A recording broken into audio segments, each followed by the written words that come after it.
from years ago. Dude, I know Harsin needs a defensive coordinator, but I feel like Bill Oliver's that shape's probably sailed, man. No, it's not 1998 anymore. I don't even know if he was. Hey, guys. Sorry. Hey, guys, what's going on? It's another day in paradise, which we also know as it's a football day, a football football Friday. Word to everybody. It's awesome to see you guys one last time this crappy year. And we're going to do it live. We'll do it live. It's awesome to be here with you guys and to enjoy this final football day of the season, the 2020 season, although we are now in 2021. Happy New Year's to all y'all. We're going to have a great year this year. We're going to get over this virus. We're going to hook up with hot chicks all year long, or if for our female viewers, hot guys, or whatever you want to hook up with. We're going to drink delicious bourbon. We're going to enjoy the sunlight. We're going to talk with grasshoppers. And we're going to spread joy throughout the world. And in doing so, we will then receive joy that comes back to us like a boomerang. It's like a celestial boomerang, guys. All right. It's awesome to be here. Thank you, A.E. Robinson, for supporting my push for the presidency in 2024. I don't think that my background would allow me to run for public office, but I appreciate the sentiment nonetheless. Already got some of our absolute studs in the chat today, including our man. You know, I hate to say he doesn't command the entire Midwest because Ryan Powell is the king of the Midwest, but Mama do that. We give him Indiana, all of Illinois, which in this case could be bad because Northwestern's from Illinois, and perhaps all the way up to Wisconsin if we wanted to. Awesome to see you, Mama do. War Eagle 19 says, how do we stack up against Northwestern? So, great question. We got this game coming up at noon. It's going to be on ABC. Auburn's missing some dudes. Tank Bigsby's going to be out. He's in the COVID vortex, is what I have termed it. Anthony Schwartz is out. Sounds like Broham is out. Sherwood, I think, is TBA. I'm not exactly sure if that's. I'm not sure yet. Tutt is definitely out. McCreary is out. So you're thinking to yourself, what? How in the world are we going to get through this? Well, I got an answer for you. Northwestern's number 1 tailback's out. Northwestern's number 2 tailback's out. Northwestern's number 1 wideout is out. Northwestern's best defensive back is out, and probably their best overall defensive player. So they got issues too. I'm not expecting great football today, guys. Now, those of you who have been watching Auburn all year thinking to yourself, JG, outside of the LSU game, I haven't seen much great football myself. Well, that's a fair criticism. But I think it's going to be more like a scrimmage, honestly. War Eagle says, what? No Tank. Again, Tank is in the COVID contract tracing / testing vortex. I think he's okay. I mean, yeah. Ravine says, are you going to miss Tutt? Well, they didn't miss him in the Mississippi State game. He didn't play in that game either. And I'm telling you, I think he opted out of that game too. I think he just said, I'm good. You guys go ahead. I mean, just do what you got to do. Just kind of weird last night. Warwick wants to know if I've done some psychedelics last night. Unless somebody slipped it into my Wild Turkey 101, I don't think so. But some people might say that would count as a psychedelic. I don't know. Today, I mentioned some of you who watch the show every single time that I had a very, very special bourbon today, and I do. Stu Pup jumping in with a super chat. My goodness. It's the most consistent super chatter in the history of super chatting. It says, one more football drain for the real ones. Boom! I know who the real one is. It's you, buddy. Stoop up. Well, we got a lot of real ones here, for real. Okay, today's special bourbon. Now, I'm going to say this, retail-wise, retail price, like if we were on The Price is Right. This will be the most expensive bourbon we've ever had on the show. And I want to give a big shout-out to my main man, Michael M. You guys have heard me talk about him, the mysterious Michael M. from Points West. Made this bourbon possible by sending it to me. And the guy's an absolute beast. It is going to be Hey, you taxman, are you ready for this? It's going to be Whistle Pig 15, but not just the 15. It's going to be a store pick 15. See that little store pick thing there on the side? So what that does is, for this store pick, now the standard 15 is like 95 proof, I think. This is actually 114.9.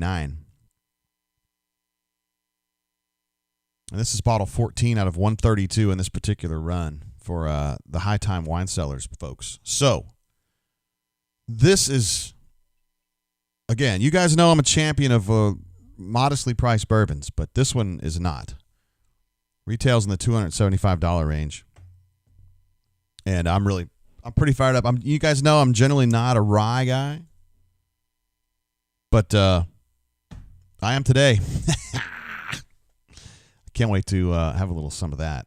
Sam H says, them old Whistle Pigs, again from Vermont. Although it is sourced whiskey from Canada, because Whistle Pig hadn't even been in business that long to get 15 years on it. But that's fine. I'm not worried about it sourcing. You guys know how I feel about Joseph A. Magnus, and that's all sourced too, and it's delicious. On the JG Tate scale of 0 to 4 on bourbon, you guys know how I feel about Magnus. It's a 4. It's a 4. Yo, Malcolm says, JGT drinking some hot stuff early morning. Salute. Yeah, I got to be careful, guys. We got a long way to go today. So I got to be super careful with this 115 proof. And I know Hornatius will be here momentarily and saying, Ole Miss, we're going to get Ole Miss drunk today. Oh, there's our Northwestern one. Jeez, I did the wrong one. I did make that purple Northwestern one for you guys. And the family lives across the street from the compound here. I think they are Northwestern fans. They're the kind of people who they have a lot of flags that they'll fly. They have an Ohio State flag, a Notre Dame flag, an Air Force flag, a Northwestern flag, a Belmont flag. It's just kind of whoever's winning. But today it's going to be Northwestern. JC23 in the house is what up, JGT, Ward Am Eagle, go Bearcats. Look at that, hating that Georgia ass. I love it. 24/7, guys. You hate them every day of your life. Brian B says, if you had the cigar blend Magnus. So I got a sad story about that one real quick. I know we're going to get to football. I got Christian ready to go here momentarily as soon as Christian. I talked to him earlier. Okay, so you guys know I love Magnus. When at the allocation here in Alabama 2 months ago, I guess now, they had another one called the Murray Hill. And I thought Murray Hill was kind of like an offshoot of the Magnus / cigar blend. Like I knew there was a cigar blend, but I thought this would be awesome too.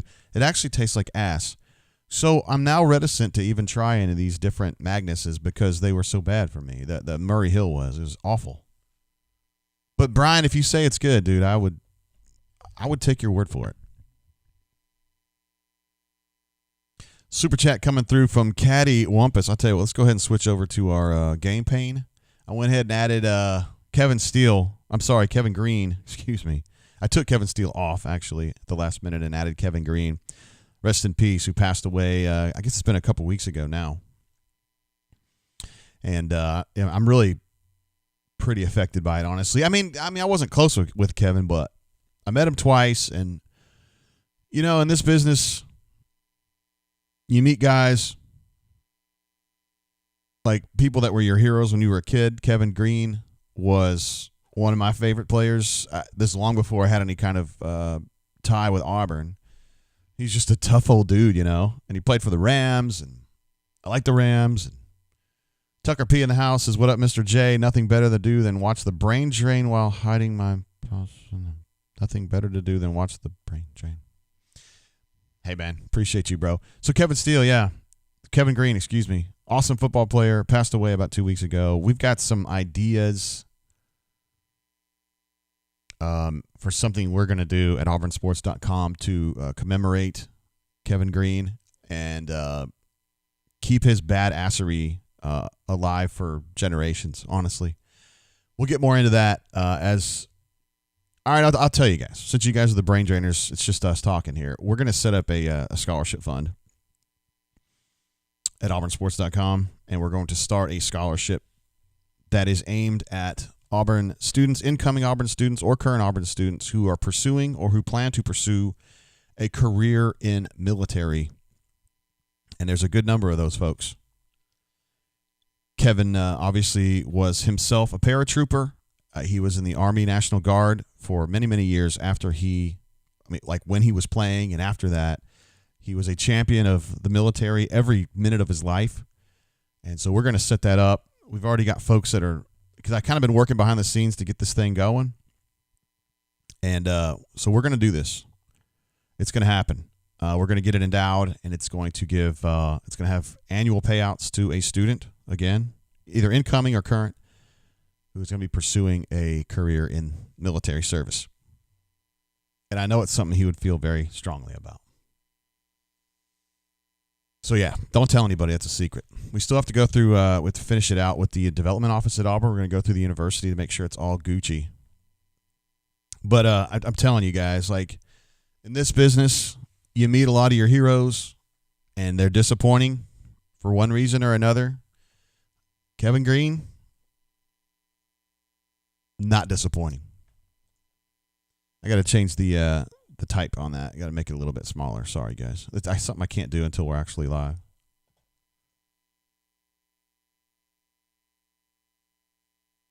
Not again. We'll leave it like that. Heck with it.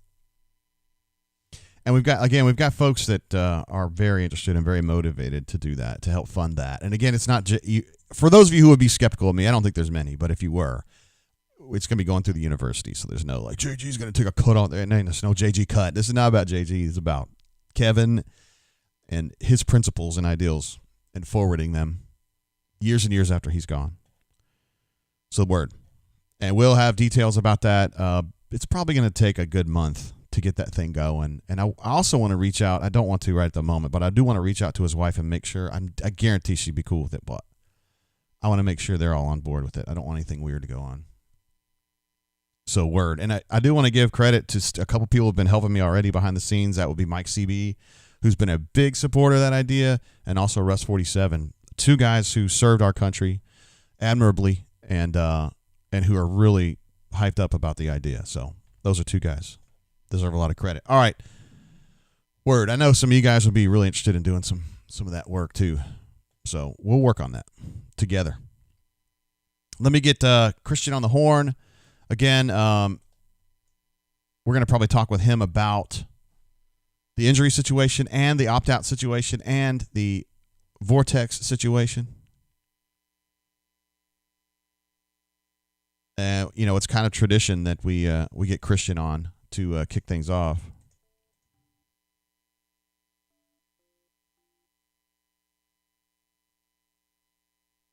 All right, here we go.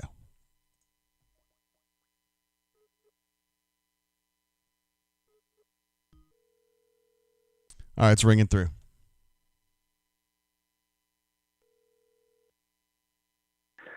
JG, Happy New Year's. Is this Christian? This is. Hey, what up, Christian?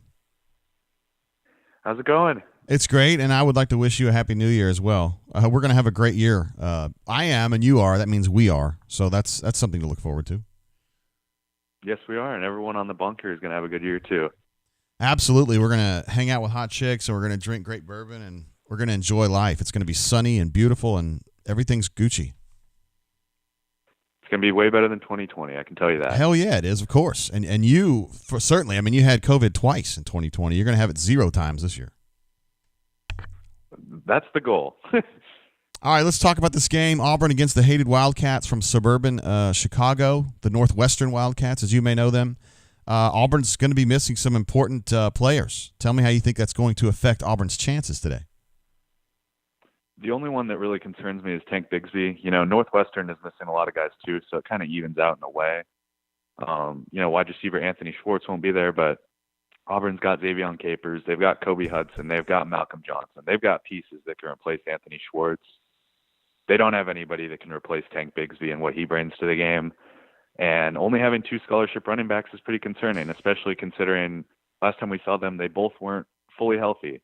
So that's a little bit of a problem. We'll see how Auburn deals with that. It's probably going to mean putting the game on the shoulders of Bo Nix a little bit more, which I don't know if he's going to be able to handle that against the 22nd best defense in the country. Last time we saw them against Ohio State, they made Justin Fields look not so good, which is pretty concerning because Bo Nix is not even close to what Justin Fields is right now. So that'll be something to watch out today. One thing that's, I think, interesting is that Hunter, in his Know the Enemy piece, suggested that Northwestern has a hard time with running quarterbacks. So when you mentioned maybe Bo could kind of shoulder some of that load, maybe that's just a good strategic idea anyway, because Northwestern has trouble with that. Yeah, that is. I mean, they're going to have to rely on Bo a lot, and if him running the ball is what will get it done, that's what they're going to have to do. And I think Chad Morris will be able to.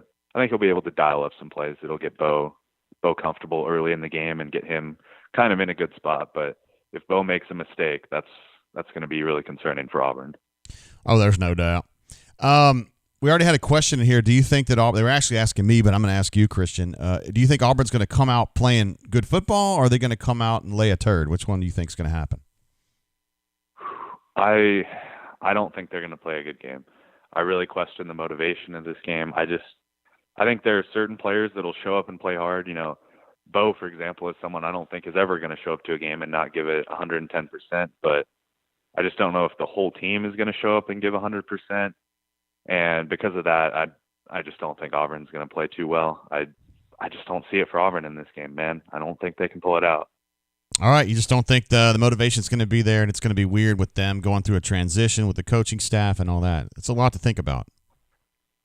Yeah, I mean, bowl games have always been an issue. You know, they were 2-5 under Gus. Gus is not there now, but that makes things potentially even weirder for this game. I just don't know how they're really going to feel about this game, and they had such limited prep time too. And Northwestern had a lot more time to prepare for this game, and I think they're going to want it a lot more. Especially their defense. You know, they're looking to send their defensive coordinator out on a high, get his 400th win before he retires. So I think they're really going to want to show up and play well, and I just don't know if Auburn really will. So yeah, so it's going to be Shivy Poo and DJ Williams, considering Mark Anthony's in the transfer portal and Tank is out. I don't even know who the next choice would be at tailback, because DJ hasn't been 100%. We think he's probably as healthy right now as he's been, but he hasn't been 100% for a long time. And if he were to go down, yikes, man.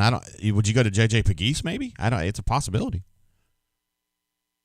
I guess. I mean, this running back was like if you look at last year's Outback Bowl, running back was the deepest position going into this year. You knew you were getting Tank, and you know you had Booby, and you had all these other guys, and now all of a sudden you have 2 scholarship running backs available for this bowl game. So that's really concerning for Auburn. I would give JJ some carries. I'm just saying that's what I would do. I mean, you might as well at this point. Oh, there's no doubt. I mean, I love JJ. He's big, you know, and he's strong, fast. I may have to put that Gus thing away now. I don't know. All right, Christian. I think it needs to stay. I know that you're safely at the homestead where you're going to be watching this game from a safe distance in a safe location, and we look forward to reading your content after the game and during the game, I suppose. Yeah, we'll just have to wait and see what happens. I'll leave you with one score prediction. I think Northwestern wins 28-20, but I do not think the game is that close. I think Auburn gets a late touchdown to make it look a little closer than it is. Interesting. All right, if it's true, we'll hold you to it, Christian. Well, I've been wrong on basically all of my Auburn predictions this year, so that's good for Auburn fans that I'm picking Northwestern. Word, okay. All right, brother. You behave yourself. Okay, will do. See you, man. Bye. Bye. There he is, Christian. Christian C., last name redacted to protect his anonymity. Let's see. Mamadou says Devin Barrett could have played the Trey Smith role today. Interesting. Yeah, he's opted out, but, you knew that. That's why you said that. But you're right. I'd be interested to see that. Sam says short down situations give JJ the rock. I am completely on board with that concept, and I know Coach Hunter is as well. Oh, too toxic, man. Great point. I tell you what, I forgot to put him on the horn. It was disrespectful, wasn't it? Here, I'll change this to say was on the horn. There you go. Too toxic. My bad. Sometimes it's funny. If you guys remember when Brandon called us a few weeks ago, he was like, "Oh my gosh, is this JG? I thought it would be a screener." It's just me running this, yo. So sometimes there's a lot of things going on, and I forget to. I had to change the font size in the chat box there in the middle of the screen. So I was working on that and forgot to add Christian. So thanks, Too Toxic, bro. Stefan says some BS. I got to work it too. Why would you do? I'm sorry. Is there any way you could sneak the brain drain maybe into like an AirPod Pro or something and just kind of listen to it while you're still working and your boss wouldn't even know any difference? I guess the answer is no. He says, I'm going to miss this game, but I know these cats going to play hard one last time. Or damn. Love it. David A. says, I'm a huge Auburn fan, and I'm not looking forward to this game today. Too many negatives against him. Yeah. Too Toxic says he loves the toxicity of me leaving Christian's name off. You guys know I love Christian, man. He does great work. Before we get started, I got to give a couple shout-outs to some dudes I was kicking it with last night, Bill and Ren, who I don't think they were aware that like YouTube streaming was a business venture, that people did that for money. Now they do. Sometimes, us old folks, we don't really understand the ways of the world. Austin H. says, can't wait to see how Auburn improves without Gus. Hey now. We'll see. I will say that Chad's going to be unencumbered if you think that was a thing. I'm not sure how I feel about it. I really believe that Auburn was running some different stuff this year. I don't think it was all Gus shoving stuff down Chad's throat. I really didn't. So I guess we'll find out today. Mamadou with a nice reset here says, weird game today, but listen, watching Auburn football is one of my favorite things on this earth. So if they're playing, I'm watching. And I'm almost 6 years, and my almost 6-year-old, just likes to see them on TV, which helps. I like watching Auburn football, too. I like watching Auburn basketball even more, but I do like watching Auburn football a lot. It's a passion of mine. Ravine says, how did administrative assistant react to the AirPods?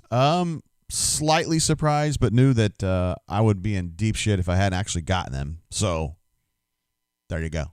She has been using them, though, and it's pretty cool. I mean, like, she's not the most technologically driven person on earth, so when she realized that you could put these in and they would connect to your phone pretty easily, and then she wouldn't have to worry about when she goes on walks with the dog that the dog's leash would get all caught up in the lines of her former headphones or wired headphones. She was pretty fired up, and it was nice to see that. Also got her something that you guys will see probably momentarily, which is this sweet, super deluxe charcuterie board made of bamboo. Bamboo! Yeah, we're going to have a charcuterie today. Oh, speaking of that, I need to get this whistle pig going, yo. And again, a shout out to my man Michael M., who made this possible. The guy has been an absolute maniac. I mean, he has sent me all kinds of bourbons in the last 18 months, including my all-time favorite, which is the Bardstown Bourbon Company Discovery Series 2, the Greene label, which I didn't even know existed until he sent it to me. And my goodness, I love that bourbon so much. I love that bourbon. He's also sent me a bunch of other stuff, too. But this one was way out of the ordinary. I mean, not that anything he does is ordinary. I'm just saying, you know what I'm saying. I open up a box and I see Whistle Pig 15, and it's like, good God almighty. I also want to give a shout out to my main man, let's call him JL, who sent me a bottle of Eagle Rare the other day. What an absolute maniac. You know how I feel about you, bro, but thank you. Want to give you a shout out as well. Whoa, man, this is like one of those super heavy tops, like on the Bardstown Bourbon Company. It's made out of like tungsten, I swear. It's super heavy. All right, guys, now I'm not a huge rye guy usually. I've had a sip of this courtesy of my friend Justin O., who runs the Tipping Point, who happened to have a little bit on hand, and I liked it. But under normal circumstances, I'm not a rye guy. Let's see what happens. It has notes of floral, of vanilla, of carob, of fig Newtons, of Little Debbie cream pies mixed with scotch, and maybe some boysenberry jam as well. I'm just making that shit up, seriously.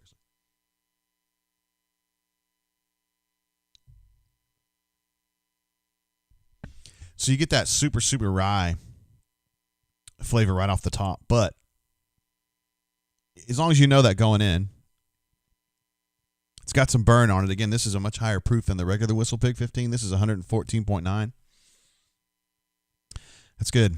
I might consider putting a drop of water in that bad boy, though. I said that last night that I never do that. And then I did it last night because I got the private select from Charred Oak Spirits in Auburn, which you guys, it's a 4 out of 4 for me. But I got to put a little drop of water in there because it's 125 proof and it's just a little hot. Stephen L, says, JG, have you ever tried Chattanooga whiskey? I have not. I generally anti-Tennessee whiskey, any kind. But I would consider drinking that if you and I were together drinking it, because then I would. This is, by the way, this is Vermont whiskey sourced from Canada. Farrell, Honey and Beekeeping wants to know about Tank. I've mentioned this a few times. He is in the COVID testing / contact tracing vortex. And I just, I don't think he had enough time to get out before this game picked up. They were out for Christmas. He comes back, gets caught in that, ensnared in that when he comes back, and there's just not enough time to quarantine and get out. There was some optimism that maybe he'd be able to pull that off, but it ended up not actually going through. So that's the situation right there. And personnel-wise, that's going to be an issue.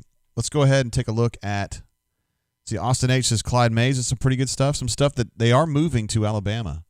It is Alabama-style whiskey right now, but apparently they are building a distillery near Troy, I believe. Let's take a look at this defensive depth chart, which is going to be significantly affected by things that are going on. Roger McCreary, we got to take him out and put him over here somewhere else. So you're looking at Jalen.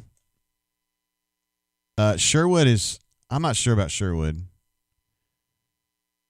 Because we've gotten some different kinds of intel on that. One that he was going to be out. We got one that he was banged up. One that he was going to opt out, and one that he was actually going to try to play through this. So I don't know exactly what to expect with Sherwood yet.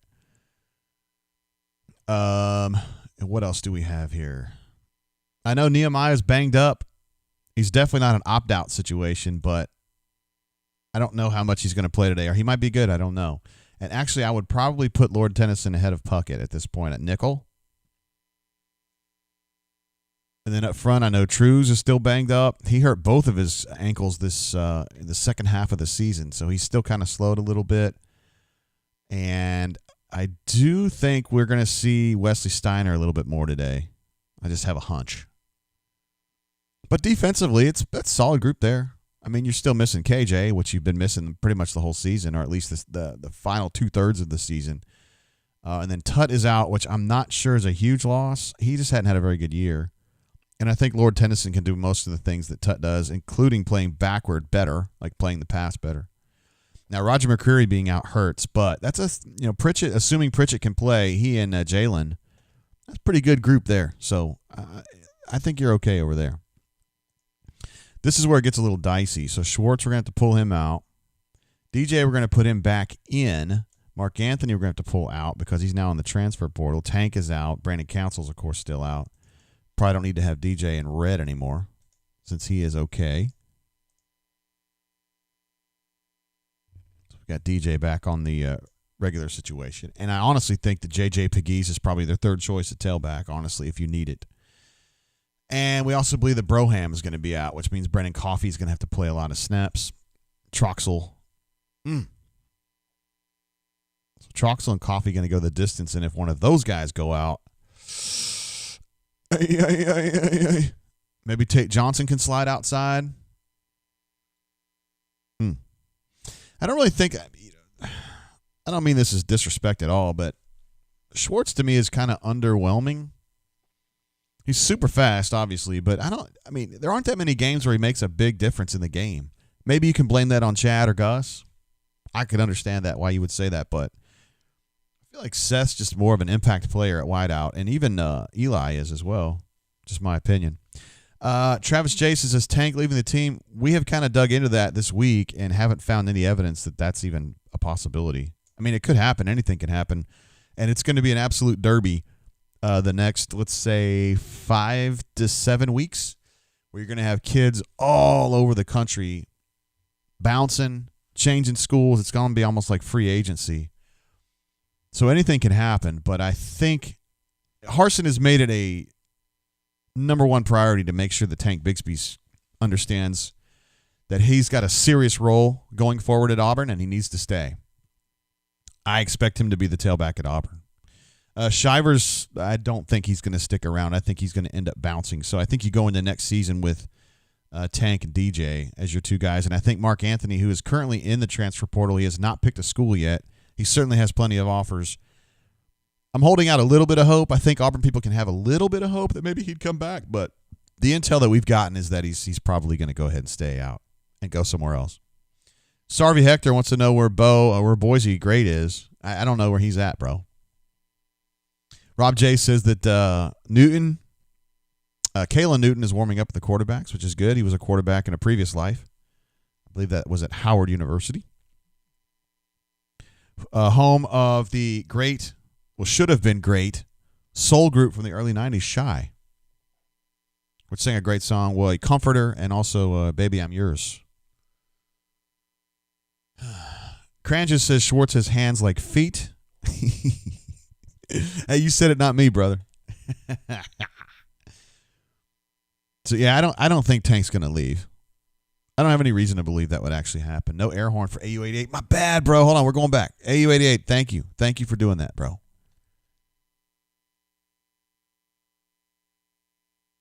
Sorry, I got a little carried away with that. My main man.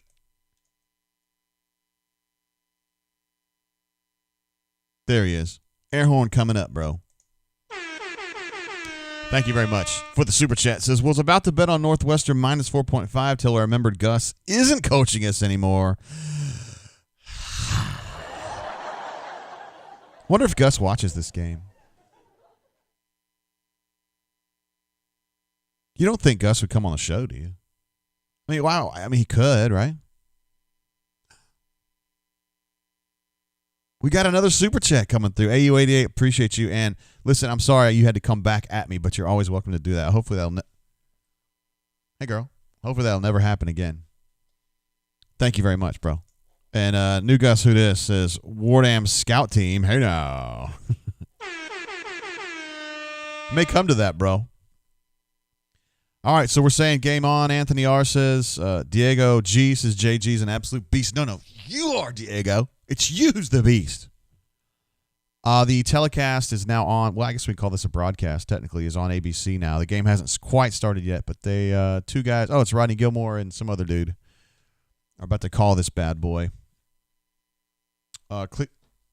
Cleveland Brown says he expects Demetrius Davis, Double D, to challenge Bo for the starting job. I would think so. I would imagine that Harson's going to go out and get somebody else too, just to kind of challenge him. You know, not that Bo has been a wuss or anything. Just you need competition.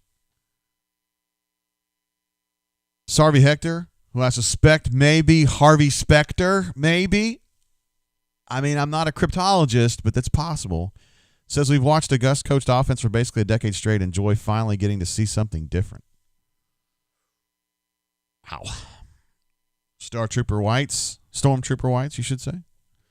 Gus should watch the drain. I don't know about that. I don't know if I watch a lot of that now. I don't pay attention to the media. That's what he would say, seriously. All right, I guess we're going to get this thing kicked off, guys. First quarter. Whoa, I got a little bit large there. My bad.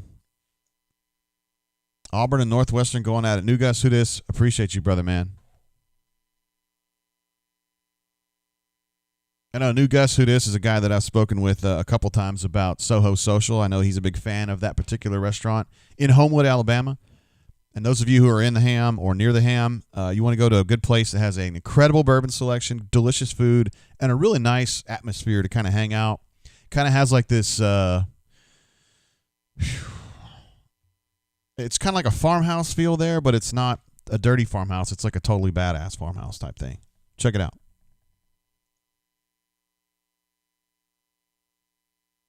Oh, I got my fan on him, yo. Brandon Joseph. He leads, I think he led their league in interceptions this year. He is going to play, by the way. Ravine says iron sharpens iron. Exactly. You got to get more players. It's kind of weird to not be on the field for this. The last time they played this game against Northwestern, I was on the field, and Josh Bynes played like 110 snaps or whatever. It was ridiculous. I was like, just take him off, Ted. Just give him a break. Let the guy sit for a minute. I think Craig came off like one series maybe.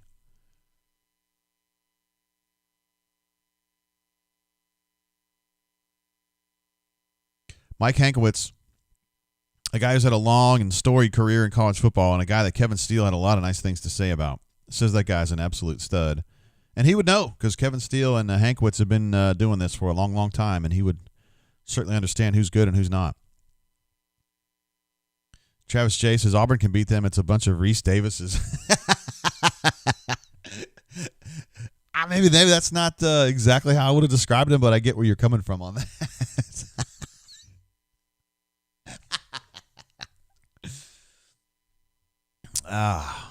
Reese Davis is from North Alabama. He's not an Auburn person, but I think he's from North Alabama. Is up near the Shoals, maybe? And I found out recently, not any of you guys care, maybe some of you guys are like my age and you liked 80s music. Do you remember when Julian Lennon had a record out in 1984 called Velotte? Had the song Velotte, had the song It's Too Late for Goodbyes. He recorded that in Muscle Shoals. I found that out last week. That was pretty cool. And also, not to spoil any G-Pits topics here, but I was texting with my friend Gabe, who runs the Missouri site, and he was asleep for New Year's Eve, like when we switched into 2021, whatever, 12 hours ago. He was asleep, and he said that he thinks New Year's Eve is the worst holiday of the entire year, which is just insane. Because New Year's Eve is a great holiday. It's a time for all of us bourbon heads to drink, and beer heads.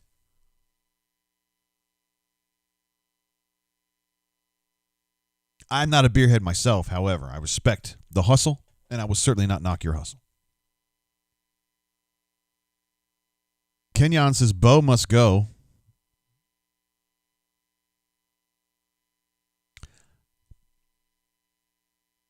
I'm not sure about that.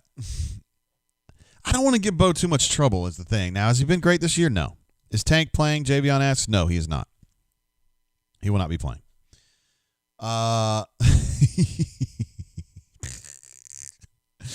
Cran just says, Bo would be a great quarterback in my backyard Thanksgiving Day game.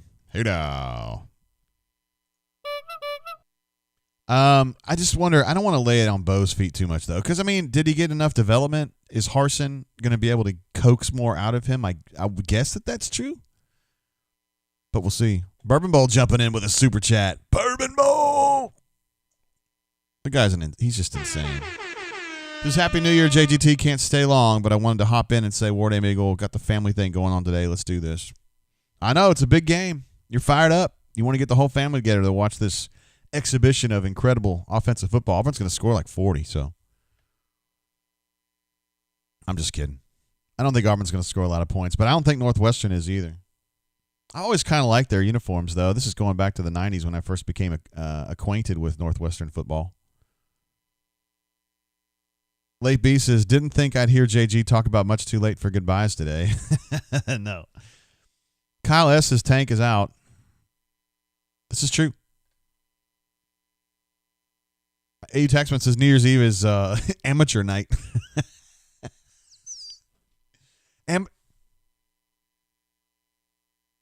Well, my goodness gracious. Did you get a picture of that?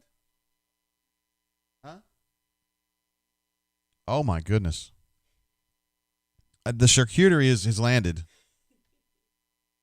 I don't even know if I can show y'all this. It looks too heavy. Here, I can probably do it with this camera right here, though. Oh, wait, hold on. The game's going. I'll do that in a minute. Game's going. All right. Looks like the first play was a counter, and Auburn was all over that. Let's see. It looks like usual staffing situation, with the exception of Zeke playing inside. So it's Zeke and Red playing inside, which means no Truesdale to at least start. Jordan Peters, of course, playing safety in the looks like Sherwood is not going to go to open this. Tennyson is out there.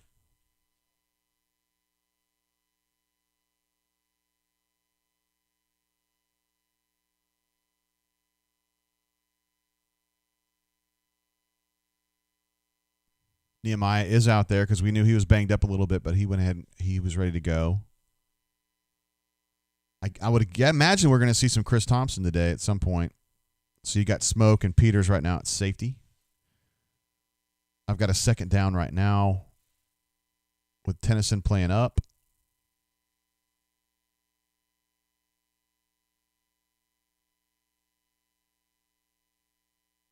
We're getting hit a little bit on the perimeter right now. A couple quick throws and then one run. Interesting to see Zeke at the start.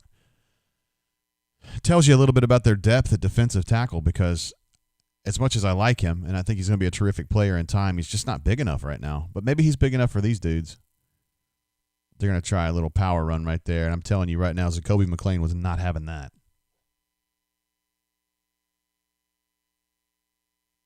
It was a great read. He hasn't been awesome at reading that stuff this year, but it was a quick read and a good read and a sure fit. I know somebody who's going to like that play. That's going to be Coach Hunter. I'll be a big fan of that one. I've got a 2nd and 10 right now. Northwestern's at approximately midfield. That was a designed rollout.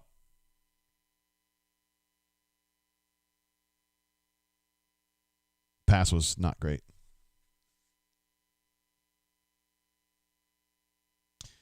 Yeah, Warwick says Zacoby lit that dude up. He sure did. Boom. Solid play. Solid. All right, they're going 2-by-2. Auburn and dime.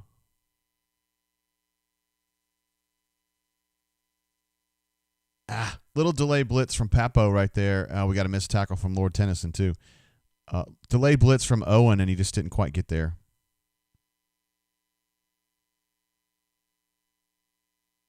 Oh, you can see it right here. The guard actually peeled off and picked him up wisely. It was a nice play by number 66 there.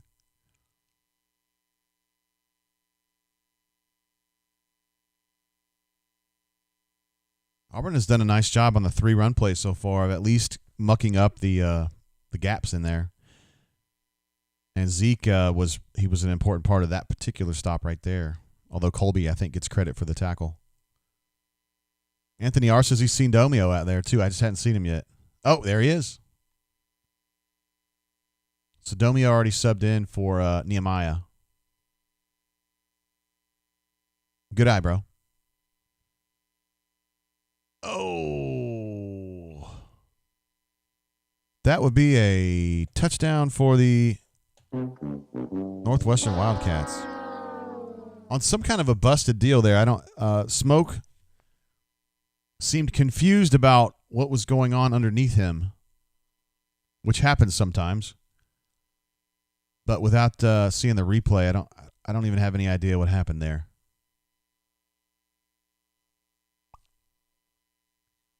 Yeah, Warwick is he's not fired up about that one.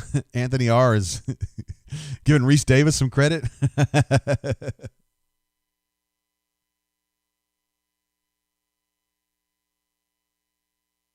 Oh, let's see if this is an ISO of the wideout. Oh, it was a pick. Domio ran into Tennyson, I think, and got knocked down.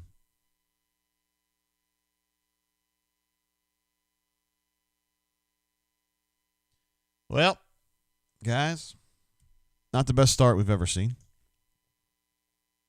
Bob Loblaw's already ready to assign Gus this loss. Yo Malcolm correctly assesses that no pass rush or coverage is bad news. Absolutely.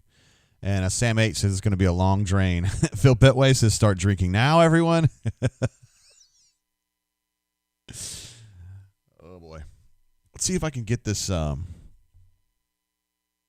charcuterie on the screen here. I think I can.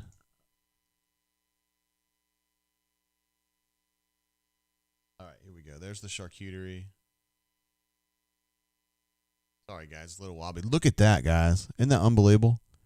Shrimps, ham, roast beef, some hummus that I will not touch. Some pistachios over there, a little bit of cheese, some grapes. Man, what an incredible array there. Administrative assistant. Might I say that's some of your best work I've ever seen.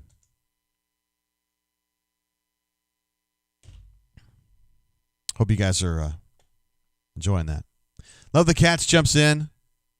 You also may know him as Hornacius, who is the worst poster ever, as you know, on every Brain Drain. He says it's sappening. Look, man, I know that my main man Hornatius loves him some Auburn Tigers, but I almost feel like sometimes he also loves calamity.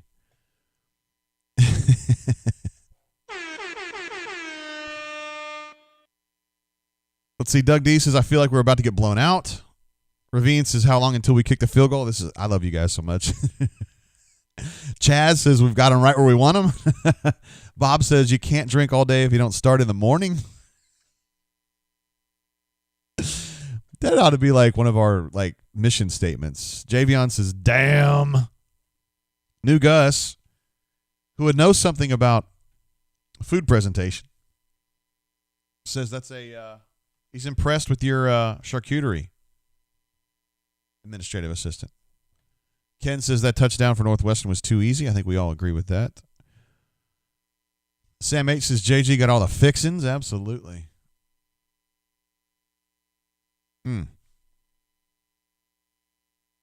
So, this shrimp sauce?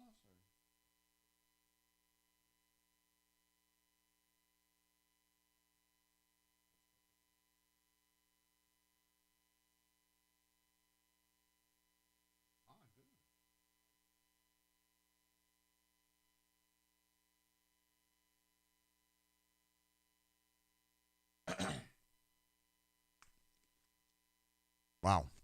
That was delicious. That was really good. Is that the Whataburger? Started with the Whataburger stuff?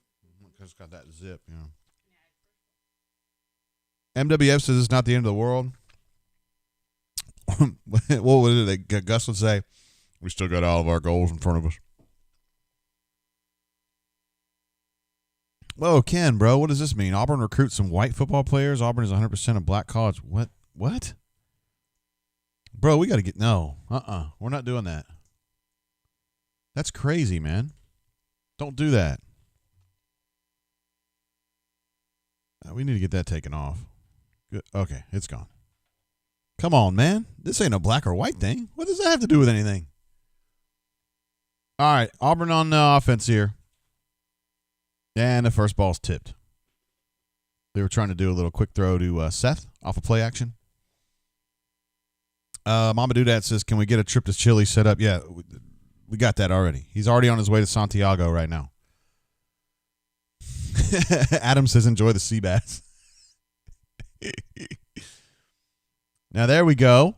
Nice play by Eli. He's really good after the catch. I think Coach Hunter mentioned that you guys all know that because you've been watching him play for the last 17 years, but he definitely got his agility back after the ACL injury. And he's been good this year. Been kind of sneaky good. Auburn going 3-by-1 here. With Shivipu now making it 3-by-2. Empty set here. Let's see if they bring pressure. They are. He's going to have to get that ball out quickly. I don't know if that ball was off target or it was tipped, but one way or another, that ball did not get where it needed to go. And a generally poor series there for Chad Morris and the Auburn offense. I couldn't tell if that ball was tipped. I don't know if you guys saw that. Phil Petway says, swap. Stereotypical Auburn fan says, can't wait for Chad Morris to get fired. These screen passes suck half the time. I can't disagree with you.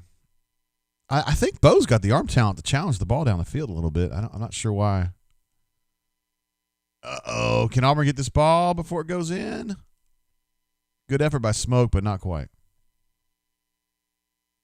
That's going to be a touchback. Devin Geist there to cover that. Also Chris Thompson. And Smoke Monday was hustling his butt off to try to get down there. AU losses solid possession. That's not even a 6-4 possession, brother.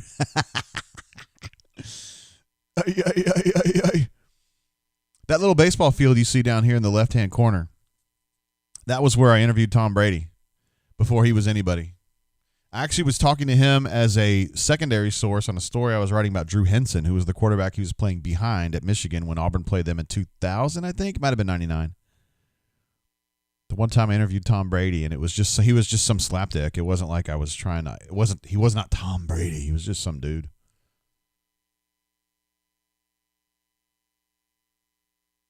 Northwestern going to go up high again, and they're going to get, what's that, a 20, 25-yard gain. Sherwood's back out there, though. That's good. Of course, he gave up that play. Who's got the coverage on that? Domio. Although the coverage was fine. Sherwood maybe one step slow getting over there, but again, he had to range a long way to get there. It's just a good play, honestly. Yeah, it's pretty cool. I think that's a setting that you have on your computer, but whatever. Jaron Handy with a little bit of a something there. AU88. Pulling in some World War II humor there, huh? All right, let's see. This is, I guess, going to be more or less the normal setup for this game, defensively, personnel-wise. Oh, wait, no, Jeremiah Wright's in there. Never mind. He's playing left defensive tackle. He's just trying to bull rush that dude and not really getting anywhere. But he actually pushed the pocket a little bit into that quarterback's face, which made him roll out. I'm good. It's beautiful, though. He did a great job. I'm not doing that. Would you guys eat hummus? You guys would not eat hummus. I feel like that's for girls. Hummus is for girls. The answer is no. I'm not even going to give it. I'm not going to put it to a vote because these people will want me to do it. I'm not doing it.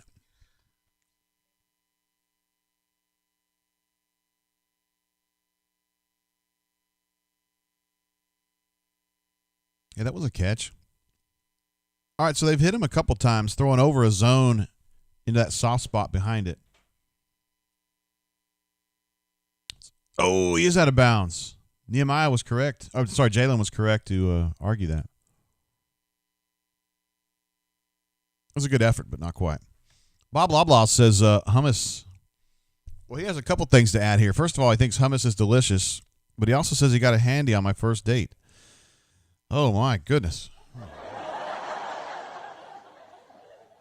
I don't even know what that means. Phil Peace has a lot of sideline throws. You're right. That's with this. Well, this is going to get overturned, but this would have been the third one of similar design. Sam says pita chips and hummus is yum yum. Hornatius is hum on D's Newts. All right, since you guys said it's not too bad, I'm going to actually try it. This is the first time in my life I've had hummus.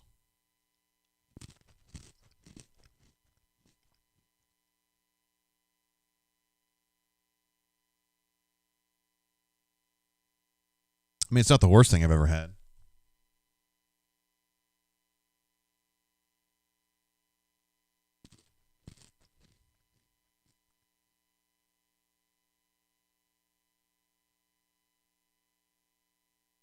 I mean, it's neutral. Take it or leave it. Let's see. AU Law 20 says Hummers are the best. I guess you like hummus too, huh? Yeah, it's pretty good. They're going to say incomplete. Yeah, incomplete. All right. Jesse says he thinks the D-line looks much better on pass rush with number 55, Jaron Handy, in over Big Cat Bryant. I can't say I've noticed quite just yet. I've just kind of been surprised by the inside guys so far. Got Xavion Capers out there right now for this punt cover, who oftentimes plays there. Nothing unusual about that. I was just noting. I like Xavion Capers.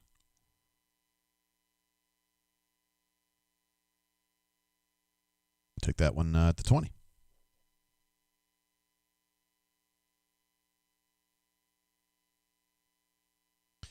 Hornatius wants to know, why does Jay use fancy words like charcuterie when talking about a sampler platter? Sampler platter? Bro, that's something you get at like walk-ons or something, where they give you like 4 different kinds of fries or something. Or like fried cheese and at TGI Fridays or something. It's a charcuterie platter. I'm sorry you're not cultured enough. Of course, you do drive a Jeep pickup, so I don't what I know. And you're also from Pleasant Grove, where you guys haven't even gotten cheeses yet. Nerd. Jesse wants to know, I don't understand why Stone Handy hasn't been playing more. You know, it's kind of an interesting question. His grades this year have just been so-so. Although I don't want to put too much stock into that because he doesn't get enough snaps for the numbers to really mean a whole lot to me. It just seems like Rodney really tends to like Big Cat. I'm not sure. These are good questions. I mean, seriously, that is a good question. All right. I got to get some of these numbers updated over here. I've been talking with you guys and enjoying all y'all's comments because they're hilarious. You guys are some funny-ass dudes. Bo is currently one of 3 for 8. It's a good start.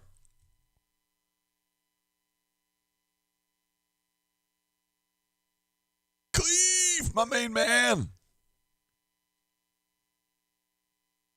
You guys know Cleve is he's just an absolute maniac. I mean, you guys know that, of course.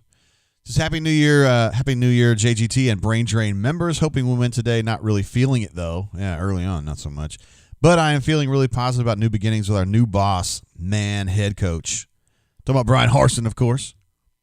Not Mario Cristobal. Ward Amigo, enjoy your food and drinks today. Cleve, appreciate you, bro. And thank you again for being so incredibly generous with the 10-year Old Van Winkle and the book, too, which I've actually been reading. This is going to be the first book I've actually read since the Steve Jobs biography by Walter Isaacson, which is probably 10 years ago now. I'm not a big book reader, but that one interests me. And even though I think Wright Thompson's kind of a dickhead, he's a tremendous writer. So thank you for that, Cleve. And also, you probably didn't even know this, but you actually got me one of the versions of the book that has his name misspelled on the spine of the book, which just makes it all the better for me. Also, AU88 with his second super chat. I did not miss this one. He says, don't know why they call it a charcuterie helper. It seems just fine by itself. Take that one, Hornatius. Turd. Thank you, AU88, for your second super chat of the day. Absolute badass. Auburn's back on offense. They're running a unusual formation there for them. I've already got an illegal motion, I bet you. Nope, just false start. Just a false start, no big deal. Northwestern's passing right now is 6 of 8 for 89. I don't know if that's good.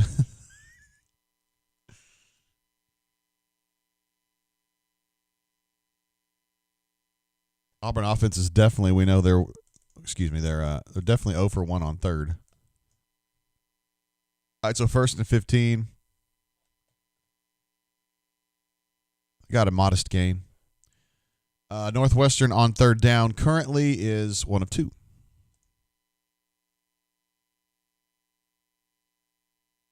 And I had that tank number on there because I set this up a few days ago. Wasn't sure. I thought he might be able to come back, but obviously he's going to be 0-0 for a while. See, now I thought that was a good move by Bo right there. Kept his eyes downfield.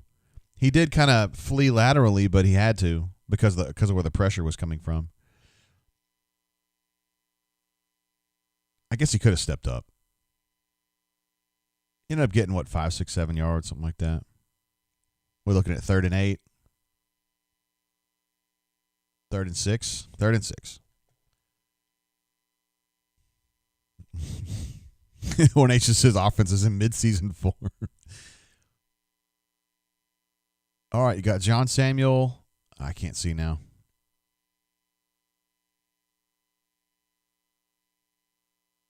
So that was his third choice in that particular wideout cluster, and they only got a couple yards out of it. So another 3rd down failure. It's not Eli's fault. Eli trying to shake out the cobwebs there. Bo is now 2 of 4 for 11.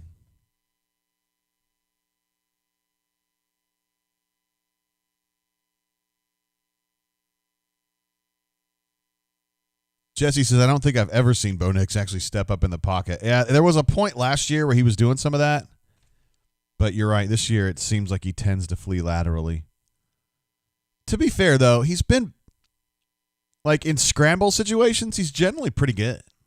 He tends to, although we don't necessarily think he makes the greatest decisions about how he flees the pocket. He's pretty good outside the pocket, kind of getting what he can get and then getting down and not being stupid and not fumbling. And he's generally done pretty good on that.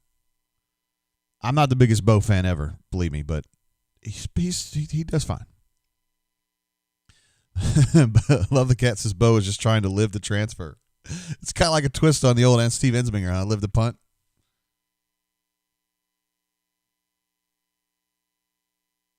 Sometimes guys just got to live the punt.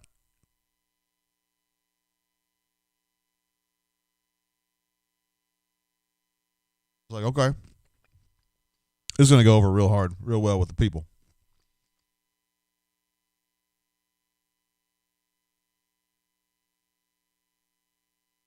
Ben H. says Chad Morris sucks. Arkansas fans were right.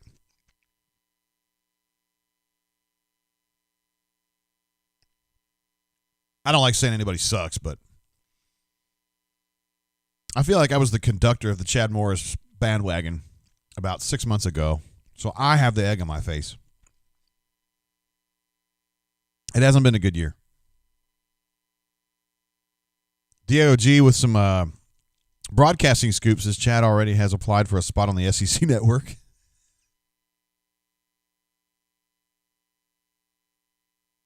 It's plausible.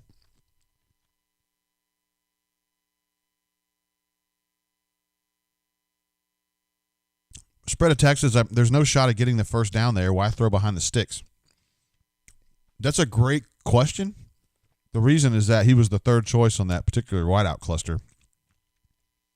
So I don't even think that Eli was expecting to get the ball there, although he had his head up and got it done.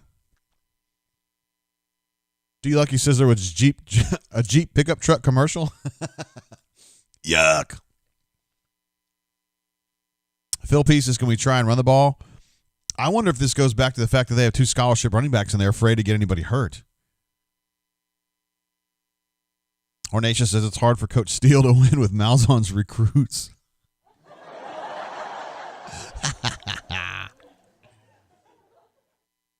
Chris H says so long, one read offense, so long, meaning that Coach Harson's going to come in and get that straightened out, which I do think I think he will make an adjustment there. It'll be very interesting to see that. I actually can't wait just to see somebody else's take. You know what I mean? Because I don't think these players are bad. Bo, we can all mock him for the things that he's done wrong this year, and there's been plenty of things that he's done wrong. He's done some great things too.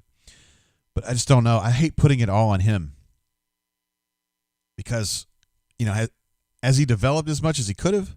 Like if he was with somebody who was really good at developing quarterbacks, would he be a better player today? Yeah, the answer is yes. So I don't want to give him too much. Kyle S. says Troxell's not been good. Yeah, that's been kind of the story all year. I think he's just hurt, I mean, he's not actually hurt right now, but he's had 3 knee surgeries. It's certainly affected his lateral agility, and that matters when you're a tackle. Let's see, Matt N wants to know over-under when we get our first down. It's not looking good right now, is it? Auburn's run defense has been salty as hell this morning, honestly. Zacoby made a nice play there, another nice fill.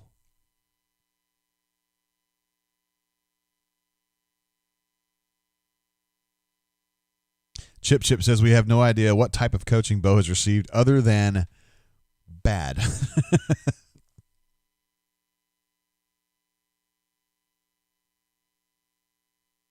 He's trying that same passing concept, and he got it in there again. Again, the coverage is not awful there. It's just it's a really nice throw, and it's a tough catch. It's not an impossible catch, but it's a tough catch. It's a good play. I don't think of Northwestern as being this great passing team either, but they've been good so far. Looks like they did a little Wildcat action. Smoke Monday was just not about it. He was not about that at all. You got 2 posts there that kind of work in conjunction. Phil Peace, sideline throws killing us. Absolutely true. Chip says all day to throw. That's the reason the sideline throws are even there to start with. Warwick says, I wish we had their offensive line and OC. It's kind of weird to think, but you're right. I mean, I understand where you're coming from. Who's playing nose right now? can't see the number. Oh, it's Marquise Burks. What in the world was that throw? Boy, they're playing everybody up there, aren't they? Uh-oh. Hang in there, Colby.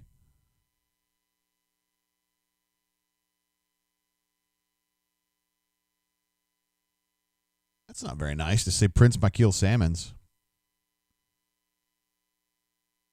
Actually, they should misspell it's Michael. It's not Michael.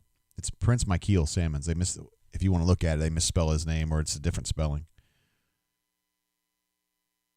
3rd and 14. Auburn kind of got some pressure a little bit, and Sherwood stepped up and made the stop on a modest gain. So they're going to force a punt right there. Just step forward. Northwestern now 1 of 3 on 3rd down. It's 33% if you guys are counting at home. It's not too shabby. I will change that Tank Bigsby 0-0 when somebody actually starts stepping up and running the football, but nobody's done it yet. AU88 jumping in again. What an absolute badass. Uh-oh. Oh, boy. Northwestern did not convert the 3rd down, but they did convert the 4th. They just went ahead and went for it since they were at midfield. And they found a little crossing route right over Derek Hall's head. Not really his fault. Auburn playing a little bit of zone. They were ready for it, but I guess that actually went over Sherwood's head, didn't it? EU88 says Ozark Deathmatch 2022. Gus and Springdale defeat Chad and Shiloh Christian 27-24. All field goals in 6 overtimes.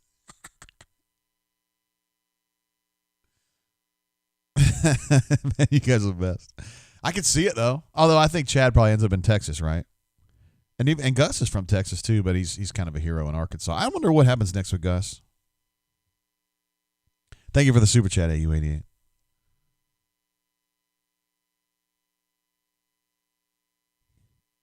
Man, the pressure's just not quite been there, has it?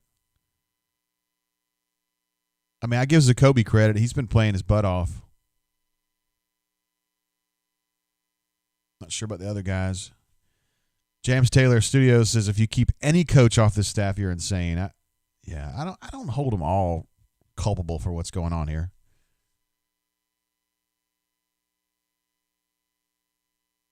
Boy, Northwestern already has 150 yards. Ay. Auburn's run defense has been good, but the pass has been yikes because there's no pass rush. Jeremiah Wright playing again. I cannot believe. Dude, my over-under for number of snaps Jeremiah Wright played this year would have been about 3. They signed him as an offensive tackle, guys. And then when Connis left, they went ahead and moved him over because they had to have somebody. Now he's playing nose right now in the damn bowl game. Shaded, whatever.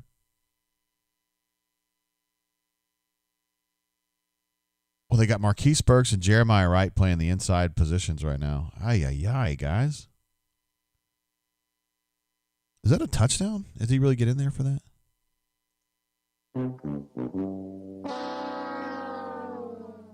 Whew. Well, so far, young Christian is looking like he was on this. He said he thought Auburn was going to come in here and lay an egg. I think he said Northwestern was going to win by 8, but that was a little bit misleading because he thought Auburn was going to score late for a meaningless touchdown. And still got a little ways to go, but yay.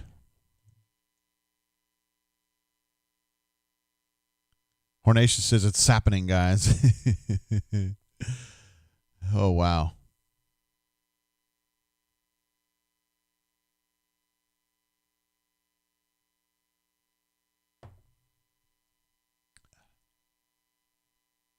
There you go, 14-0 now.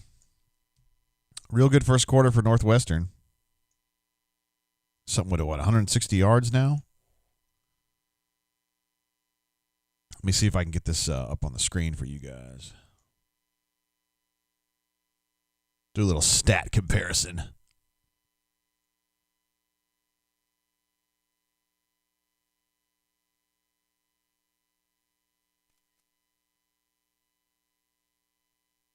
We'll go to our stat. Well, we can just pull it up over here. It doesn't matter. What are you doing? All right, there's the stats so far. You can see total yards is 163 to 20. So that's not good, guys. That's not good. In the words of DMA, whenever he's doing his basketball, that's good or that's not good. That's all it takes. Pass yards 152 to 11, not good. Rush yards damn near even. Time of possession slightly in Northwestern's favor.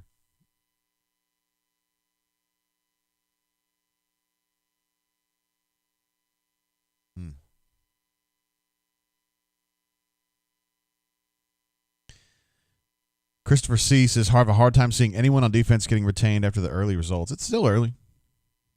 But, yeah, Northwestern's played a great game, and Auburn's defense has not been good. But, I mean, again, they've been out there 9 minutes, and the offense has been out there 2. I mean, come on, hold the ball. Let's get this going.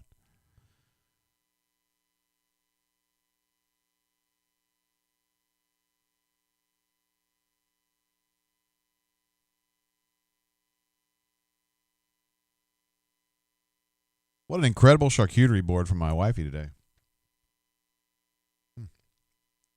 Our DJ's in there now.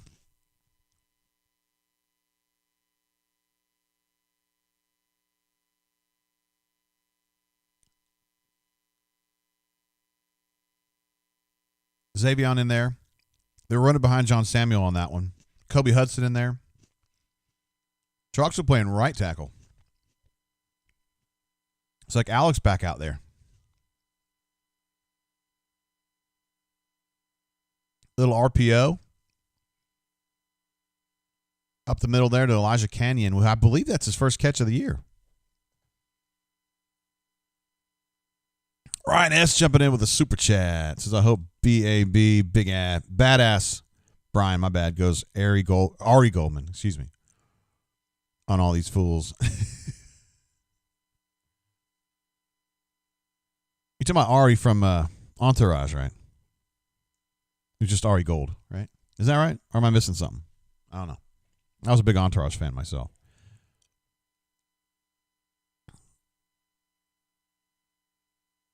Thanks, Ryan. Appreciate you, bro. Let me give you a DJ air horn for that. Kobe Hudson in motion. He's looking for a little check downage. The DJ. Modest gain.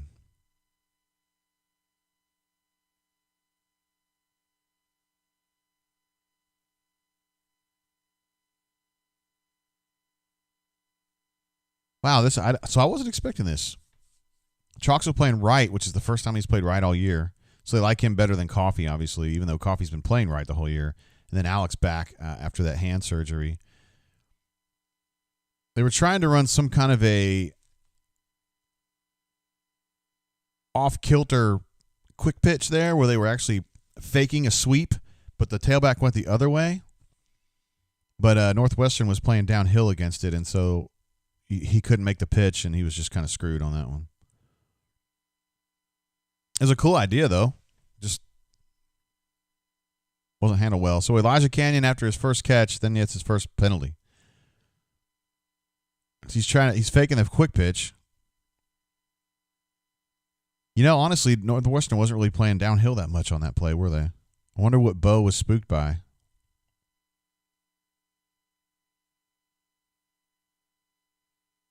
In fact, Auburn, that should have been an explosive play. I'm confused about the read on that one. I think that's a Bo problem there. Split zone run right there. Didn't get very far.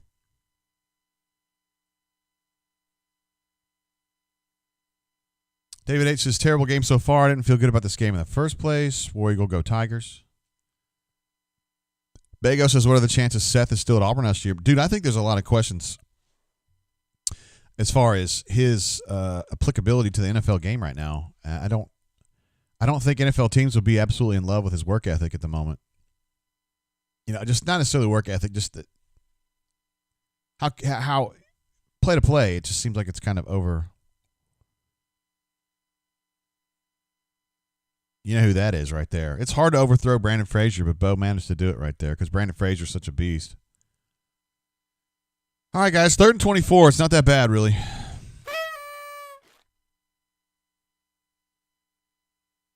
I mean, 24 yards really isn't that far.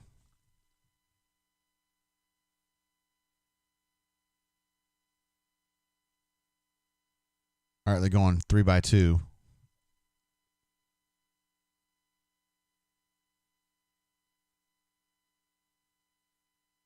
Ooh, that was a nice throw, but he's going to end up being short to Kobe Hudson there. It was a good throw and a good dig inside, but he's still 5 yards short. It was a very long third down conversion situation. So we'll have to put that one up on the board. They're still going to go for that. It's going to be 4th and 4, 4th and 5 officially.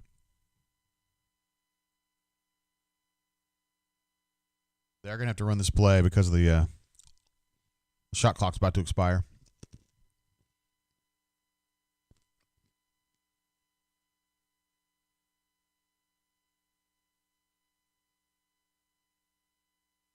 Oh, boy. All right, so there's a penalty flag thrown in the blocking area there. But it wasn't going to be that crackback block from Alex Jackson. It's something else. It's probably still going to be a hold or something like that. Personal foul. I couldn't tell what it was.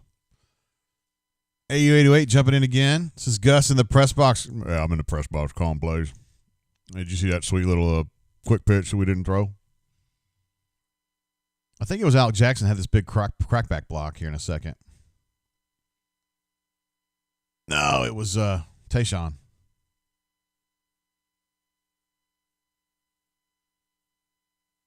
Oh, did they actually call it on Tayshawn? No, it was Alec. I thought that was a fair lick myself, but whatever. Warwick says he gives up. No, not yet. AU88 again says Gus is in the press box calling plays. Change my mind. Also, Happy New Year. Happy New Year to you, bro. I'll give you a party noise for that one. Blindside block. I mean, I don't know. It was close. James Taylor thinks this game's about to get bad. A stereotypical Auburn fan thinks that Bo is basically a more athletic Sean White. It's not the most off-target thing I've heard on here today. That's for sure. SSim008 Super Chat says, Happy New Year, folks. Harson's in-game interview should be nice as we're getting blown out. If true, that would be interesting. What are you seeing out there, Coach? Nothing good. I'm not seeing shit. Thanks, Coach. Back to you. Gus would have kicked it. I agree completely, Patrick. I was surprised to see him going out, and then for a second I was like, oh, yeah, Gus isn't doing this. JC23 says, my Lord, this is terrible. Can't disagree with you on that. It's not looking good. We're getting dog walked, Phil says.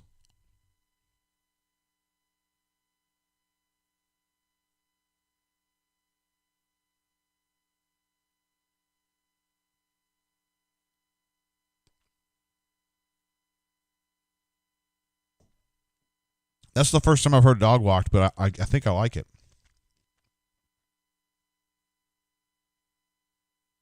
Ryan S. jumps in. He sees the positive side of all this. Of course, not in Orlando. He's talking about Atlanta, but at least UGA is losing.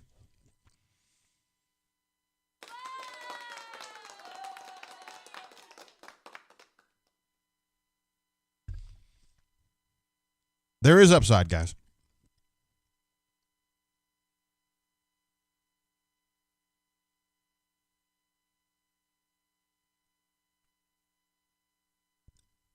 Lawrence says after the coach interview, I'm moving on to something else.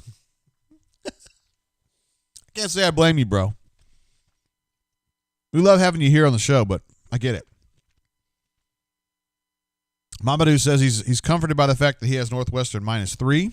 That's looking like a real good bet right now, Mamadou. And this is why you're going to own most of Indiana and all of Illinois soon.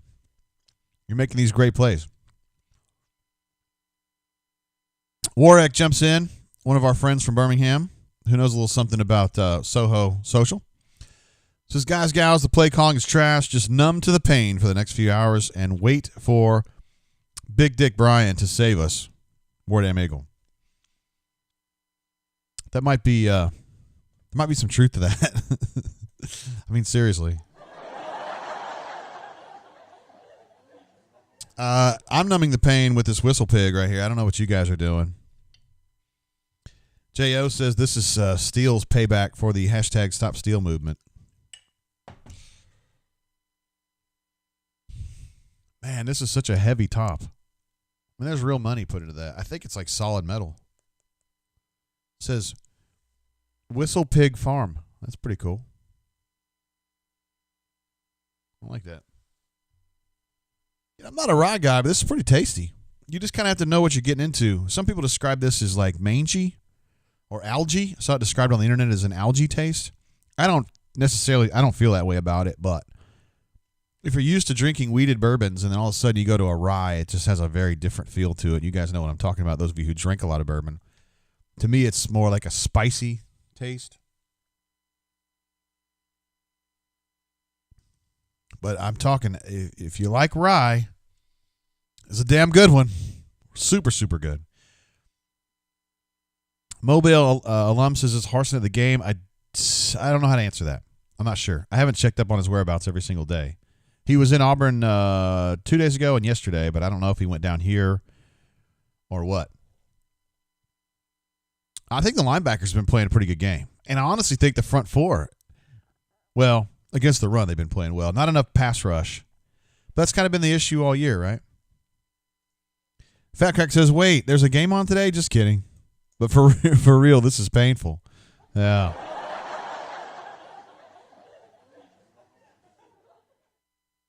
Third and 2, I think they're going to end up being short. Yeah, they're going to spot that about 3 feet short. 2 feet short.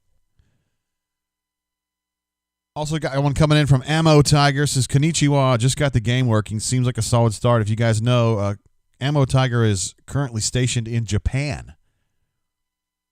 So this is not an ideal time for him to be watching the game. But he's doing it because he loves Auburn, and he's willing to sit there and put himself through this. The Wildcats go for a Wildcat formation on 4th and 1, and they convert it. Thank you, Emma Tiger. I appreciate you, brother. So Northwestern is technically 1 of 4 on 3rd down, but they have a pair of 4th down conversions.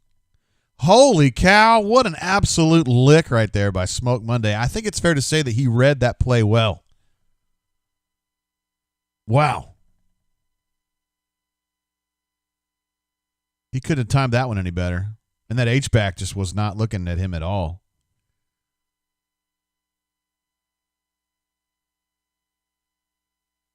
Nice. 2nd and 16. They've created some negative plays here. They're going 3-by-2 with a tight end. Auburn's going 4 against 5. Of course, that didn't work out well. Got another crossing route inside, little dig route. Sherwood, as usual, has something to say about it. Looks like they're going to be facing a 3rd and 3 or so.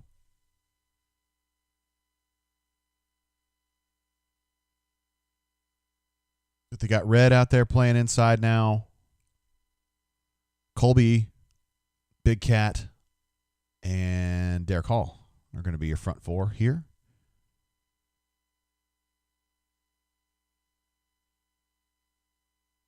You got Papo. They're in a dime right here. Domio did his job. And so did Papo.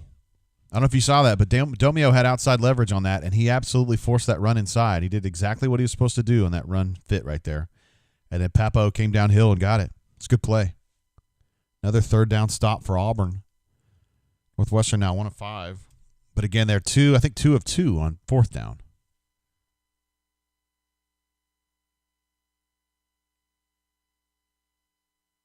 Auburn's now got Zeke in there as a 3-tech.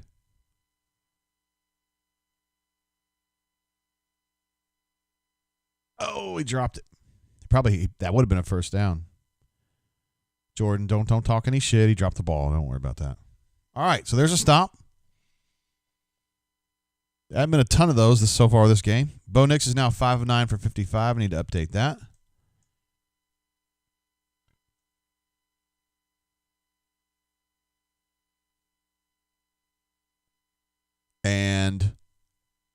Northwestern is now 12 of 16 for 165 passing.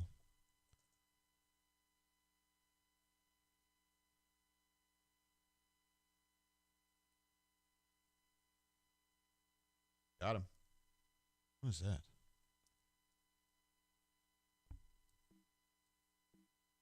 Sorry, guys.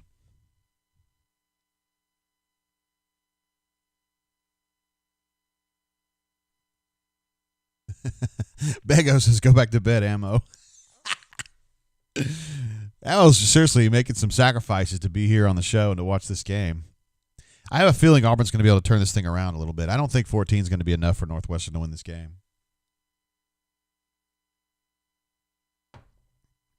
But I'm surprised Auburn isn't running it a little bit more. I mean, you still have Shivy. He's still good. And I think DJ's really good, too. Might as well push it. How much bourbon has been drank on the JG Tate side? About that much, because I opened this one fresh. So that's really just 2 hits. And this is an exceptionally smooth rye bourbon right there. I should say rye whiskey. Excuse me. Keto says we have to put together a drive here or the defense will start to crumble. I'm not sure they're quite there yet, but I understand where you're coming from. The clock is ticking. Look at that. Ammo says he's not ready to opt out of the bowl game just yet. Attaboy.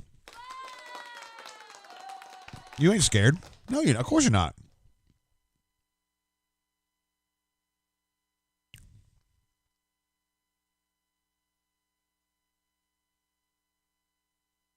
He says, have you guys heard of this guy named Seth Williams? I heard he's pretty good. Maybe they consider getting the ball in his hands a little bit, right? Maybe. Just throwing that out there as a possibility.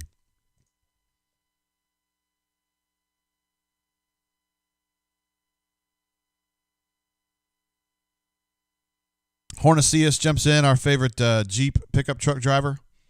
This is down a double shot, Mr. High Hair. I don't know who you're talking to, bro. You must be talking to yourself. You're certainly not talking to Jeffrey Lee. But I will pour a little bit more and hit it. I don't know about a double, dude. This is 115 proof. I got to be careful. Even though I've got all this charcuterie right here. Oh, yes. I smell notes of ambrosia. Rich mahogany. Fig Newtons.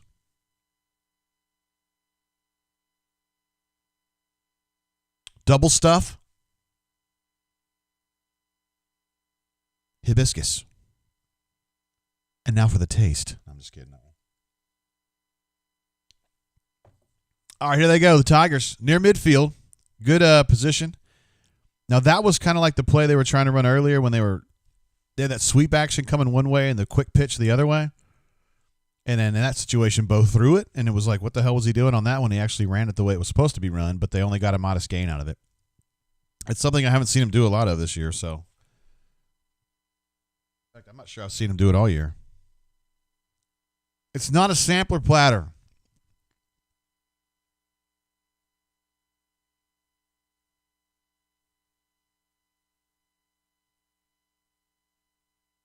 Bo going deep ski. He has completely overthrown everybody. Bo's deep throws have been horrible today. Was he 0-3 on deep throws?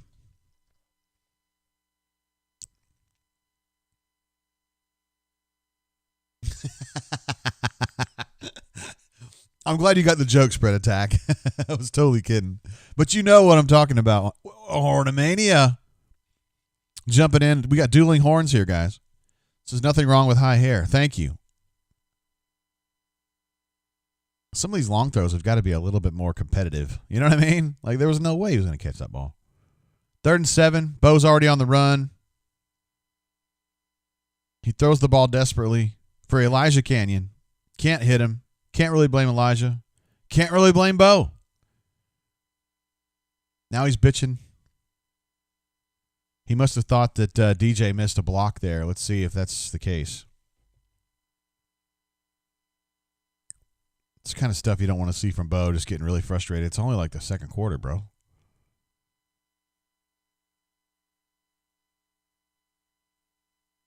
Yeah, he was really frustrated with DJ. And DJ kind of passed on the first block, although he did lock up with another guy.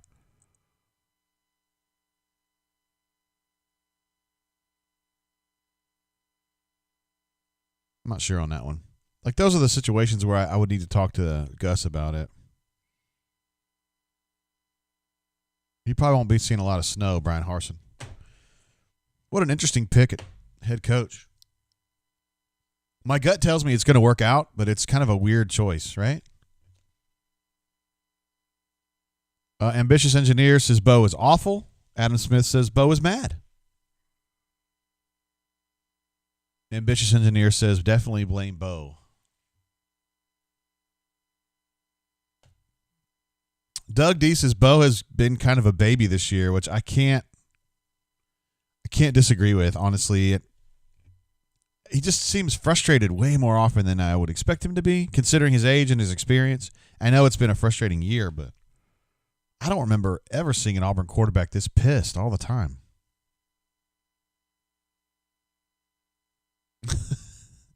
Love the cat stop, bro.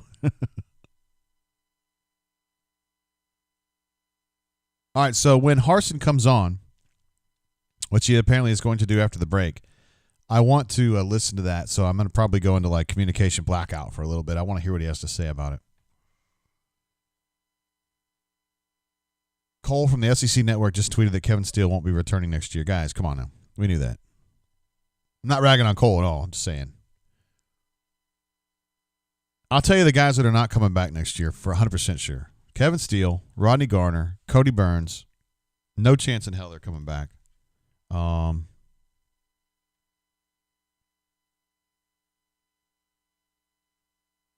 I had to check something here real quick.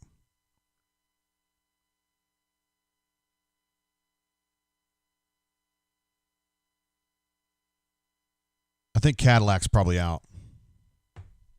And I think Chad, obviously, is going to be gone. So that leaves open the possibility of T. Will and Al Pogue and Porter.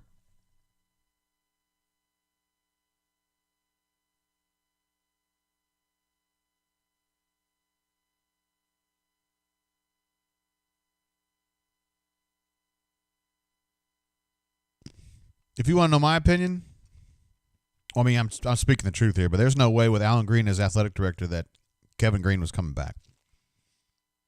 0.0. All right, so Harsin is there, as you can see.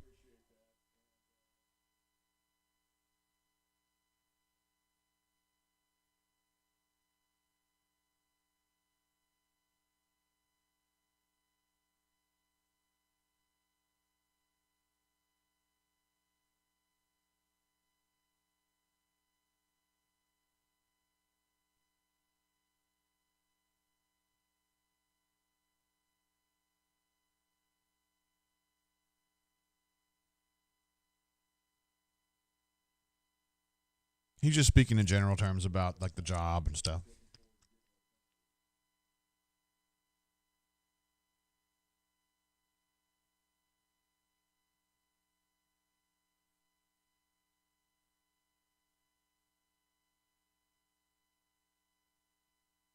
Same stuff he said in the press conference, basically.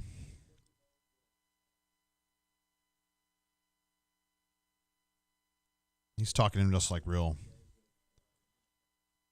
about Auburn, just in a general sense, and it's a place with a lot of tradition, and Auburn people care a lot, which is true. You guys are witnesses to that.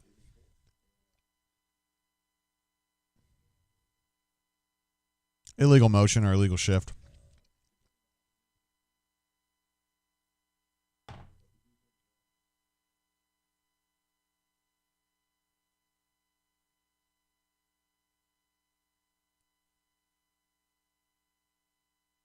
He said we got a lot of work to do.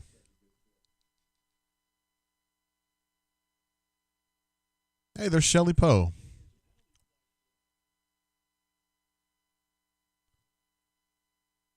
Somehow, with all that bullshit going on with Northwestern, they called it an encroachment against Auburn.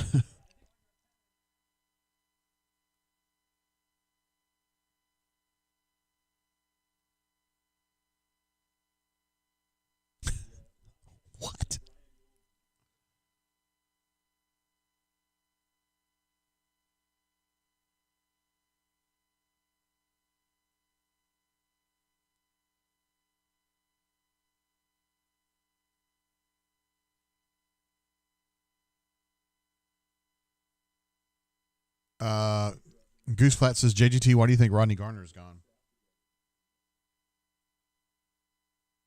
I just feel like he represents something that they're trying to root out. Not that he's a bad guy at all.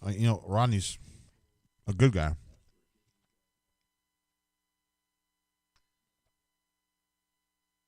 He's just kind of talking in generalities. I didn't want to listen anymore. Not that I don't think it's worthwhile. I just don't want to be here for you guys. I think he's going to be good. I think the one thing you got to have at Auburn right now is you just can't be scared. And he's not. And that's why I think it's a good hire. But being a good hire and having him be successful are two different things. So, but I understand where Alan Greene's coming from on this, and I support the concept. You guys know I support Alan Greene in general. But it sure is a seismic change in direction right now, guys. Fat Crack jumps in with a super chat. Thank you, brother, man. So, JGT, why in God's name can we not cover a dang back out of the backfield? I mean, it is not that simple junior high school football knowledge. It is. I just think the kids are a little bit out of sorts. There wasn't a lot of practice time for this game, and I wonder a little bit about the emotional investment in this game, knowing that basically every coach that's on this staff, not every single one of them, but most of them are going to be gone, and it's just you feel like you're kind of standing on like toadstools. You don't feel like the ground under your feet's very wobbly. Gregory wants to know the odds that he brings in Dirk Cotter as offensive coordinator. I would say slim, but possible, but slim. He needs to bring in a coordinator who can be a recruiting plus. I think everybody on the staff needs to be a recruiting plus. I think Harsin himself is going to be a recruiting plus, which has not been the case of Gus. He's been a minus. So I don't know if Dirk Cotter would be able to help him on that. I know people say, well, coordinators are the smart guys or whatever, but Kevin Steele, I mean, I know that the numbers today are not very good, but he's a good recruiter. He's a good assessor, and he's a good recruiter. Oh, God. They're going to call. They're going to say they didn't give him room to catch that ball, though. Eli just seemed kind of flustered by the fact that that guy was too close to him or something. I don't know.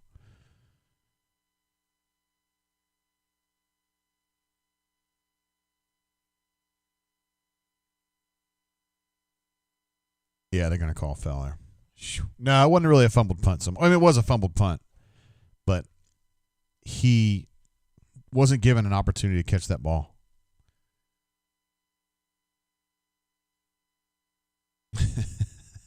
Lord have mercy, Phil says. Ay.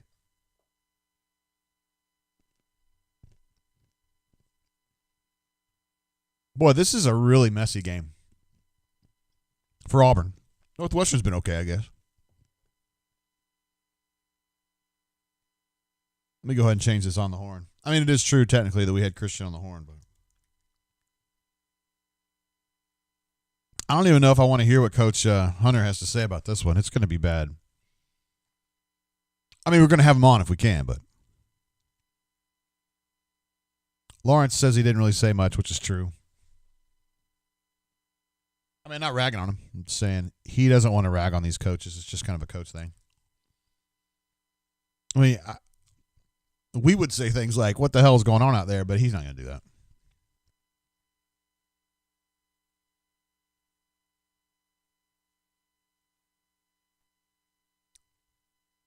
Michael N. says, I know this game is meaningless, but we look horrible on national TV.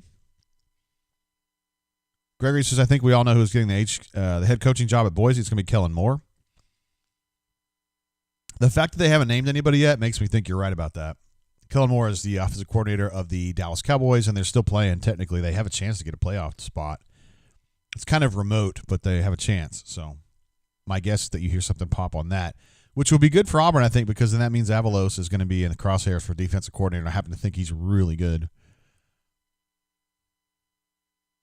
So that would be good. Matt N., also looking at the bright side, says at least Georgia's losing. Mama Doodat notes that Harsin had a enthusiastic War Eagle versus the steely War Eagle that was a staple of Gus Malzahn on Tiger Talk. Javion says, I'm just asking how many catches does Seth have? The answer is 0. I don't know Has he been targeted? He has not been targeted. A little trivia question. Who is the top targeted wideout right now? If you had told me before the game it was this guy, I would have told you to shut up. It's Elijah Canyon with 3 targets. Shane E says, I hope Coach Harsin makes the players run gassers till they puke immediately after the game. Wow. Dang, bro. Blah, blah, blah says, do you think Harsin has his coordinators lined up and we're just waiting on bowl games to be over? Yeah, pretty much. I mean, pretty much. Because he knows what's going on at Boise. He's only been there like 25 years. All told.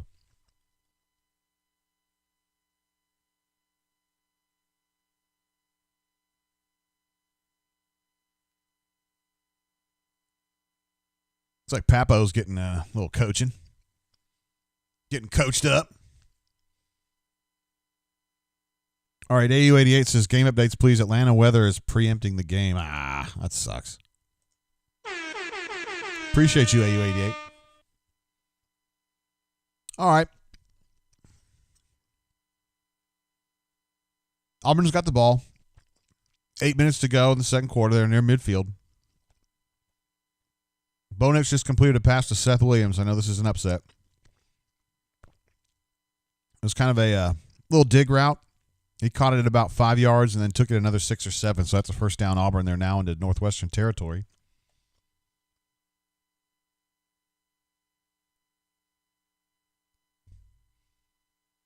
Auburn's running a little flea flicker. Bo did not have anybody to throw to. He ends up throwing it short, kind of on a panicky situation. It hits John Samuel for a decent little gain, 7 or 8 yards.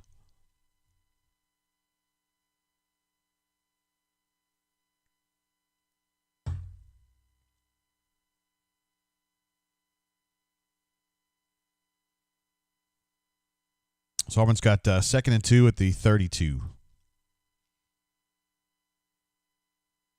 He hit Xavion Capers for a quick slant, only got a couple yards, but he did get the first down. JC23 just said Kevin won't be back. Come on, guys. Kevin wasn't ever going to be back.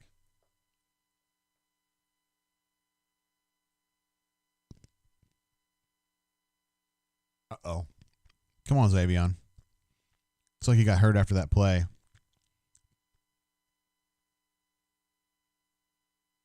Dadgummit.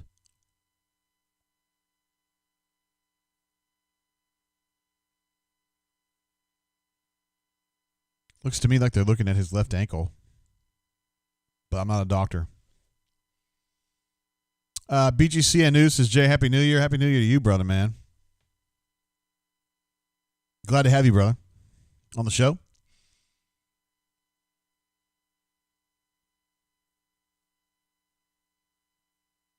Uncle Lou put me in a timeout. What? Oh, you're talking about. Okay. James Taylor Studio says, who is hurt? So Xavion just caught a quick slant for a first down, and now he's down with an injury. It was either left knee or left ankle. I couldn't really tell the severity of it. I mean, he wasn't like writhing in pain, but he was down. And as soon as they started kind of feeling him out or whatever, they went to commercial. Aspan says, Kevin Greene went to Auburn. Not only did he go to Auburn, he played at Auburn. He graduated from Auburn. So, yes. And he passed away tragically last week. BCGN says, how's your day, Jay? I've had better. I would love to see Auburn be a little more competitive here. But all in all, it's, we're still here, man. It's 2021, and I'm not dead yet, so that's a good start. Bobby Edwards wants to talk Duke's Mayo. Oh, my word. Why did our viewers go up all of a sudden? Did somebody what are we doing here? We were averaging like 200 viewers, and now we're up to 415. What did I do? I was at a friend's house. We got a score update from Ed D. Says, since he's still up on Georgia 21-10. Wow, how about that? MWF says he thinks that's an ankle. For Xavion, that'd be great. I mean, I don't want him to be injured at all, but I just didn't really want it to be a serious one. You know, I love Xavion Gapers. Peyton's Positive Palace says all the live streams got booted. Wait, whose? Oh. I don't know. Which live streams are you talking about? You're talking about on the yeah. Okay, I got you. You're still getting updates on the tornado near Macon. First of all, Cleve, I hope Cleve C lives down that way, so I hope you're good, bro. Cleve, I hope you're not on the show then. You need to be sheltering in place, brother. All right, so we're still on a commercial break here with Auburn. It now has a first down around the 30, maybe the 29, something in that range. Xavion's coming off the field, and he's not putting weight on either one of his legs, honestly. Now he's putting a little bit on his right leg. He looks hurt. Auburn 1st and 10 at the 28. It was a perimeter run to Shivy Poo, and he got 1. So it's going to be 2nd and 9 at the 27 now. Yeah, definitely left ankle for Xavion, and he ain't coming back. Not in this game. He's in a lot of pain. They're going to actually bring the cart for him because he must have feeling something in his other leg too. So on 2nd down, Bo Nix pulled a totally unnecessary jump pass. I don't really know why he was jumping. There wasn't anybody like right in his feet or anything. And he threw it for Shivy Poo and missed him. So that's going to be 3rd and long again.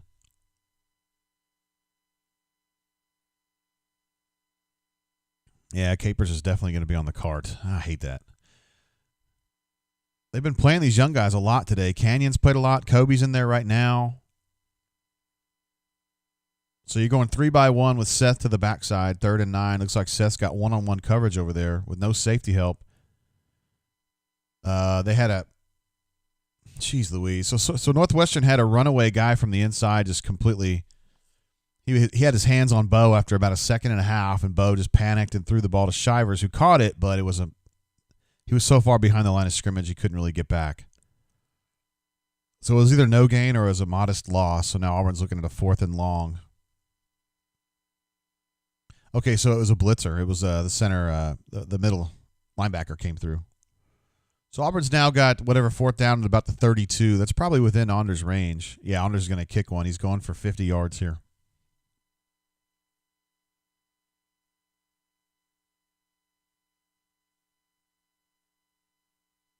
He's going to hit that one easy. Yo, he had a lot of distance left on that. All right, so let's throw another shrimp on the Barbie, guys. 3 points for the Tigers. For the Auburn Tigers, I should say. It's not bad. We'll give him a little applause for that one. And I still have first quarter on here. Duh. We're a little further along in the game than that. Yeah, you guys are still talking about Bo sucking. He's not been great. Definitely not been great. I do want to get some updates here. Let's see. Bo is now 9 of 16 for 72.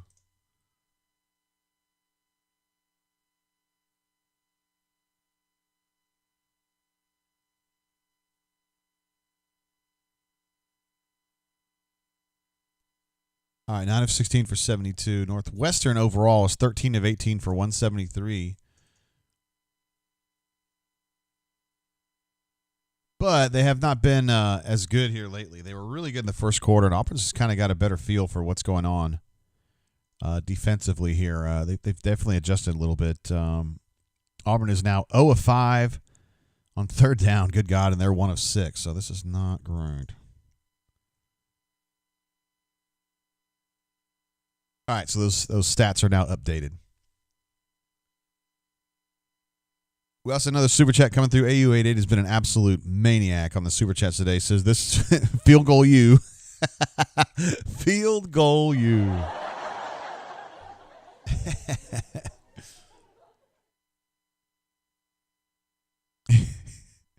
So was that you earlier that said that, yeah, this was going to be the showdown of Shiloh Christian against Springdale, where they go into 6 overtimes, all field goals? I hope Gus isn't watching this. We're laughing with you, Gus, if you're watching this. We're not laughing at you.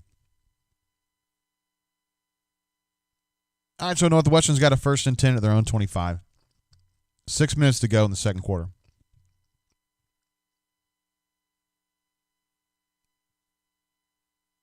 They ran a little play action pass to the tailback again. He got about 12 to 15.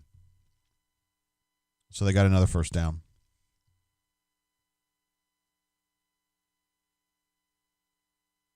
Peyton's Positive Palace is Wardam. I love that attitude, brother.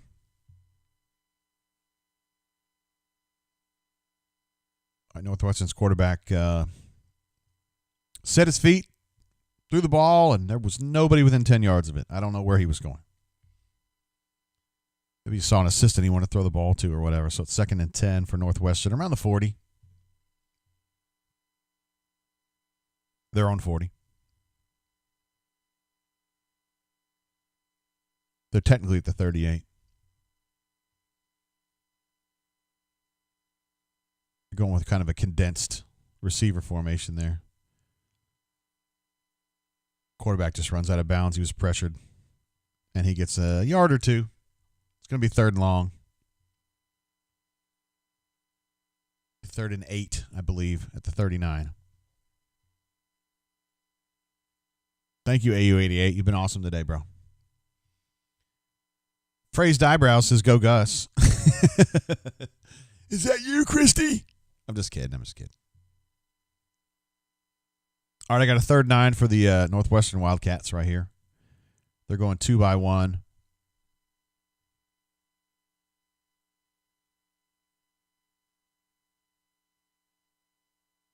They hit a slot receiver on a crossing route.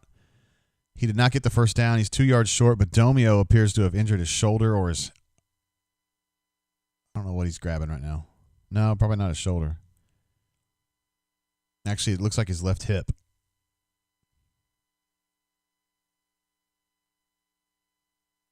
Great. Domio's been playing a bunch today, and he's been good. He had good coverage on that play, too. And made a sure tackle. This is a good play.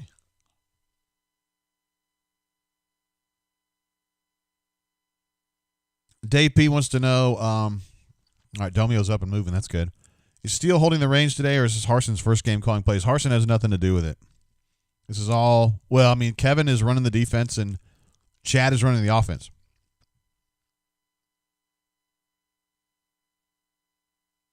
They're kind of doing a game rewind here where Northwestern had a really good first quarter. We're much better than Auburn in the first quarter. The second quarter has been more even. Auburn's defense has been better. The offense has been still kind of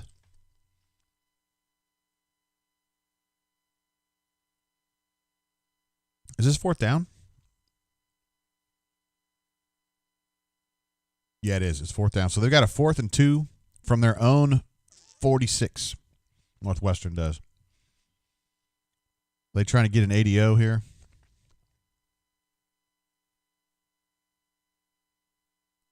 MWF, let me answer that here after this play. Great question, though, and I'd be happy to help you with that.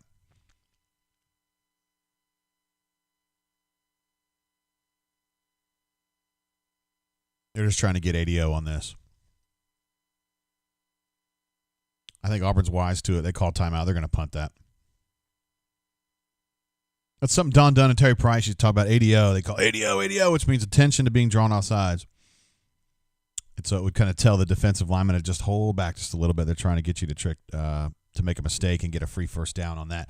MWF 0001. My man.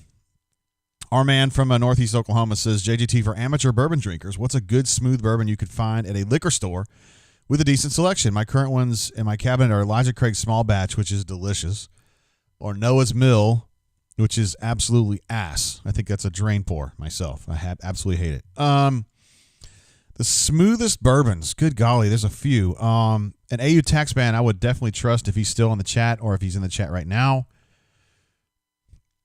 Michter's, all of the Michter's that I've had outside of the Rise, so that would be unblended American whiskey or the bourbon, are both super, super smooth. To me, they're so smooth as to where it's a problem. There's not enough punch to it. I like to have a little bit of punch to it. But Michter's might be what you're looking for, and that's something you can definitely find. Knob Creek. Let's see, who said Knob Creek? AU Taxman. Sorry, AU Taxman says Knob Creek. I completely agree with that. I was drinking some of the Knob Creek 15 last night, which is exceptionally smooth, but you wouldn't find that everywhere. Thank you, J-Dub, by the way. Knob Creek, yeah, I think that's another good one. It has a little bit more punch to me, but it is smooth. So those are the two I would probably recommend. Michter's, to me, all of their stuff is really smooth. The only one I've had of Michter's that I thought had enough punch was the 10, which is tough to find. I actually got that table B in the allocation. So, yeah, let's try that and let us know what you think about that. Michter's is generally available. I don't know if you'd find it in Veneta, but if you were in Tulsa, you'd find that, I bet. Lucas J says, how do I think? I mean, you think Auburn will recover next season?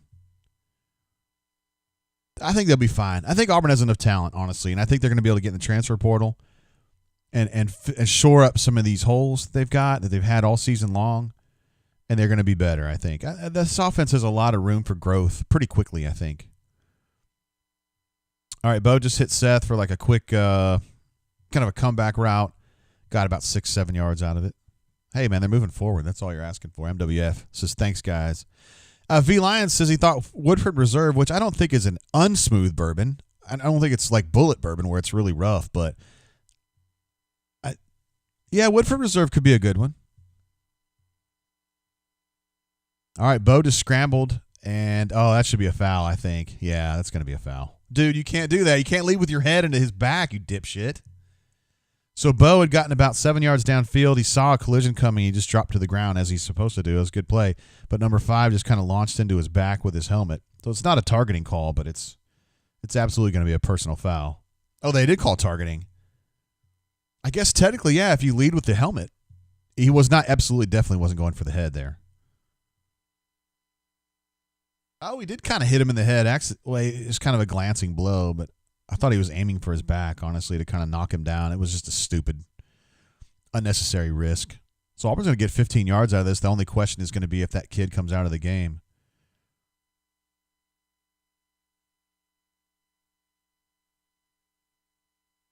Yeah, you know what? I think he is going to get thrown out of this game. I'm sorry, guys. In real time, it looked like he was going into the back, but I think now he's going into the back of his head.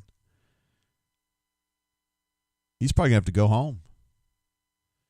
John Paul says 25 minutes ago, Cole Kubelik is reporting Kevin Steele will not return next season. Have you heard this? Absolutely, we've heard this. We've been talking about it for a couple weeks. And honestly, at the point when Harsin got hired, I figured that was it because the people inside the Auburn Vortex that were adamant about Kevin Steele not getting this job philosophically are opposed to him staying here at all. And I always thought that if Avalos didn't get I'm talking about the Oregon defensive coordinator, Andy Avalos, if he didn't get the Boise State job, and I don't think he's going to get it, I think he's coming to Auburn. I think that's it for Kevin Steele. I think the people that didn't want him to be the head coach here are the people that are absolutely refuse to have him back. I'm not taking a side on that. I like Kevin a lot. I've known him a long time. He's absolutely 100% a professional. But no, there's no chance he was coming back. Let's see. Ammo Tiger says he's pouring some Bullet right now. Bullet is that's a harsh bourbon. That would be the opposite of what MWF is looking for. And for me, it kind of has a special meaning because we always drink those at family funerals, which we had a bunch of in 2015, 16, 17. We had, I think, 5. And so we drank a lot of Bullet. And so I wouldn't drink it normally. It's a little rough. Lawrence believes that's targeting, and I have to agree with you, brother. Blackhawk Driver says he's getting some intel from a BSU beat writer. Says, based on what I've heard, I wouldn't expect too many of Boise's current coaches to go with Harsin to Auburn. I also think that's fair. I didn't ever feel like it was going to be a bunch of his guys from Boise coming. I was thinking maybe a handful. So no targeting, I guess. But it's still a penalty. Ed D says Steele to South Carolina. You know, I wonder if he does that, does that put his buyout in jeopardy at Auburn? Because they owe him something like $5 million. I think it's kind of a tricky situation for him. I don't know. Little pass to J.G. Tate All-American Brandon Frazier over the middle there. He gets a 7-yard gain, 7-yard pickup. Goose Flat Waterfowlers says, JGT, any chance Muschamp comes? Yeah, I don't know about that. I don't think so. As much as I would like to see it, I'd love to see a Muschamp come back for a fourth tour of duty at Auburn. He was a GA, and then he was coordinator twice, once under Tuberville and once under Gustav. Auburn ran a little split zone look there, and then they had Nix keep it. He gets the first down, converts it on 2nd and 3, so that's not bad. Sam Howell jumps in. JG, Tank still has more yards from his COVID quarters. Thanks, brother. Thanks for jumping on our basketball chat we had the other night after the Arkansas game. Appreciate that, brother, man.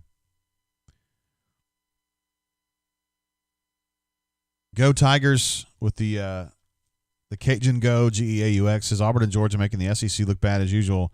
LSU made the SEC look terrible this year, too, and also when they got crushed at Auburn, that didn't look good either. Brandon Frazier with a second catch on this drive. Got another 8-yarder. Looks like he felt the brunt of that one. Oh, I'm sorry, it's John Samuel. My bad. John Samuel is 47 and Brandon Frazier is 87, so they can look the same kind of, and they're in a clump. DJ Williams with a little run there, little counter. Gets a first down. Near midfield, Auburn has 2 minutes to go. Not too bad. AU losses. Bo is pissed again. Cleve, bro, I hope you're doing good there, man. They were saying there were some gnarly storms near Macon. Just trying to keep an eye on you, bro.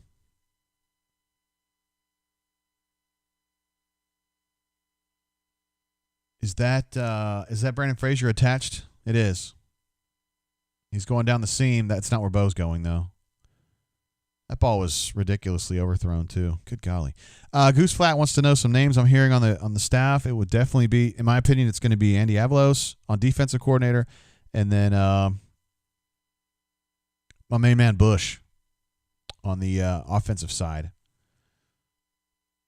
Did Georgia fumble right there? I know you guys are wanting to see Cincinnati win that game. I don't blame you. Alabama Notre Dame kicks off in an hour 48. My goodness. Where is Bakis? Mamadou. Great question, bro. Also, I don't know if you guys saw this, but Carly from Birmingham wrote a Facebook post that went viral this past week that says you should not call Nick Saban. You should not call him Nick if you're a sports writer. You should call him Coach Saban or Coach. The fuck is he talking about? I only know Coach Saban a little bit, like from talking to him at media day or spring meetings. I call him Nick.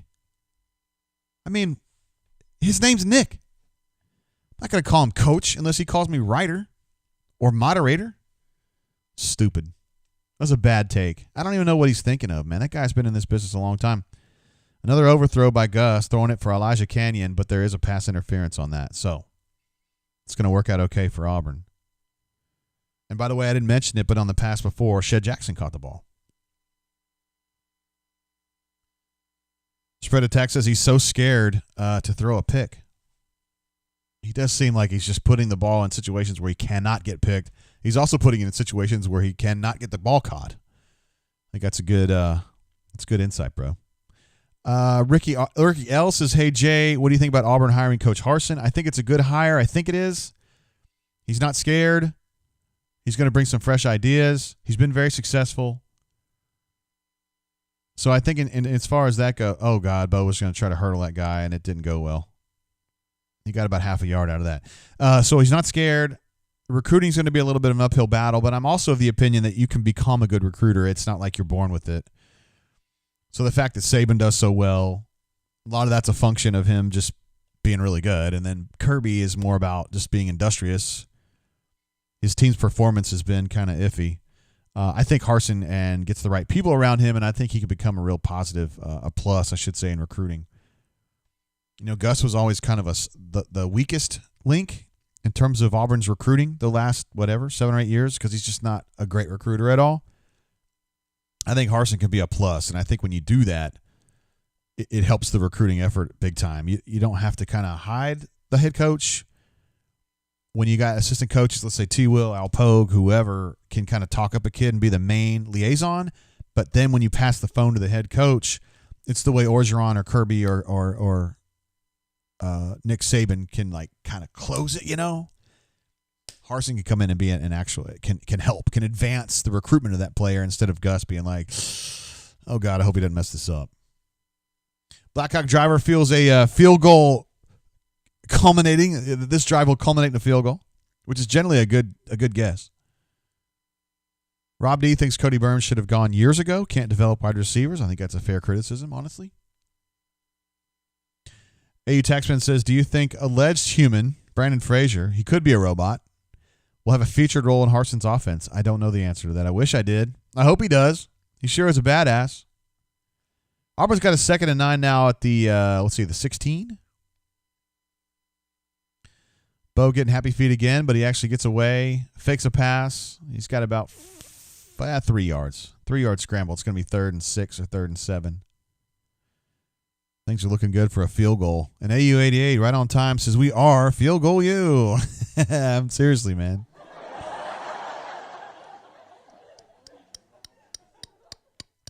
Ammo says JG is the Oklahoma wide receiver, grad transfer. I thought he was like a tight end. He's more like a flex tight end, I guess, the way that Lutzenkirchen was. Grant Calcaterra still inbound with the coaching change.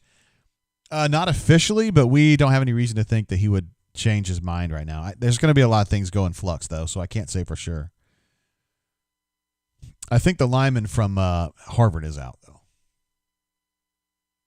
Auburn alumni says Frazier caught a pass today. I'm calling that a win.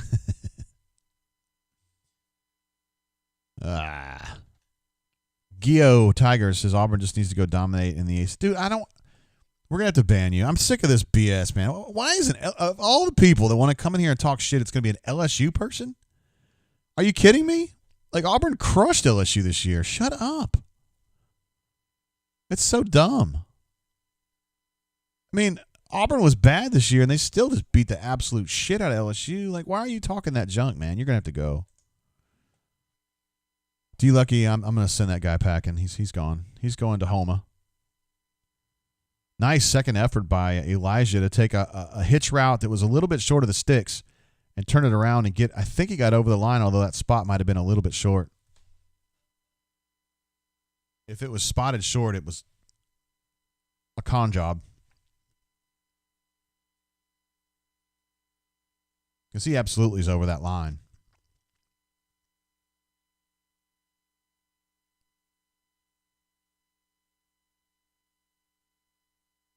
If that ball is spotted correctly, he's at the 6. So they've given him the first down. I just don't know what the spot is right now. Auburn's going to be in the red zone with a first down, though. So this is a positive thing for the Auburn Tigers, no doubt about that. 37 seconds on the clock. They're going to give Auburn a first down at the 5.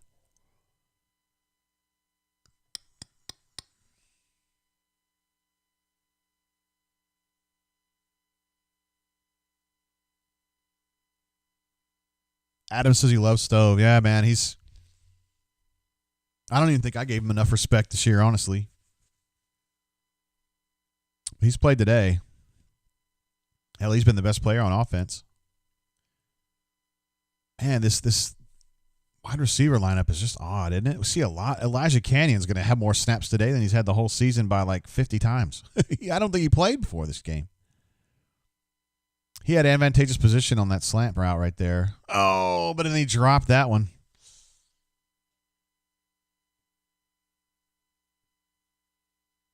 The quick slant was open, and then he actually flared back outside.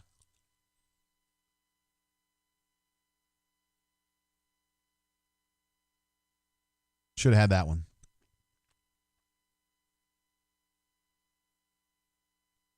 Wait a minute. Are they running Wildcat with Elijah Canyon? No, never mind. Sorry, I couldn't see.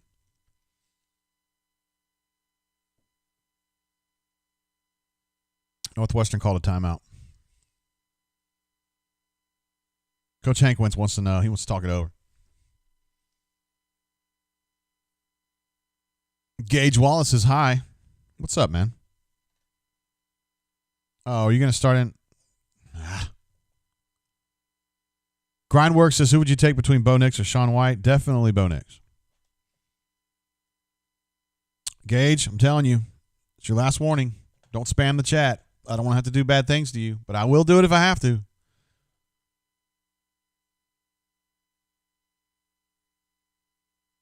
I think I would take Bo, though. Bo's still got a lot of room for improvement, man. Sean White never really got much better over what he was. Diego says this game feels like it's dragging on time. Is it really? Well, this game kicked off at noon, right? So we're an hour and 39. Is that right? Does seem like it's dragging, though. Bo's going to the end zone. He overthrew Seth again. But again, like you guys were saying earlier, like he's really seems afraid to get picked. Cleve right now, it is 3rd and goal at the 5. Going in, and Auburn's got 27 seconds on the clock right now.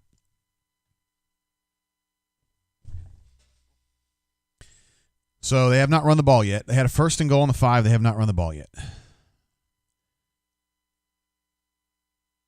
see what the call is here. There was a flag that just went down. They're going to call an offsides on the Auburn Tigers. So now it's going to be 3rd and 10. 3rd and goal from the 10, excuse me. Apparently that was Alec Jackson on the offsides there. I did not see it. Doesn't mean it didn't happen.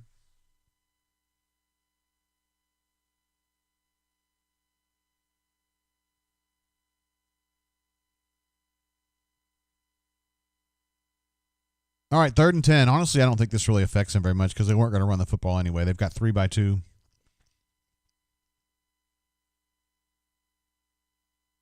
Bo throws the ball for Seth. He catches it, but he's just maybe one step out of bounds. I don't think it's Seth's fault. I just don't really think he was open because there was a defensive back right there. So if Bo throws it inside, it's picked. He threw it as far outside as he could possibly get it so that Seth had a chance to compete for the catch. He damn near got it, but not quite. It's a hell of an effort, though. What's up, James? He says, hey. I say, hey. Adam Smith says Jackson is killing us, meaning Alec Jackson, the left tackle, has definitely had a challenging. They're kind of reviewing this on TV to make sure that Seth did not catch that ball because he did catch it. And he did a great job of kind of dragging his toes, to try to keep it in the end zone. But I think at the moment he catches the ball, his foot is just a little, just like this far out of the end zone.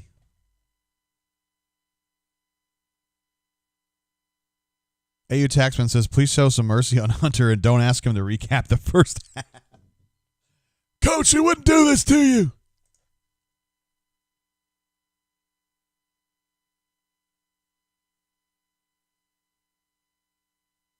All right, so it's going to be 4th and goal. There you go, AU88. Another chance for a field goal. Another opportunity. Looks like it's going to be about 28 yards.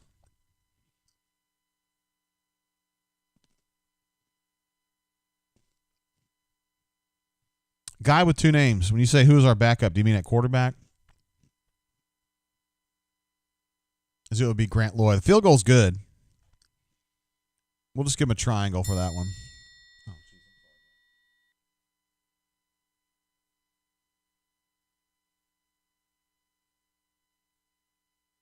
We'll give you a little triangle on that one.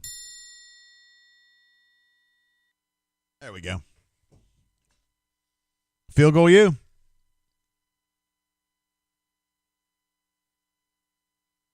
Why are they showing like an aerial footage of the field goal again? I don't understand. Patrick P says Gus is at home folding his money.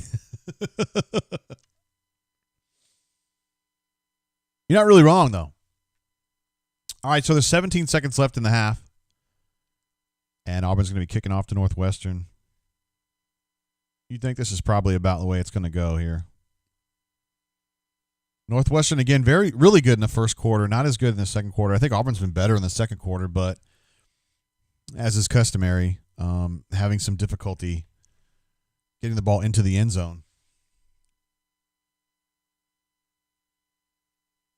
settling for field goals.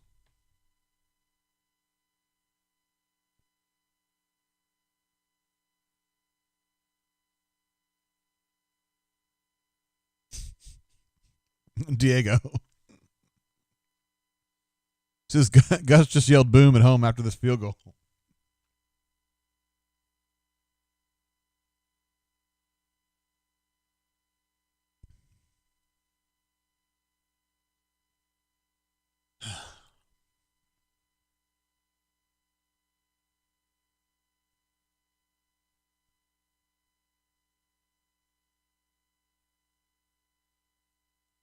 Confused by all these shots they're putting up of the like fans. Like,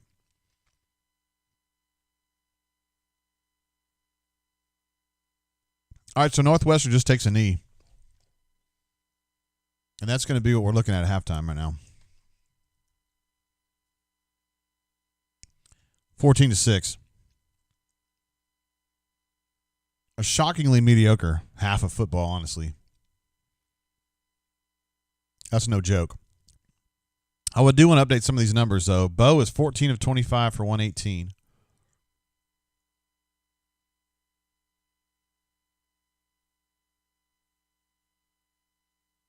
Tank is still 0 of 0.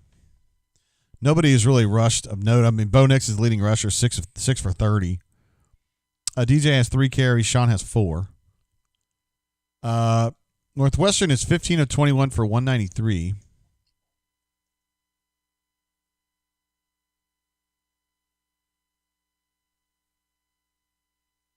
Which is interesting because I think they had about 150 passing yards in the first quarter. So the second quarter was kind of they took a big dump, really. I mean, Auburn's defense has been better.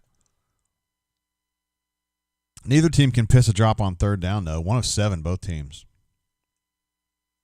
I mean, I'm sure Kevin's really happy with 1 of 7, although they were 2 of 3, I think, on fourth down, which he's not happy about. But in general, Auburn's offense looks really, really bad today.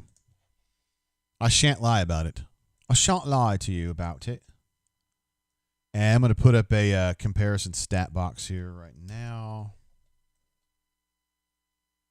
I'll pull this over and look at that on our stats page. These are the game comparisons. So this is a lot better than it was at the end of the first quarter. But that 1 of 7 on third down is horrendous for Auburn's offense. And they're not running the ball very well at all. I mean, I know Tank's not there, but Shivers and DJ are there.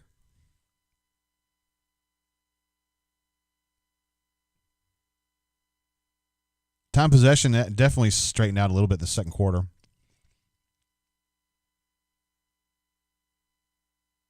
Yeah, I don't know.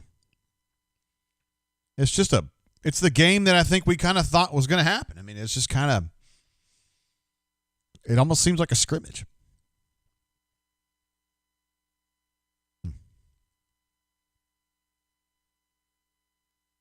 Ambitious Engineer says Bo is not a leader. Phrased Eyebrow says this scoreboard goes to 11. Well, why don't you just, why don't you make 10 the loudest and make it 10? These go to 11. Anthony Rudd says, where is BMAT and Jay Lee? We never talk to BMAT before the game, or rarely do we, and we never talk to BMAT at halftime. We do talk to Jay Lee at halftime, and I'm planning to do that. Halftime, we just hit halftime about 2 minutes ago.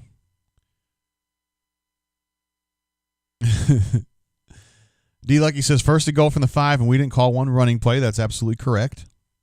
Cleveland Brown wants to know if it's Hunter time. I think it is. I believe it is. Let's do it. Let me get our Skype up here. Hunter's not going to want to talk about this, but, Hunter knows. Sometimes you got to dig deep. Let's see if I can find him on here.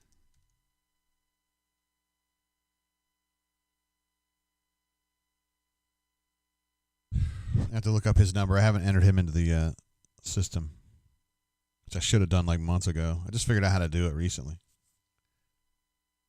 Crocodile! Let me hit this up, though. Crocodile, bro. Thank you for your super chat, brother, man. And also for being part of our show all the time, including our basketball shows, too. It says, boom! How about them special teams? Yeah, that's pretty good, huh? Thanks, Crocodile. You're the man now, dog. All right. Calling Hunter right now. And we'll see what he has to say about this bad boy.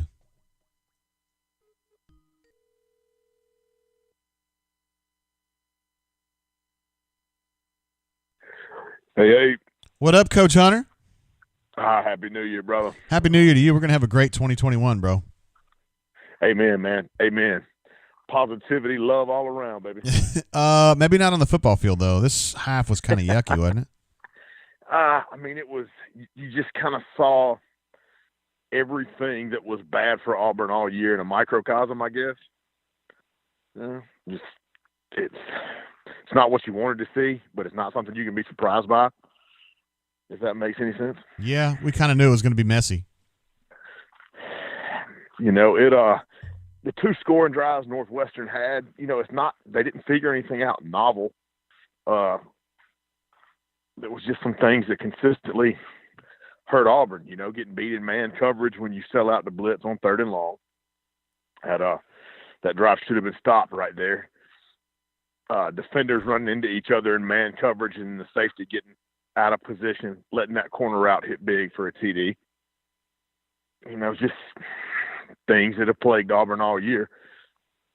And some unfortunate things with some young guys in the secondary. Still no pass rush whatsoever. None. You know, consistent theme. I think even worse today, you know, because Northwestern's really, really sound, but that's not an offensive line that should be able to stonewall Auburn's front, you know, ideally by any means. Offensively, man, it's been tough to watch. It's been clunky and not rhythmic at all. There was one drive where Auburn did something really, really cool, and they've gone away from it. Something they hadn't done all season. Northwestern safeties read first uncovered linemen generally by rule. So when they go 3-man front, the safety to either side is looking at the guard to his side. Auburn ran QB counter, running back going one way, pulled the guards the opposite way, and went seam RPO off QB counter.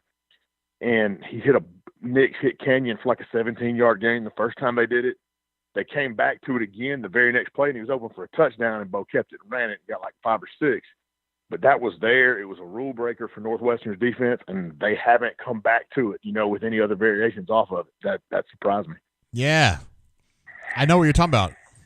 We were kind of identifying that on the show because it looked weird. It's something that we haven't seen all year. No, and that's you know, we talk a lot about offenses having to put guys in run-pass conflict. That's a really great play design that puts their safeties in run-pass conflict by rule, you know, in terms of what they're seeing. And that's what you want to see more of out of an offense because that's what makes an offense hard to defend. You know, it worked, it looked good, and then where'd it go? Gone. Well, how about Auburn running the ball? 13 carries, and 6 of them were Bo. 13 carries versus 25 throws. I mean, is this really what Auburn should be doing against Northwestern's D? Nah, man, it really shouldn't. What you'd like to see is, you know, and I'm sure because all good coaches self-adjust. And after that Big Ten championship game where Ohio State just gashed Northwestern in the run game, they self-adjusted.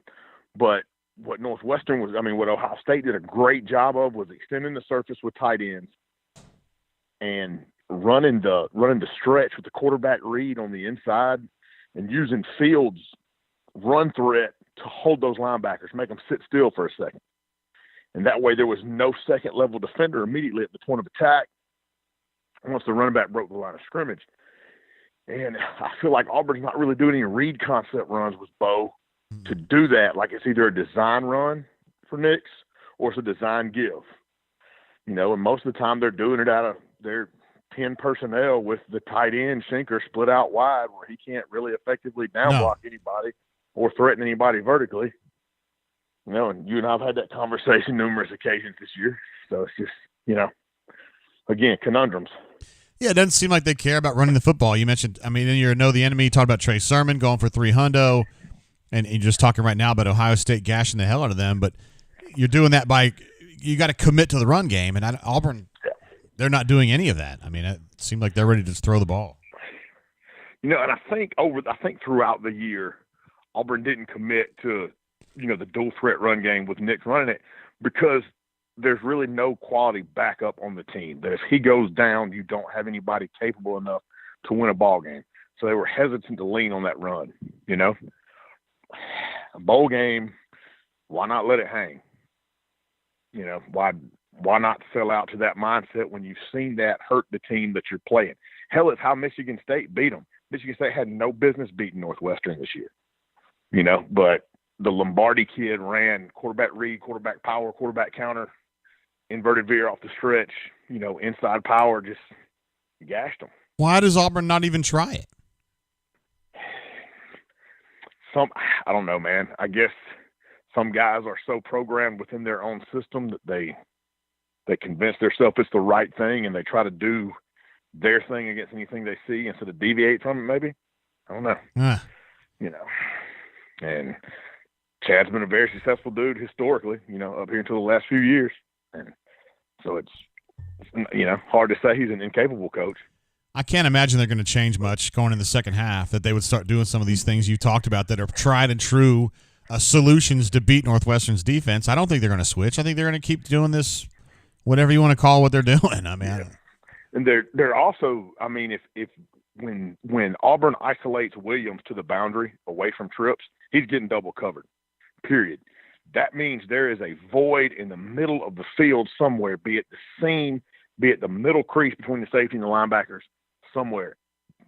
You want to see a pass route exploit that space, man, because they're just tipping it pre-snap. The corner will be down in a hard press, too, with the safety walked up outside the hash over the top of that side, or either the corner's way off the ball with the outside linebacker walks out. It's, usually Northwestern does a good job of not giving you pre-snap reads in terms of what they're running coverage-wise. They're tipping that. And you want, love to see them attack that and hit that a little bit. Yeah. I mean, you'd love to see it. I don't know if we can. I don't know if we'll see it. Yeah, man. I just, you want to see the team going into a big change right here with coaching turnover. You want to see them in on a good note, create some buzz that can give the new coaching staff some momentum to recruit off of, to prevent attrition, to go into the offseason with some momentum and some energy. Because, this year has been so weird all across the board. There's a lot of hurdles new coaching staffs have to jump over anyway. You don't want another setback right here from having a flat and bad showing. Yeah. I'm afraid that's where we're headed, Coach, but we'll find out. Yeah. Hopefully not, man. Maybe you get a good second half, just see some guys step up and make some plays. I'd love to see it so we could talk about something positive for a change when it comes to football, Well, we'll watch another game and talk about that if we have to. All right, bro. Hey, I appreciate you jumping on, and we'll check with you after the game, all right? All right, brother. We'll see you. Big it. There he is, Coach Hunter. An absolute badass. Always trying to – he doesn't want to get out here and poop on people. That's never been his gig. So he's just trying to say, hey, man, there's some stuff I saw on tape, particularly from Michigan State and Ohio State, things they did to just crush Northwestern with the run game. Maybe it's something Chad ought to think about. I don't know. We got a super chat. Of course, I mentioned Crocodile before that call. During the call, Cleve C. jumped in to say, JGT, I tried to get it 9 even for you representing 3 second-half field goals with Auburn getting the defensive shutout. Crazy. 15-14 AU win is what he thinks is going to happen. Here's to an AU fan hoping. Lots of field goals. He is also on board with the FGU chats for sure. Rob D says this is not the same quarterback I watched play at Pinson Valley. Of course, Bo had a storied career at Pinson Valley, led them to, I don't know if they won the state title. Maybe they did. They definitely were playing for it. Bo was obviously an accomplished high school quarterback and hadn't been quite as good here in the college level, but still a little time. Let's see if I talked about trying to get Jay Lee here on the horn and see what he has to think about this one. I bet you he is going to be none too impressed. So I got this thing ringing right now. Ring-a-ring, ring. Ring, ring, ring, ring, ring, ring, ring. Yeah, is this Jay Lee? Hey. What's going on, Big Daddy? Oh, just watching a little foosball. That was kind of a messy first half, Jay Lee. Is that fair? Yeah, absolutely. I mean, but anybody is anybody surprised? No. I mean, they'd love to see Auburn do something good for a change, but no, not really. Same players, the same plays, same coaches. Well, it's some of the different players, right? No Tank. We're seeing a lot of Elijah Canyon, Kobe Hudson. Yeah. Xavion Gapers. Been a lot of different. Yeah, I mean, yeah. If anything, it's a less talented lineup, wouldn't you say? Yeah, less probably. Experience, less talented offense. Yeah, where are you located, bro? You're cutting in and out. Uh-oh. Did we lose Jay Lee? He was kind of cutting in and out there, wasn't he? I mean, penalty. It's basically more of the same. I mean, like you said, though, you got players missing, sitting out. You got players, with the COVID protocol not playing. You've got a head coach gone. You've got an interim coach in charge now. Like, did anybody really expect to see this team look better than they have in the previous 10 games? Well, I guess everybody's just kind of hoping, but no. Logically, you wouldn't expect anything like that to happen, no. Yeah, I mean, be honest with you, they're probably 14-6, one possession game at halftime. Not bad. Yeah, you're right. Considering how bad they were outplayed in the first half, they were better in the second. Absolutely. I say the first quarter, I should say. The first quarter was, I think they picked up one first down. Auburn picked up one first down, and then went on to 2 plays later. It was 3rd and 24. Yeah. I believe that's what happened. Yeah, and the scoreboard, in my opinion, doesn't show how badly Northwestern has outplayed Auburn. Agreed. Auburn can't run the football. Do you have the stats in front of you? What's the rushing total? 40 yards? Something like that. Yeah, I know that Bo's the only guy who's run the ball. 13 carries for 48 versus 25 passes. So there's not a lot of balance there. And Bo's the only guy running. 6 carries for 30 yards. He's the leading guy. Yeah, that's what I was going to say. Take away Bo's scrambles or his draws, and you've got 18 carries amongst the running backs. 18 yards amongst the running backs. Correct. 7 carries for 18 yards for the tailbacks. Yeah.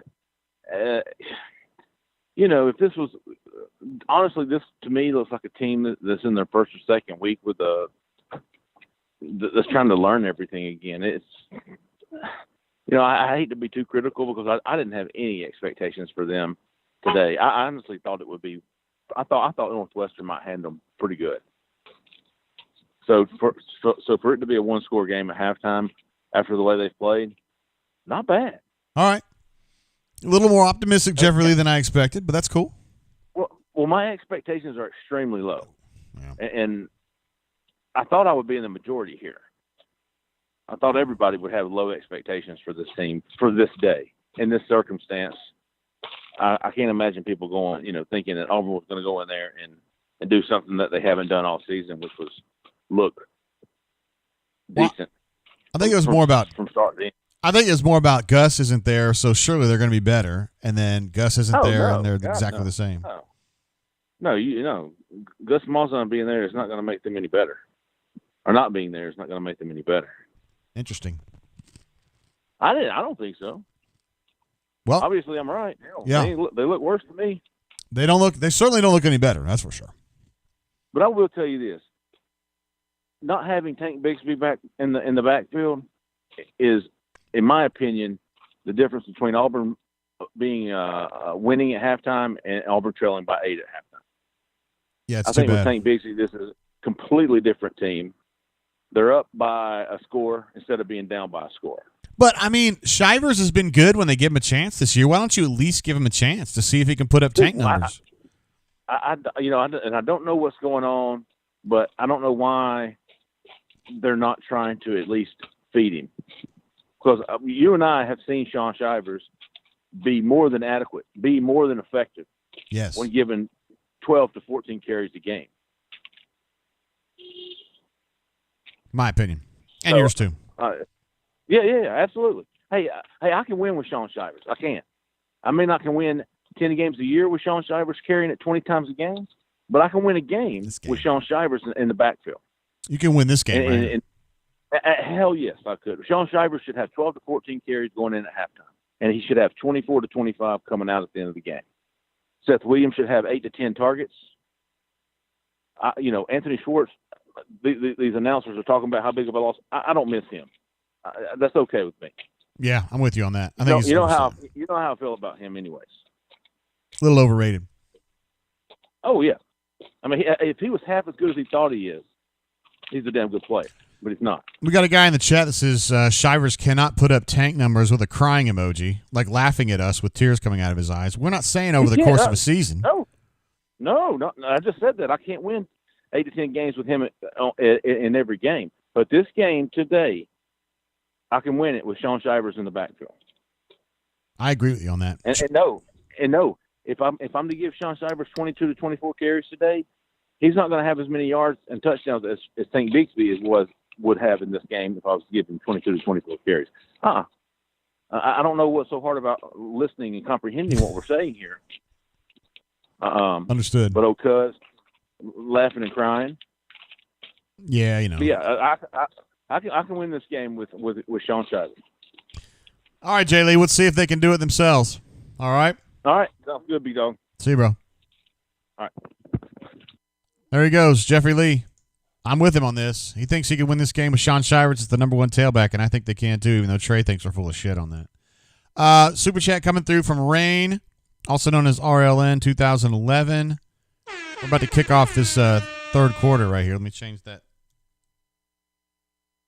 The question was, thoughts on Auburn's young wide receivers and Gus's personnel choices in the past. I mean, I like these young guys. I've liked Xavier the whole way, although he's not going to play in the second half. Elijah Canyon's been good today. Did you see Tennyson back there for the kickoff return? That was interesting. I like him a lot. I think Gus always had a proclivity to play the more experienced guys versus the more talented guys, which I don't necessarily think is a great idea. I always thought it was kind of a weird twist for Gus. So that would kind of be my answer on that. But I like these guys. Elijah Canyon's been good today. I thought he would be good. Kobe hadn't played a ton, but I like him. I love Xavier when he's healthy. So those three are really good. Comes another kind of impromptu bow scramble. He gets 3 yards on it.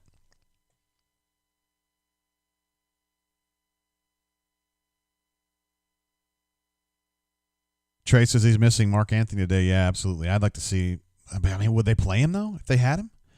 Quick throw out to Kobe Hudson. Gets another 3 or 4 yards. Auburn's going to be facing a 3rd and 4, I believe. If they had Mark Anthony right now, would they be playing him? Probably not. I mean, DJ's good. They're not playing him very much. I mean, Be Easy's right. He says Shivers has no vision between the tackles. That's true. He runs into people's asses a lot, But he runs hard, and he's really quick and straight.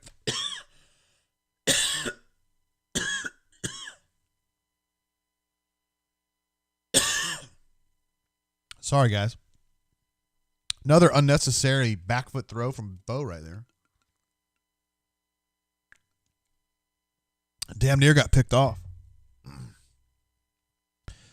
Defensive end got his paw on that ball and knocked it. So another bad series there to start the second half. Yikes, man. Still not trying to run the football, really. J.J. Pegues is playing. You can see him right there on punt protection, but he's not part of the offensive game plan at all today. Northwestern return man bobbled it a little bit, and then he just kind of surrendered 3 yards and dropped down because Chris Thompson was about to kill him. So Northwestern's going to take over around the 20-ish, 15-ish, somewhere in that range. Chip says JGT almost vomits over that play. Canoe Man says the Commodore has the vid. I'm good. Blackhawk Driver wants to know if Harsin can actually break Bo of that habit where he throws off his back foot. Yeah, I think that's fixable. I mean, he did it last year and he does it this year, so it's going to be harder. It's going to be kind of a long-term thing, but I think it's fixable. I still think Bo has the ability, man.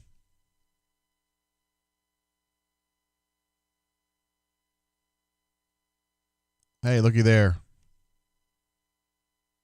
They forced the quarterback to roll out, and then he got a couple yards on a scramble. And Big Cat actually played that intelligently. You remember, he tends to kind of get drawn way too deep, over pursues it. That time he slow played it, and even though it was a modest gain, instead of a tackle for loss, Big Cat avoided disaster with that play, and it was handled well. Just ran a little counter right there, a little loaded counter, and they got like 6 yards out of that. I still can't believe Auburn doesn't run the football. I don't understand it. I mean, this has to be the function of they just don't think Troxell and Alec Jackson can be strong enough at the point of attack. It's the only thing I can think. I guess you could say that they're worried about depth at tailback, yes, but Northwestern quarterback just scrambled for a first down, by the way, on 3rd and 3. They are thin at tailback, but at some point you just got to say, hey, man, we've got to run the ball. We're not going to win this game. And if somebody gets hurt, then somebody gets hurt. Northwestern just ran a stretch play on first down, got about 8.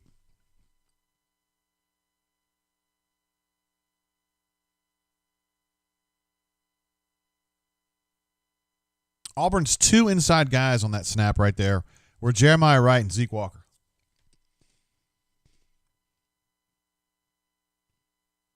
Those are your 2 tackles. This is insane.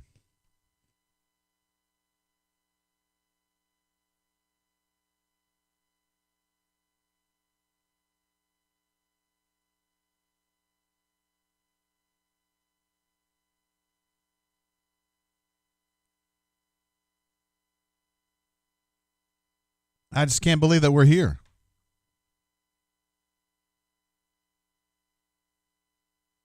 He's all right. He got back. There we go. Auburn finally got to the quarterback. They brought 7. I think Papo got that sack, but really Zeke Walker was right there. He was causing problems too.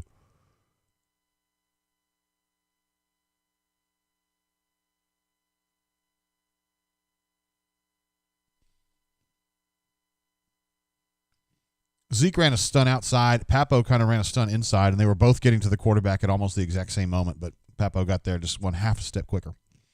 2nd and 23. Now they've got Jaron Handy in there ready to run. Now it's TD.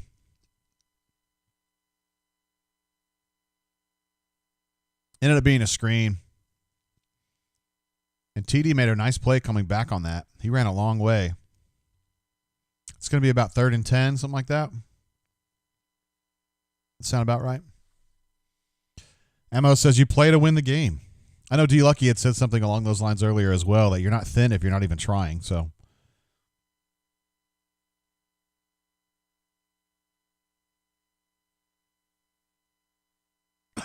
excuse me, 3rd and 15.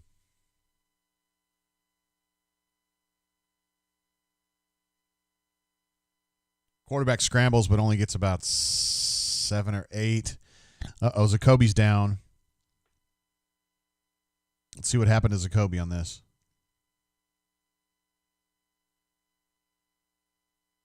Ooh. Zacoby might have gotten concussed. He was kind of going in for the tackle, and he got knocked down really hard to the ground by one of his own teammates. I don't know who it was. He's up. Looks like he's grabbing his wrist or his arm. Oh, Auburn had 2 players down. Zacoby's walking off the field, but he's obviously in some pain with his hand or his arm. I don't know who that is. Somebody else is down on the ground right now. I couldn't tell who that was. Mike A says, who's our quarterback with Loy out? That would be Lord Cord. Cord Sandberg.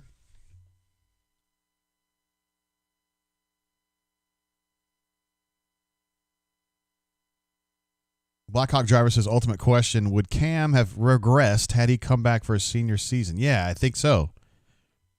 There was literally nowhere for him to go but down, because his 2010 season, to me, is the greatest single individual season in the history of college football. He was the most unstoppable force I've ever seen, and I think has ever been there for 1 year. I mean, Tim Tebow was awesome too. There's been a bunch of them, but for 1 year, I mean, 3rd and 4, every single time he just converted it for you. I mean, he was just like the walking, talking human 3rd down conversion.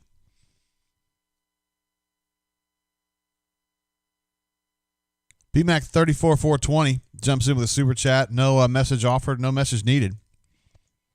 You know how we feel about BMAC. It's an absolute badass.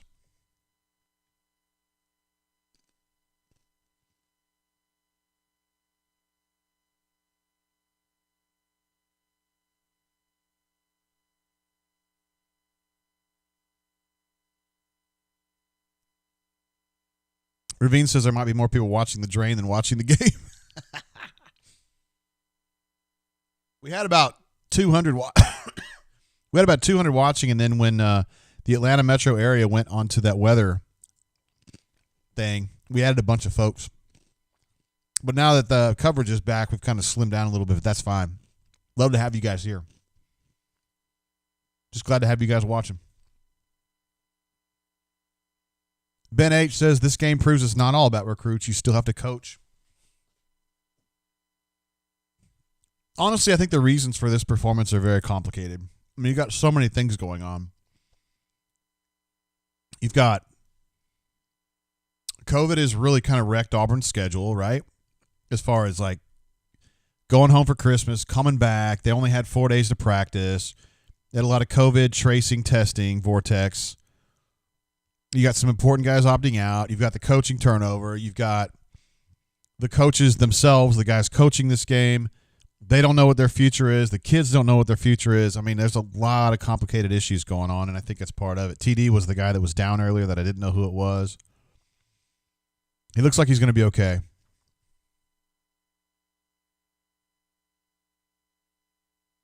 It's kind of jogging that off, and Northwestern ends up punting on 4th and 6. Eli Stubb was going to try to sneak in a little punt return there. He kind of acted like he was going to fair catch it, although he did not wave his hand. Caught the ball. He got through that first wave of guys coming at him, but he wasn't able to get much further. He probably got 5 yards out of it.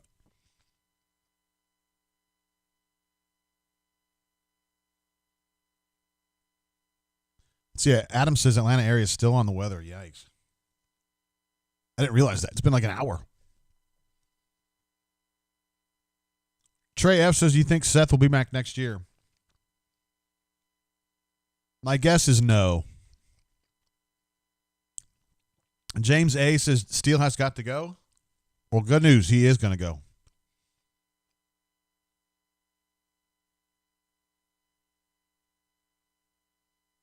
This will be his last game at Auburn.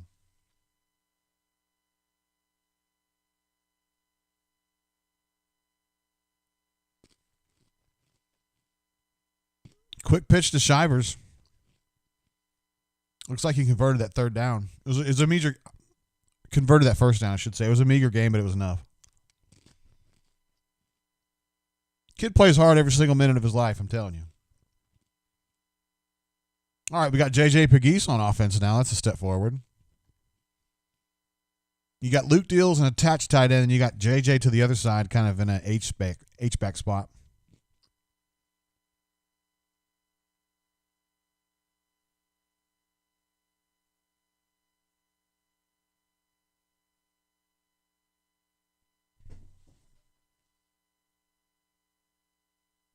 AUEKU says, JG, when you put up all that together about all the distractions I mentioned earlier, it's amazing we're playing as well as we are. I think this game takes a lot of mental fortitude, honestly, for these kids. I really do. All right, so that's a good catch by Shed right there. It's a throw that hit him right in the breadbasket, so that part of the catch was not tough. But he had a cornerback coming in on him really hard, hit him really hard, and he held on to the ball for the 1st down, so that's a nice play right there. You got to give some commendation to Shed when he deserves it. He's had a few costly drops this year, but that was not one.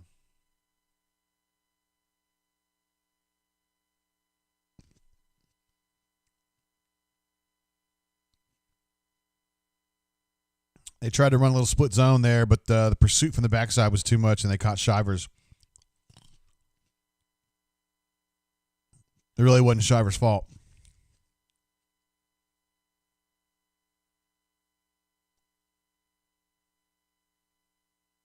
All right, so they got a second and long, second and 16 or so. Looks like they're going 2-by-1.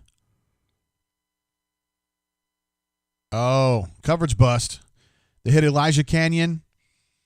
Oh, my gosh, what a play. He caught the ball at about the 17 and just stiff-armed that dude all the way down the sideline. And yikes, man. Great play, man.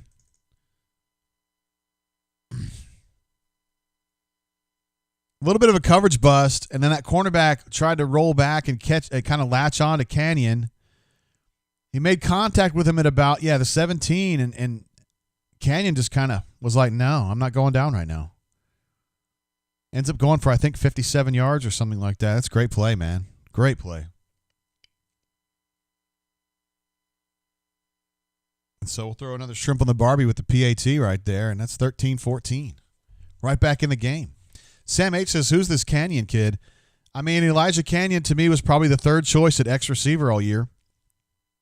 Behind Seth and behind Xavion Gapers. And Xavion's out, and they've had to kind of restructure their rotations at wideout because Schwartz is out as well. And so Canyon's kind of been the preferred guy there as the number 2 receiver today. He's been good. Javion says we back in the game. Boom. That was a tremendous play. All right, so Auburn's right back in this game. Nice drive for a change, huh?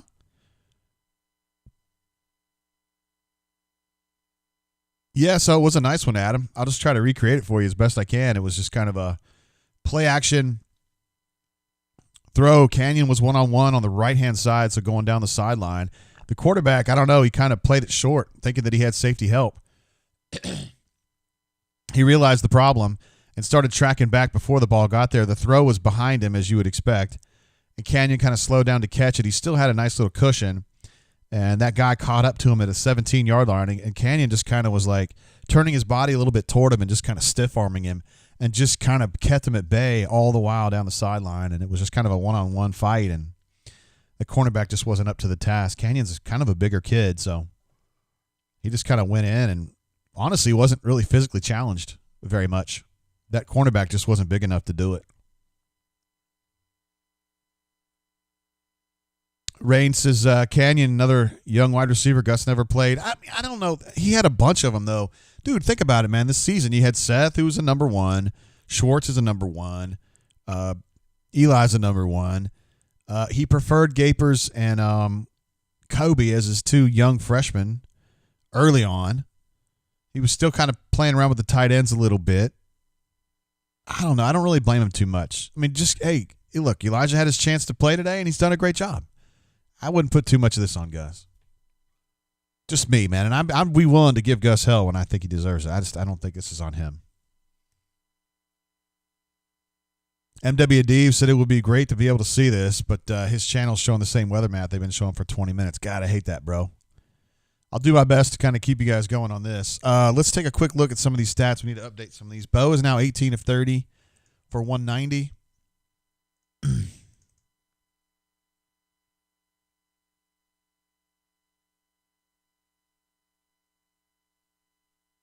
All right. And Auburn on third down is now 1 of 8. They are 2 of 9. My God. What a sordid afternoon of third down failure. Good God. And Northwestern's passing has really been shut off since the first quarter ended. He's currently 16 of 22 for 201.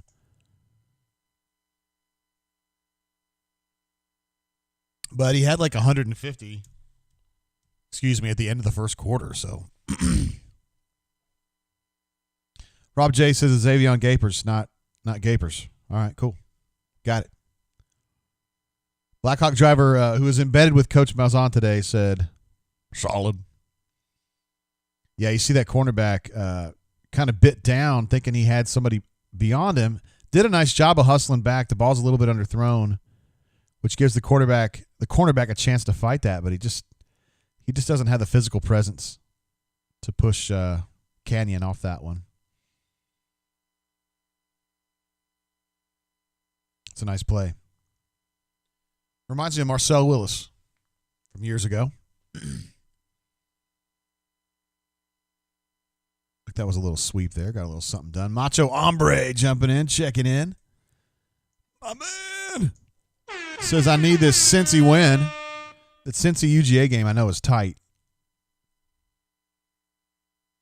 Sarvi Hector says he just stuffed Boise Great into a trash can.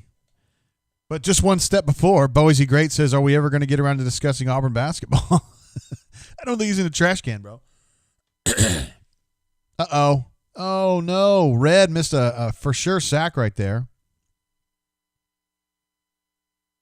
And Cam Riley made a valiant effort to chase him after that missed sack.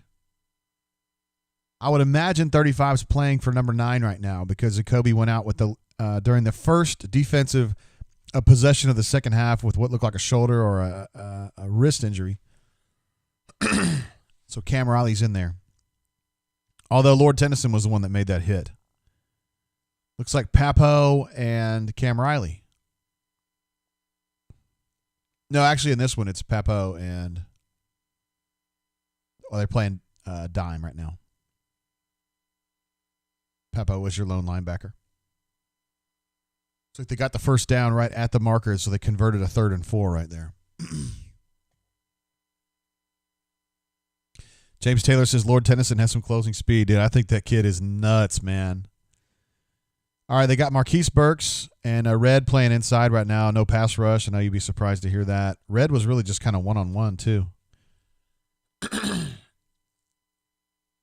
That was a coverage bust right there. The tight end faked a block and then kind of flared out into the flat, and nobody went with him.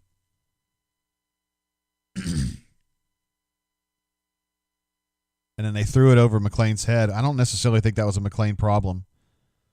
And they got probably 30 yards out of that play.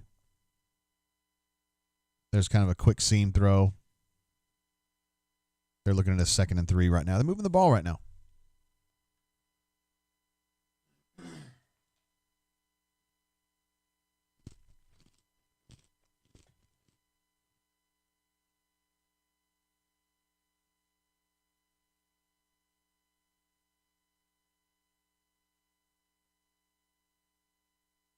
Incomplete pass on 2nd down. They're looking at a 3rd and 3 right now, Northwestern is.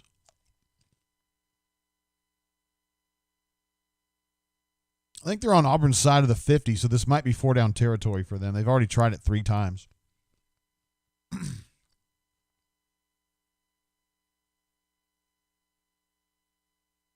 They're at the 37, a little further than I thought. This is kind of a weird... Oh, never mind. They motioned out of it. Quick pitch left.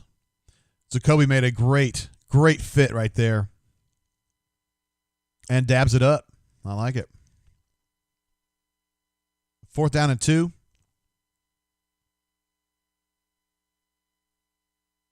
Boy, he came downhill in a hurry on that one, didn't he?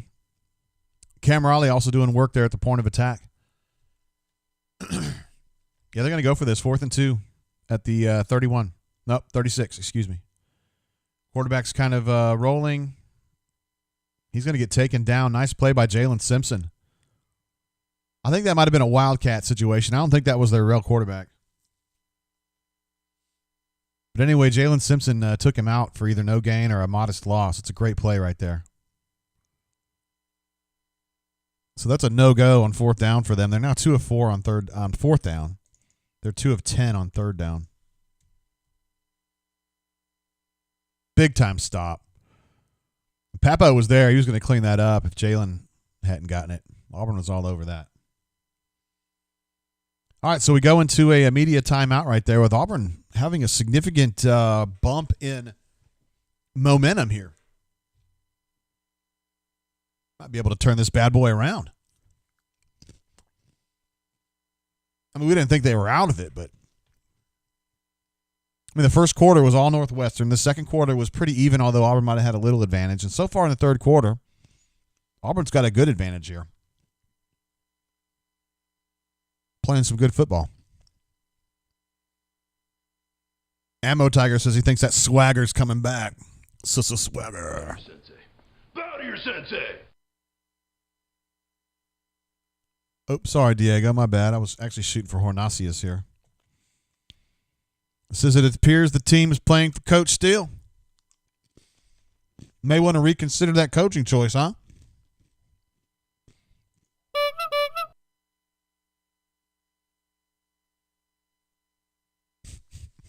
Diego, you're killing me with the booms.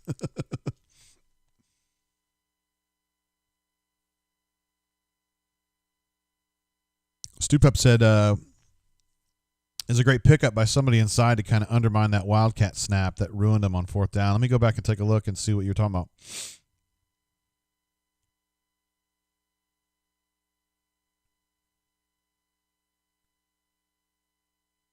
I'm rewinding to see what's going on here. It was Big Cat. So what Big Cat does, instead of holding him, he kind of threw it. He had like a crossbody block on him. He kind of dived in front of him, and he didn't make any effort to kind of grab him. He just kind of cross-checked him and just kind of put his shoulder up like that. And by doing that, it kind of stemmed that tailback couldn't move because he had a 260-pound defensive end in his way. And it forced the quarterback to panic and go out wide, and Auburn had a lot of coverage out that way. So good eye, Stu Pup. I didn't see that in real time. Sam H. jumps in with a super chat. Said, we steal in this game. How about that?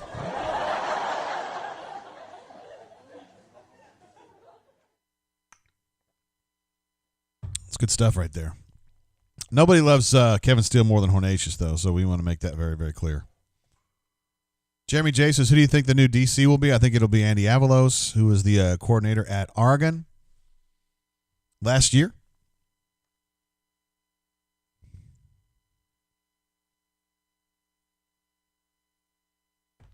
I'm going to have a little bit more whistle pig, guys. Jacob L. says, why won't they keep Steele? I don't understand why he has to lose his job. Chat, do you want to handle this one? I'll be happy to let Chat handle this one. Blackhawk Driver says, we may steal, get it? Steal this one. Got him. Jacob, try to be nice about it, but I just think it's time. Yeah, I like Kevin Steele as much as anybody, but I just think it's time to go. I don't think it's a good situation for him here, and Auburn still owes him something in the neighborhood of several $1 million one way or another. So he would have to be very careful if he was going to another job, how he was going to do that, and make sure he did that in accordance with the buyout provisions in his contract. But I think he would like to continue coaching. I think he's still got some time left. I mean, he's 62, I think. But I think Anthony R. has the most clean and fair answer. He just says, we're cleaning house, baby, new era. I think that's the best answer, honestly. There may be a few guys stick around, though, but it won't be Kevin. I don't think it'll be Rodney G. I think it might be like T. Will or Al Pogue or Larry Porter. Possibilities. Bob Loblaw. Going full Shakespeare here. He says, you don't keep Brutus after he stabs Caesar in the back. Not sure that I buy that whole thing, but there's a lot of people who do buy it. And really, my opinion doesn't matter. It's other people's opinions on this one. Ed D seems almost giddy. He's got Cincinnati up 2 with 1:47 to go. He would love to see those Bearcats pull one out. He would love to see those Georgia Bulldogs lose in Atlanta in the Chick-fil-A Bowl. Sam Howell says Bo will win a shit before he leaves, which is something that Allie D, our friend Allie D, was pushing big time on Twitter. And she's owned her mistake on that. I also was very high on Bo coming into the year. I wasn't really predicting a championship. Uh-oh. Eli Stove out in the open field ends up taking that one for about 15, 16 yards on a little forward pass, kind of a jet sweep, but it was actually in front of the quarterback, and he passed it forward. They are going to call I guess it's a block in the back. However, and that's coming back on John Samuel Shanker. Oh, my goodness gracious.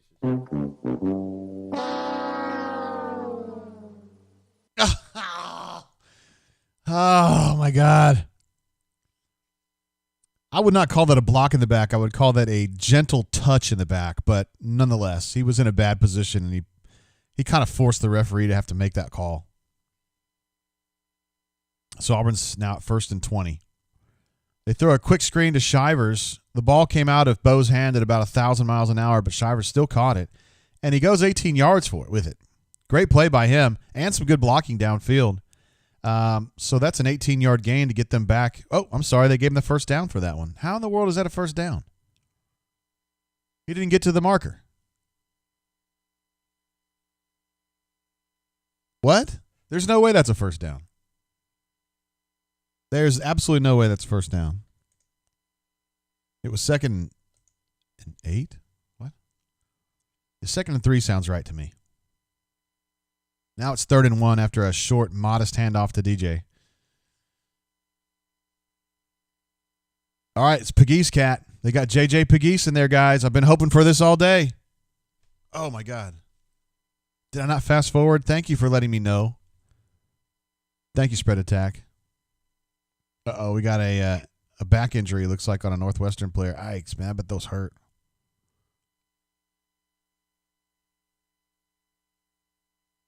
Thanks for that, Spread Attack. I would have gone the whole day and not figured that out, bro.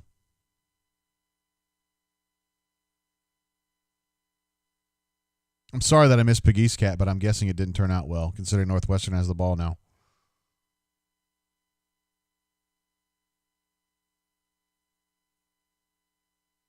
Well, that tight end has been a real pain in the ass today, hasn't he? Number 0. Oh, God, I hate to see that injury on number 19. It was really like a no-contact situation. He just kind of was just trying to push off, basically, and he just obviously got twisted the wrong way. God, those back injuries suck. He's walking off the field, so that's good, but I bet he's going to feel that for a few days. It's going to really stink when he wakes up in the morning and his back's cold and he can't hardly move. You guys know what I'm talking about. Yeah, Cleve, that's on me, bro. I was looking back on that play that Stu Pup had kind of alerted us to, where Big Cat had made a big play there, and I forgot to get back going. Look at Larry Porter. He says, get down the field. That's a pick 6. Showing Smoke Monday's pick 6 from earlier in the year. D. Lucky says I didn't miss much on Pegues. Sucks, man.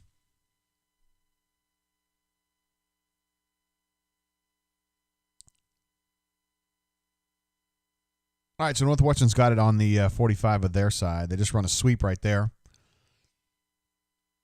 And Jamie and Sherwood was ready for that.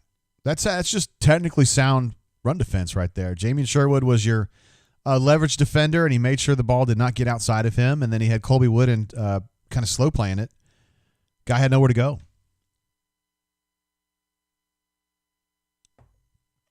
Second and 7. They're trying to run a naked bootleg right there. He was running for his life and just kind of threw it out of bounds. T.D. Moultrie. Playing all right. Getting more snaps than normal. I'm really digging this Whistle Pig. You know, the more I drink it, the more it tastes like a fruity twist in it. Like a almost citrusy. 3rd and 7.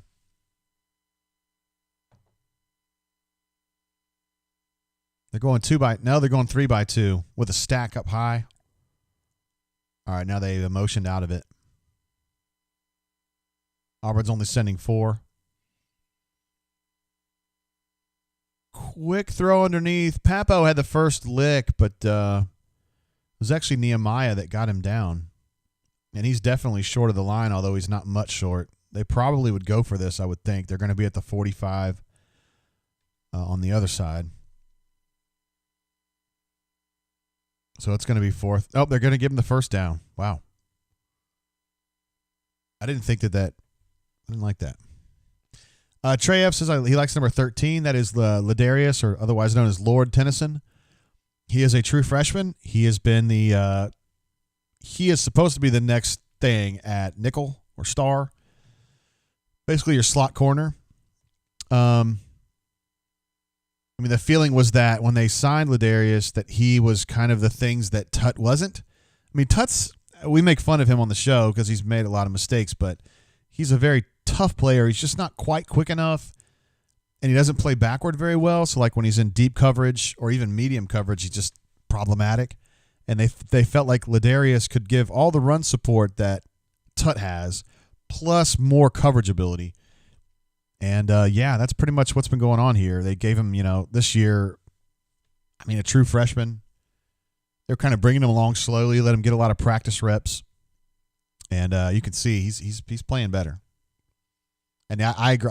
I'm just totally fired up about what he can do for Auburn's defense in the future. I think he's really one of the truly bright spots of this entire team. He's a good player. So if Papo finishes that tackle, they're going to be 2 yards short. Wideout ends up getting a little bit of inertia going forward, and Nehemiah kind of wrestles him down. But to me, he's still like at least a half yard short. And they're going to review this ruling.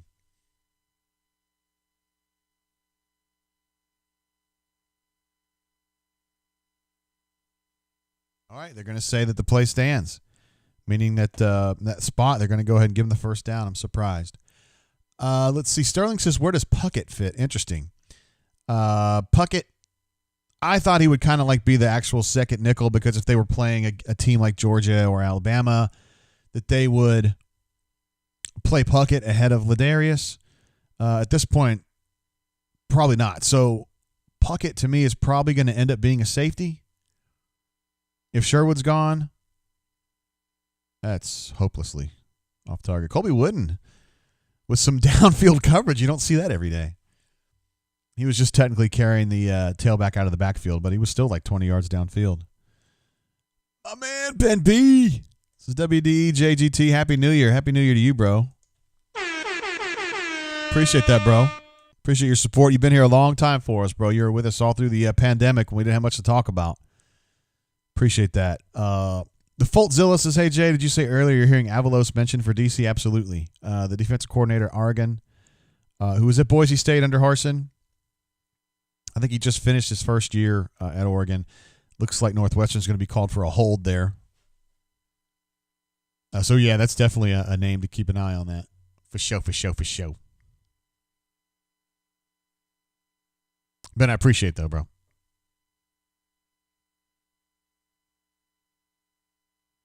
Boise's great. Says, hope we play Notre Dame, and it would be Mormons versus Catholics. That's kind of a joke about how Harsin tends to recruit well in Utah. And he said in his press conference he has no problems recruiting in the West Coast coming to Auburn. He's not going to change that. So there's Zeke Walker. Let him work in the weight room for a little while. Let's see what he can do. I think he's a tremendous talent. We'll just have to see if he can get big enough to kind of hold the line as a 3-tech. But I don't see why he can't be any different than Senderic, honestly. He's not quite as girthy as Senderic at this point in his career, but he definitely has the explosion. Nice play by Zacoby, who's had a really nice day. He anticipated that screen pass and was right there.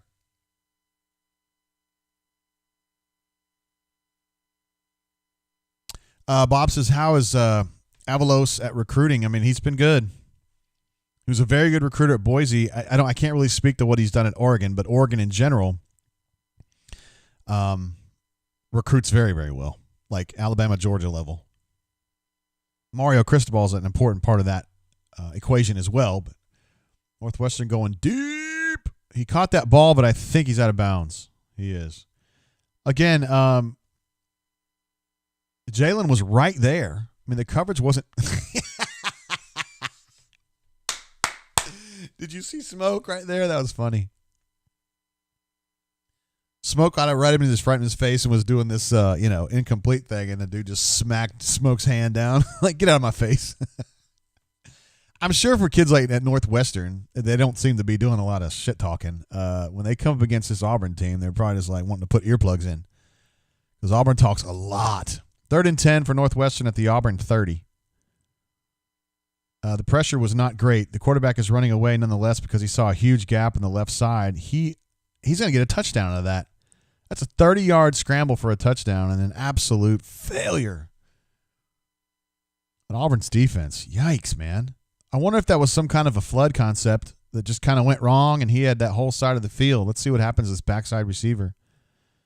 Now, he just kind of vacated, and there just wasn't anybody over there to get it. Yikes. Yikes. Yikes, yikes, yikes.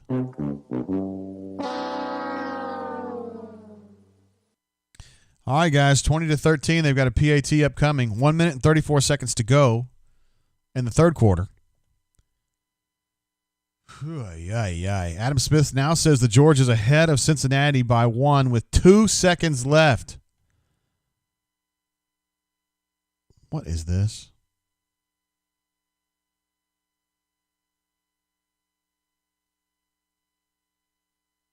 AU losses bring back Steele. Bring him back.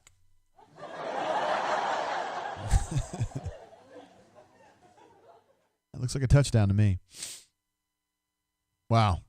Good for him. I bet he's going to do well with the ladies now. All those hot chicks at Northwestern.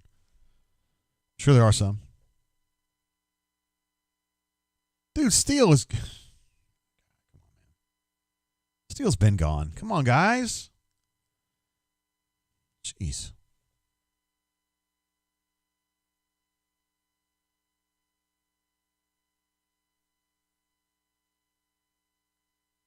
That was a good heads-up play by that quarterback to identify very quickly that he had a huge lane right there. A lot of kids wouldn't have been able to see that. And then makes one little move there at like the 12, and it's enough to throw Jordan Peters off enough just to get him floating the wrong way, and he can't quite get there. Yikes. Ambitious engineer who has not said one positive thing today about anybody says 80-yard drive on that Steel defense. I dare you to say one nice thing, even if it's about Bruce Pearl or the basketball team. Even if you just want to say, hey, I had a great time with the 2019 Final Four, and I really like seeing Auburn Tigers get that far. I loved watching Auburn beat North Carolina. I loved watching Auburn beating Kansas. I loved watching Auburn beating Kentucky in the regional final and making them cry, and they're still messed up because of it. Say something nice. Maybe you like equestrian. Maybe you're a big fan of Alan Greene telling other people to suck it, and he's going to do whatever he wants to do on the coaching search. Just pick something. Say something positive. Because time is ticking, brother. We can't have this kind of negativity on January 1st of the new year. We got to get things set off on the right foot, and please be positive. Thank you. Ambitious engineer comes through and says, Cannon, I'll give you half credit. Canyon made a great play. All right. We're good with that. That's enough. That's enough. That's enough. I'd love to see it.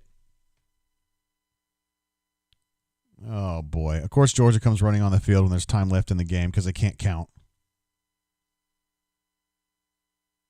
Fuckers. Whatever. Bo is great. Boise's great, says UJ wins by 3. Thanks for being the guy that has to tell us that.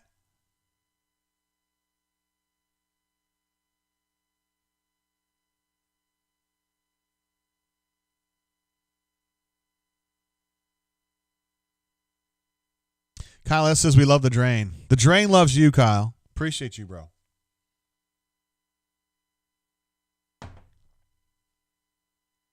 That whistle pig, man. It's got that spicy front end, but I love the back end of it. Bo Nick sees somebody downfield. I would not have made that throw, but he did. And he hit John Samuel for a first down throw. It was a challenge throw. It was in double coverage. But John Samuel with keen intensity, concentration on that catch. Really good defense, too. Good coverage.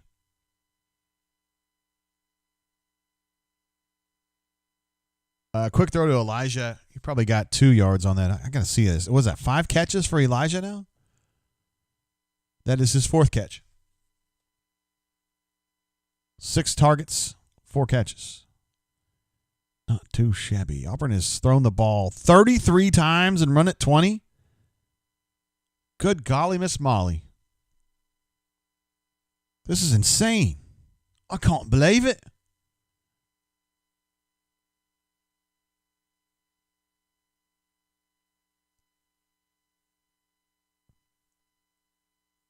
I'm updating these third down numbers.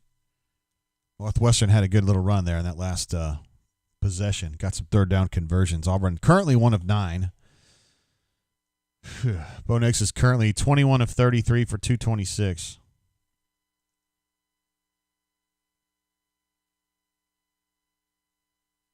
All right. And it is 21-13. They hit the extra point. Sorry, guys. A little bit behind on that one. Still an 8-point game, as they would say on Red Zone. It's a one possession game.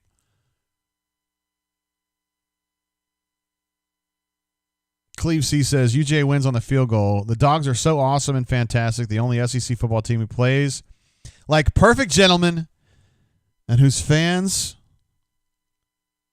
are the most professional. Just kidding. Just kidding. Diego G says, how would Gus sound with an Australian accent? I don't know. I was trying to do British earlier. I don't even know Australian. I can't do. I know it's kind of a twist on British, but I'm not even good on British. Anthony R says, I wonder what J-Head is thinking right now. J-Head. I mean, he's probably like all of us. He's just kind of ready to close the book on this chapter and move on. Honestly. Chip says, how's that smorgasbord holding up, JGT? Don't let those prawns go bad. Prawns? What? Let's see if I can switch over here to the let me get this set up. This switched over here to that one. So that's what we have left on the charcuterie board. Now, I had some help. Administrative assistant was helping a little bit with this one. But that's all we have left. And I appreciate you guys being patient with me while I was eating it. It was delicious. Administrative assistant did a hell of a job with that one. Trey F. has some bad news for us. He says the scouting report is that Northwestern plays its best football in the fourth quarter. Well, maybe not tonight. Hornacia says it's a fogging wooden sampler platter. No, it's not. It's bamboo. And I know because I bought it. I did not craft it myself, however. Michael P. tells me what I need to know. JG, you got to start working on a Harsin impersonation. I'll get it going. I got to spend a little bit more time with him to kind of figure out, kind of what he says and does and all that stuff. Auburn alumni likes Elijah Canyon. The kid looks good. He's been great today.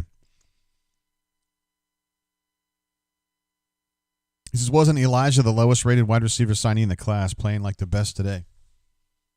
Can't believe it. I mean, Cody told us that this was a great class. And Gus did too. It's just you can't get all those dudes playing at the same time, particularly when you run the football as much as they did during a big portion of the season. Not they're doing that right now. Auburn alumni wants to know where the prosciutto is. You know what, dude? Prosciutto is an important part of any charcuterie tray, but I just can't get into it, bro. Also, when I see the stadium from this angle, because we usually park on this side of the stadium, I am reminded of driving home after this, the last time I covered this bowl, driving home straight home from this bowl. From Orlando to Montgomery, which is like 7-ish? Nah, 7.5. Barely made it. I got very sleepy on the way home. Which had me institute my new rule, which is an old rule now, which is that if I can't get home by 2, then I plan to not even make that drive that night. I can't be on the road after 2 a.m. It's just too much. AU88 says the Atlanta weather blackout update, please. All right, so 14:45 to go in the fourth quarter. I need to update that on the screen here. 14:45 to go. Auburn has the ball. They are just over midfield.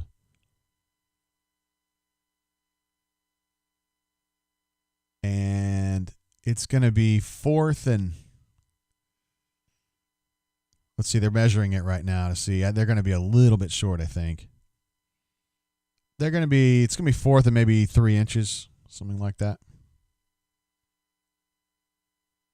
Boise says the lack of cheese whiz is disturbing. Yeah, I know. She went with like regular cheese. Guys, I'm not going to do that. Cheese is just too far for me. If it was cheese whiz, yes. If it was cocona, maybe. But actual like cheese slices or cheese truffles or whatever you could, no, it's not me. All right, so officially AU88, we got 4th and 1, and it looks like the Tigers are going to go for it. I don't blame them at all. Again, they're around they're just over midfield on the Northwestern side. Brandon Coffey is in there now.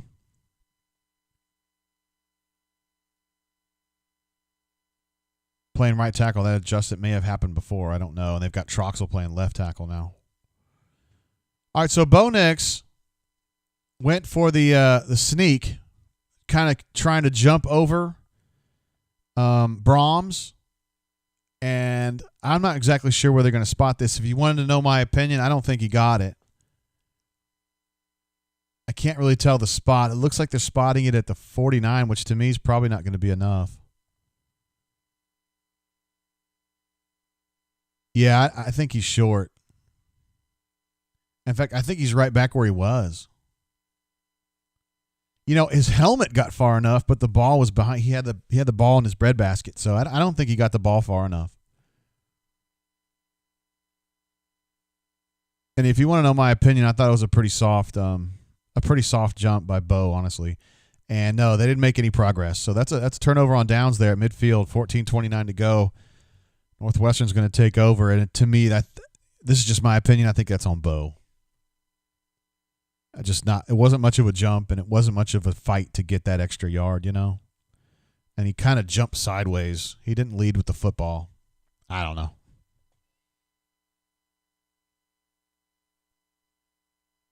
D. Lucky says Dan can't even run a damn QB sneak correctly.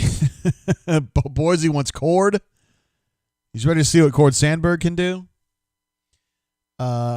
Chip thinks it's an offensive line failure. I don't know, man. They got a little push there. It was kind of like the linebackers, and that's not on Brahms to get to the linebacker in that situation. I think Bo's just got to do a better job of getting up and over.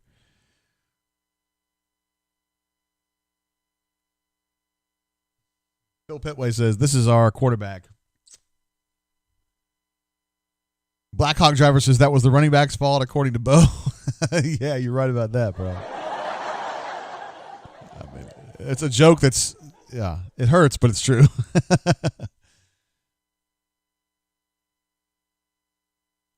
James Taylor says, the beauty of Auburn is the basketball team, the baseball team, and that great equestrian team. These guys that play football are pansies. Hey, now. Now Ambitious Engineer says, but I'm the negative one. I'm just saying you had a whole bunch of negative things, but you have since straightened it out, bro.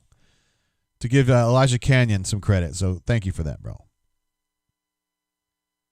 A. Jackson says Bo needs a 4th and 1 mentality. I think if Northwestern scores here, it's going to be bad, and they just had a nice long run. They're down to the 30 already.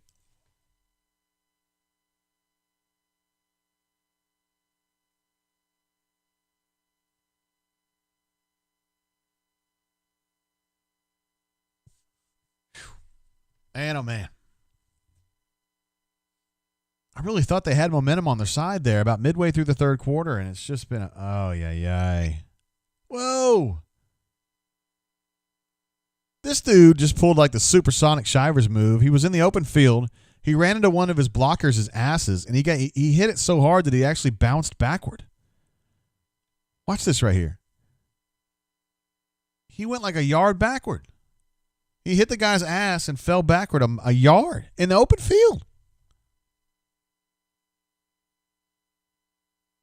It was a 2nd and 1, and they just cleaned it up with a run up the middle, so that's a first down. They're probably down to the Auburn 25-ish.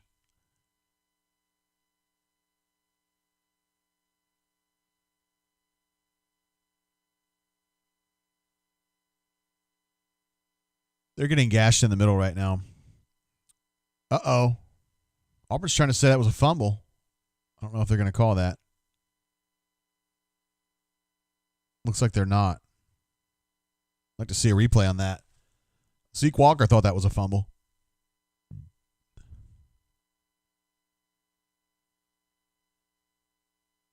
No, it wasn't. I don't think he lost it till it was down.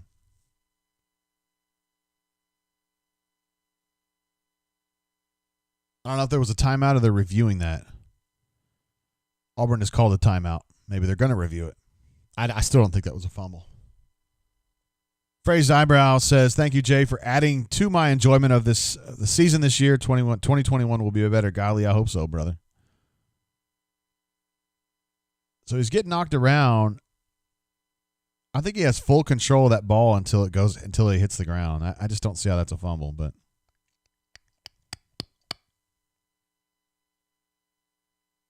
just my opinion.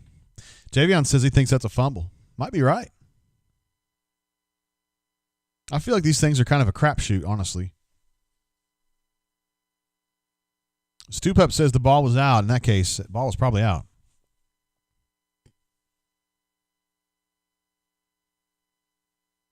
See, Nathan R. jumps in with a super chat. What's up, Nathan? Appreciate that, brother, man. You say, Demetrius Davis for QB next year. We need a fresh start. Yeah, I don't know about that, but I'd love to see what Demetrius Davis could do. In fact, I'd like to see what Auburn's offense with a dual-threat quarterback could do. You know, a guy who can actually be a true attacker in the run game. All right, so they said no fumble on that one. Northwestern's got a 2nd and 2. They ran it up the middle. No surprise there. And they got the first down by an extra yard, I think. Smoke Monday and Sherwood collisioned him and knocked him backward, but he'd already gotten the first down. And, of course, as you would expect, Sherwood and Smoke are celebrating like they just got a 4th down stop in the Super Bowl. You guys gave up the first down. It's not your fault that you gave the first down, but I don't think it's reason for celebration. They're running a Wildcat up the middle again. Got another 5 yards again. And Northwestern's about 6 inches short of another touchdown. Stupup says they reviewed everything else. Why not that one? I think they did. They probably did review that and just decided it wasn't a fumble. All right, we got 2nd and goal from the 1. Wildcat again, and he's going to walk in easy.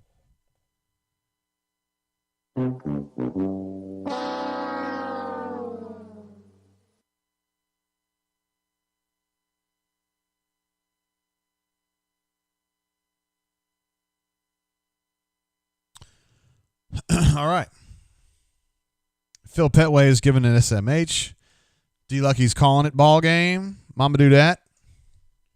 I'll give you one of those, buddy. That's an F in the chat for that one. Ravine says maybe it's time for us to drink. Why not, bro? Go ahead and throw another shrimp on the Barbie for them. 28 points now for the Wildcats. I think we said the over-under on this is like 38-ish. Isn't that right? And we thought for sure the under was a good call, but Northwestern's kind of broken this open a little bit here in the second half.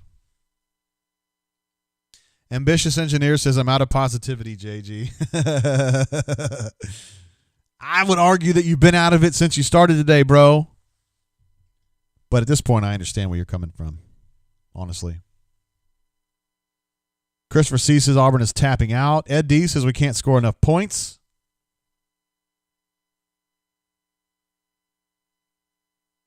AU Taxman says, sorry, Obs. Told you my cats will put a whooping on you today. It's for you, Ravine. It's for you and other people on this chat and the show who have been with us all, well, who were with us all last year from basketball season to the pandemic kicking off, no SEC tournament, no NCAA tournament. That whole summer, we didn't know we were going to have football.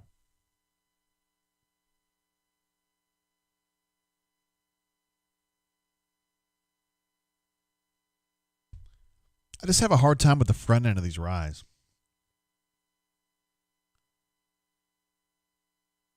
I like the back end a lot, though. Kyle S. has a good one. He says, Coach Steele has just opted out.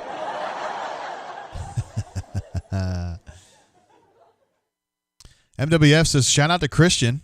If Auburn scores late, Christian will have called it exactly. He did say 28-20 with Auburn scoring a meaningless touchdown late. You're exactly right, MWF. And if so, I might give him a raise for that one. Be Easy says he wants to watch basketball. I got some good news, brother. Auburn's playing the Texas A&M Aggies tomorrow afternoon, 2:30 Central Time. We will have a post-game show here. We don't do in-game shows for basketball because it's just we tried it and the game moves too fast. A little bit different for football, but we'll be doing a post-game show tomorrow night, hopefully discussing the Fighting Pearls coming out on top against the hated Aggies. Ed D says it's been a long ride since the COVID brain drain. It has been, Ed. You're right about that. But we can always rely on you, bro. You're always here with us, reminding me to do the air horn and all that stuff. Trey F jumps in. GTG, see y'all in the Brian Harson era. And he gives us all the peace sign, the Damon Duval peace sign right there, bro. Appreciate you being with us today, Trey. And hope to see you. Maybe some of these basketball shows coming up as the Fighting Pearls kind of work through their inexperience and start kicking ass before too long. They lost their first their SEC opener, I should say, the other night by 12 at home. Did some things really, really well. Other things, not so much. Free throw shooting, not great. Rim defense, rim protection, not great. Three-point shooting, very good. Full court vision, passing, outstanding. Turnovers in the half court or quarter court, bad. It's just a function of inexperience. Be Easy says, love the basketball brain drains, JG. You know where to be then tomorrow, bro. We watching for sure. Bob Loblaw says, any good quarterbacks in the portal, JG? We'll have to figure that out. Again, the next 6 weeks are going to be really, really big. There's going to be a lot of dudes jump in that portal. So whatever's in there right now is not important for the most part. We want to see what happens 3 weeks from now, 4 weeks from now, 2 weeks from now, whatever. FJ Tab says, any word on why Tank is not playing? Absolutely. Tank is in the COVID testing / contact tracing vortex and was not eligible. He was eligible NCAA-wise, but he was not able to play in this game due to that. Javion says he's out. Says JGT 2020 was a good year. I thought it was a shitty year myself, but maybe you're just being positive. I like that. And you keep doing your thing, Javion out. I love that. Speaking about yourself in the third person. It's something Ricky Henderson would do, and I approve of that. 100%. Let's see. Kyle S. says, will you be doing another PFF recap for the season? Interesting idea. I'll keep that in mind, Shane. I'm sorry, Kyle. I will do that for sure. Looks like Bo Nix now. Is he cramping? There he is. Lord Cord. Black Hawk Driver said it's Lord Cord time, boys.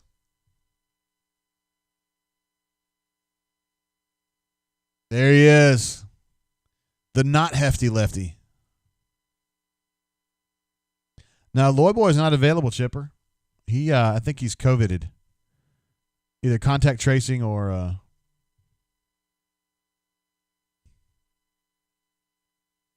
actually testing positive. I knew there were some situations on the team. I want to see what happened to Bo. I didn't really notice.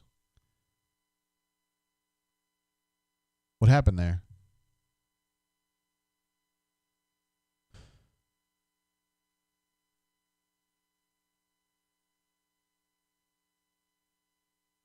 And whatever happened to him, it was non-contact because he didn't get hit.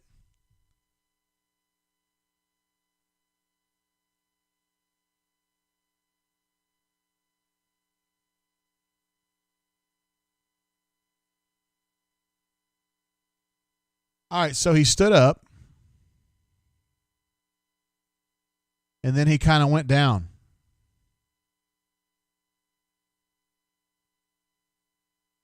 This reminds me of a cramp to me, but I don't know. We'll have to see what happens like that. Let's see. Chip says that Bo's leg opted out. Bob Loblaw says Cord got the AARP mailer last month. You guys are full of jokes today, yo. Oh, man. They need to let Cord throw the damn ball around. Why not? You're losing by 2 touchdowns at Northwestern. At least air it out. Jeez Louise. Scott Cease's Legend of Cord on tap. Here it comes. Cord fixing to blow y'all's brains. He's just going to go out here and make throws, and you're going to be like, wait a minute, why wasn't he playing all year? 21 to 34 for Bo. Maybe his last throw of the game. I don't know. Northwestern is 21 of 32, 270.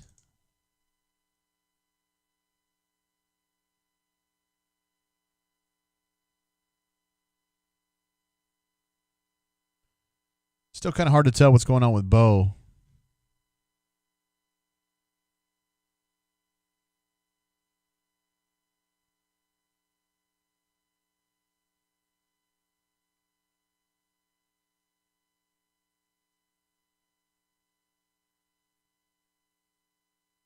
I still can't tell. Lord Cord in there, though. The not hefty lefty. Ooh, they ran a little tunnel screen for Seth. Got about 9 yards out of that. We'll call it as Rod would say, a long 8. Why don't you put his age on there, guys? Sophomore. He's like my age. I'm just kidding. He's not really. A really horrendous snap really messed that play up. And it looks like Shivers may have actually fumbled it. The back judge threw the beanbag down as if to say that was a turnover.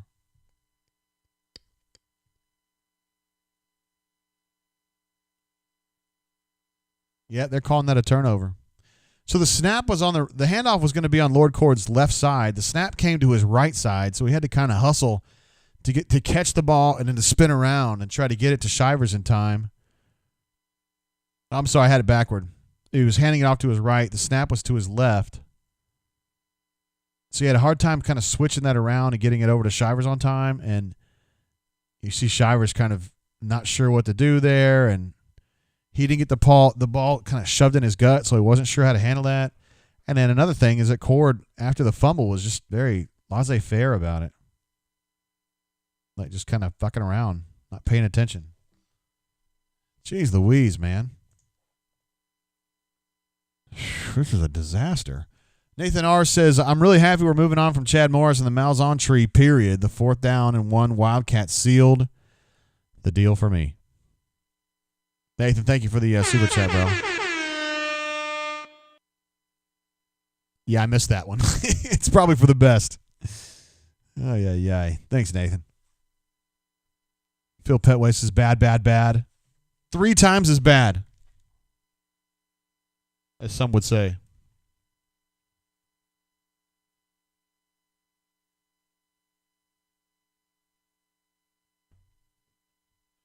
Linebackers are still playing hard, though. Rob D says, nah, hey, goodbye, Steele and staff. He's like a singer in here, huh? JC23 says, Arson wants his old job back. I don't know about that.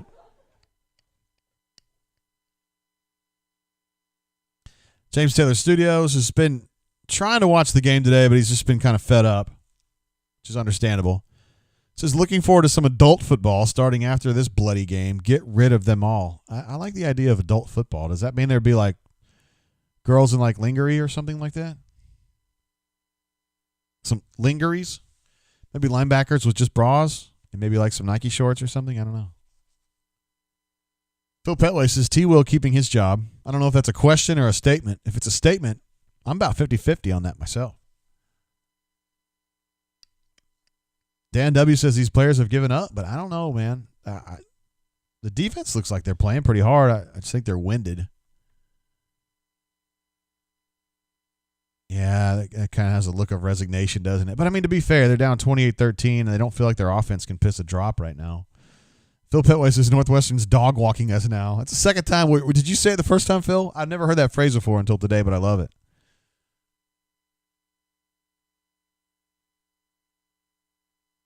Sherwood turned him around. That was nice. Bill Walter says lingerie. I know you're a big fan of that too, huh? All right.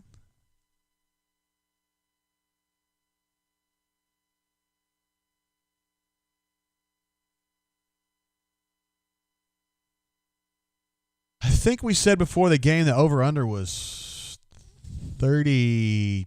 It was in the 30s. So whatever it is, if you went over, you got it. Ed D dropping some NWA on us. Woke up quick at about noon. Just thought that I had to be in Compton soon. I got to get drunk before the day begins, before my mama starts bitching about my friends. About to go and damn near went blind. I don't know if y'all saw that, but on Twitter I put up a picture this morning before we started getting things to business here on the football world. And it was 7 years ago today that we were out in Pasadena for Auburn playing Florida State for the Natty, and had a chance to go to Whittier, California, to Eazy-E's grave. You may know him as Eric Wright, and his grave is at it's in a very large cemetery, sprawling cemetery in Whittier, California. And so on the morning of January 1st, 2014, I drove to Whittier and kind of sat there at his graveside for like 20 or 30 minutes on a really beautiful New Year's morning. And just look at this. Northwestern got another touchdown. Good golly, Miss Molly.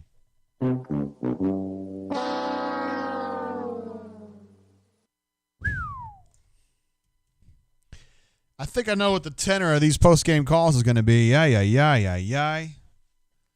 Somebody wants me to play Automobile. Is there a part of that song that I could play without getting in trouble with the FCC? I'm serious. Like, it's kind of a rough song. And we'll both drive home in my automobile. Die, don't you front on me, snitch. I can't do any more than that. It would be too bad. I'm glad to see there's some NWA fans out there, though. I remember I asked Jamel Dean, if you remember him, now of the Tampa Bay Buccaneers, formerly of the Auburn Tigers. I asked him if he'd ever listened to NWA, and he said, I don't know who that is. Like, Eazy-E? He's like, oh, yeah, from the movie? I was like, no, from the songs. Him.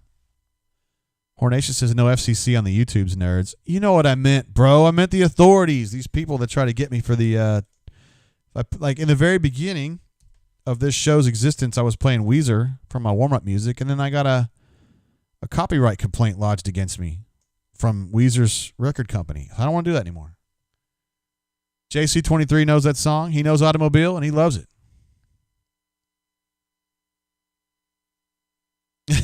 Bill says, Jay, keep singing. I appreciate you saying that, bro. I was just saying, I love singing that stuff. Spread Attack U18 says, clean house. It's time to clean house. Todd G. Jam says that rapping sucks. I am not good at it. But I do care, and I love it. I have a passion for the music itself. I just can't. Oh, don't you start with me. You love the Cats. Now you're doing Eazy-E's solo stuff off Easy Does It, which is easily I approach the microphone because I ain't no joke. Tell your mama to get off of my tip. I have no time to give her my dip. I'm going to hold it and walk across the stage.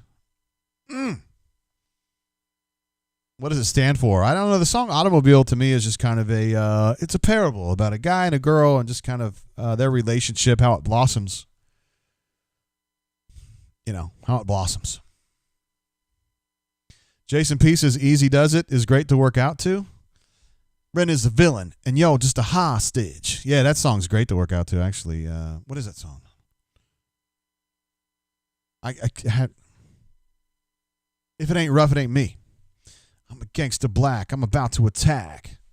Joel S. wants to know what I'm drinking today. I'm drinking Whistle Pig 15. It's a store pick from Vermont, from the High Time Wine Cellars in Vermont. This is so normal Whistle Pig 15 is like 90 proof, 95 proof. This is 115 proof.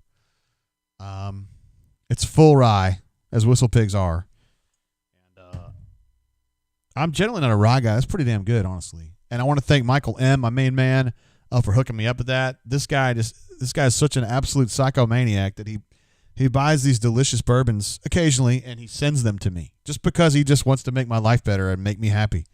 He says, JG, I appreciate what you do. I want to do this to show my appreciation, which is just insanely generous and cool of him. And Cleve C has done the same thing. Ryan L has done the same thing. Leif has done the same thing. You guys are unbelievable. Just absolutely incredible.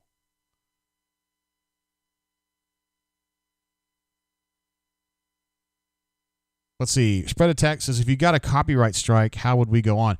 So it wasn't actually a copyright strike. It was a deal where I had to share revenue with the record company. So I didn't look, man, I like Weezer and I'm cool with Rivers. Oh, Bo's back in there. I'm cool with Rivers getting some money, Rivers and the boys, but I mean, come on. They get enough anyway. They don't need my money. Cruising down the street in my 6'4", jocking the ladies, smacking the ladies. Went to the coop to get the scoop. Knuckleheads out there cold shooting some hoop. Rob D says he's about to turn on the Prem League because United and Aston Villa are playing. Oh, my goodness. Almost a pick right there. What are we watching now? This is just like, this is what happens if you're like out in space and you're just kind of floating. This is what it looks like. Just floating. There's just no real purpose to what's going on out there right now. Phil P says, Lord have mercy. Take Bo out, please. Auburn is 1 of 11 on third down, guys. It's really not that bad. I mean, if you think about it. Sometimes players, really good players like Freddie Freeman will go through a 1-11 slump, and it's no big deal. They can still win the MVP, no big deal. There's another back foot throw, but this one he gets it to Seth for about a 25-yard gain down the sidelines. Please talk some smack. He didn't. Converted the third down, though, so they're now they're 2 of 12. Coming right back, guys. They'll be hitting 300 before you know it. Keto says, do we know exactly what's going on with Tank? Yes, we do. We absolutely do. He is in the COVID testing / contact tracing vortex. He is held out of this game due to that. Everybody's looking for these salacious stories about how he's basically gone to Russia to play, but that's not true. Another throw to Seth.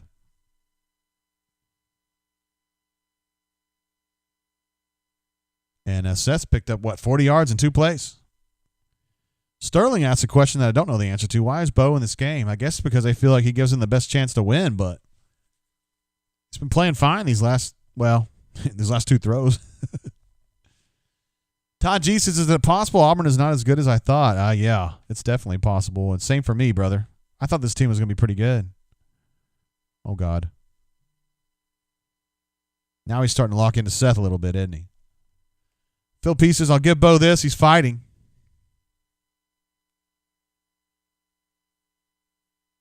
Warwick says Ice Cube doesn't get the credit he deserves. Dude is a sick lyricist. Yeah, probably the best of that group, right? And they didn't respect him as they should have because Eazy-E certainly wasn't going to write shit. And Dre was more of a producer. And then you had Yella and MC Ren who were just kind of like verse guys. So it really was kind of Ice Cube, and I don't think Jerry Hiller gave him the respect that he deserves. I happen to think a lot of Ice Cube. Yellow boys on your team, so you're losing. Ayo Dre, stick to producing. Calling me Arnold, but you been a dick.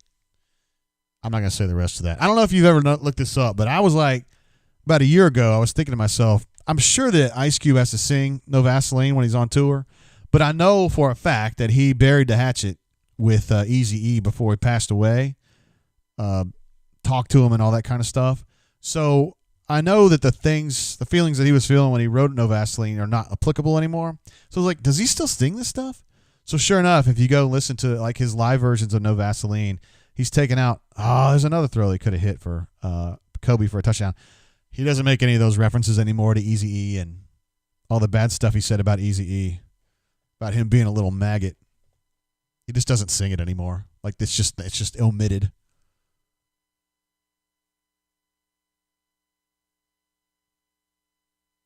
Yes, Leif B says, is Cube still tour? I mean, I don't know if he's touring like right now, but I think in 19 he was touring. Yeah, he's like part of like a.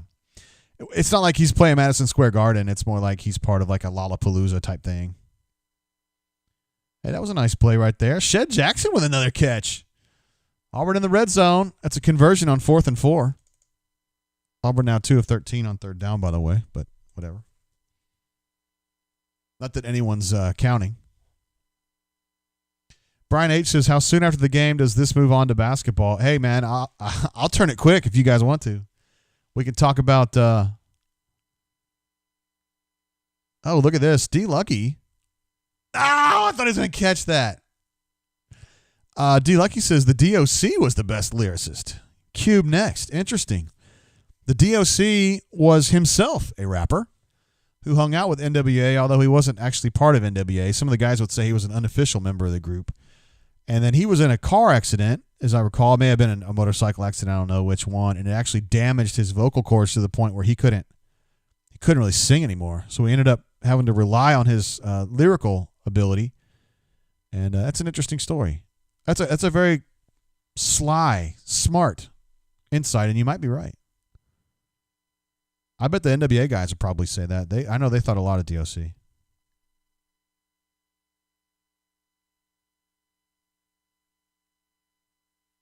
Hornation says Easy was the most positive rapper ever. I think about the people. Yeah, I don't know. I was singing yesterday in my car. I was singing, I don't even want to say the name of this. A Bee is a Bee. You know that song?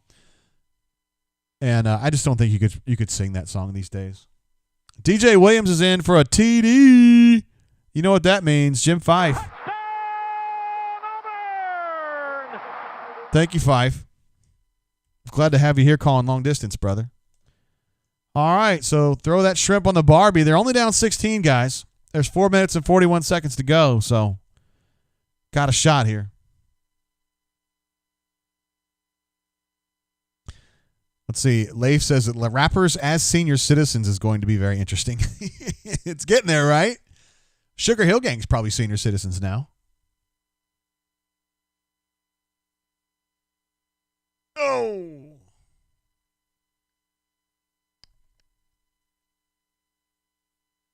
All right, so Auburn went for the 2-point and didn't quite get there. Came up just a few yards short, so it's weird. Spread Attack says there's no damn rappers anymore. It's fucking trap music. You know, in my music world, it's the same shit I listen to all the time. So like it never changes to me. I don't even notice, bro. Although my friend Dylan, my cuss-few Dylan, says that Schoolboy Q can rap for real. I don't really listen to new stuff very much, honestly, of any genre. I'm an old guy and I listen to old stuff. So anyway, CT Kiv says Ice Cube is good. That's good. But he has no Weird Al Yankovic when it comes to lyrics.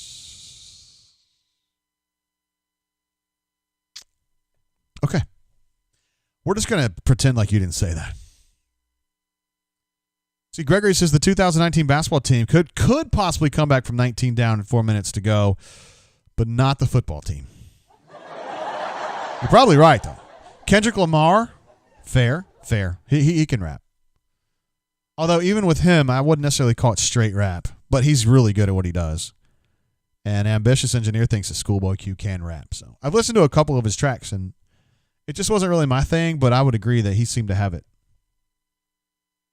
And then Kendrick Lamar, like, Humble is, well, at least in the beginning, like until you heard it 1,000 times. This is a really good track. Ambitious Engineer says Kendrick Lamar is a rap legend. I would kind of defer to your judgment on that one, honestly. I mean, just because I'm old, you know? Like, the great rappers for me are like Ice-T and LL Cool J. You guys can say, Ice-T, the guy that's on SUV, who gives a shit? I'm like, oh, man, back in the day, he was a big deal. And I mean, LL Cool J's record that came out in 87 called Bad, which stood for Bigger and Deafer. Man, it was good. It was good, man. No Oreos, eat Cool J cookies. I'm bad. Cool J.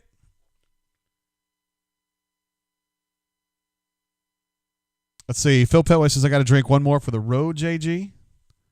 Guess what? I'm going to be here drinking all night, so we'll do one for the road and for the home.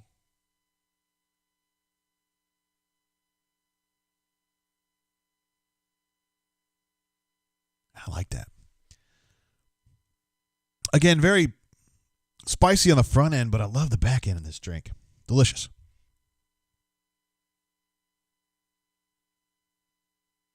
All right, 35-19, 4:41 to go still.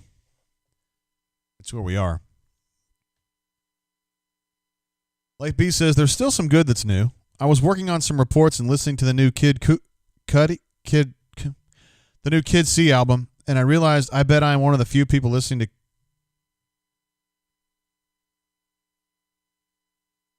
Sure, we'll take this call. Hey, man.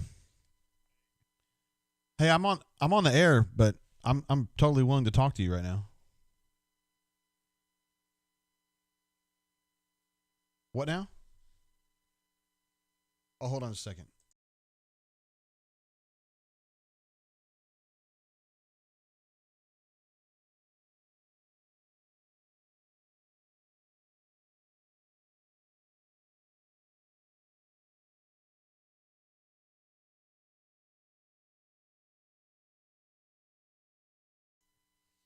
All right. He's going to call me back.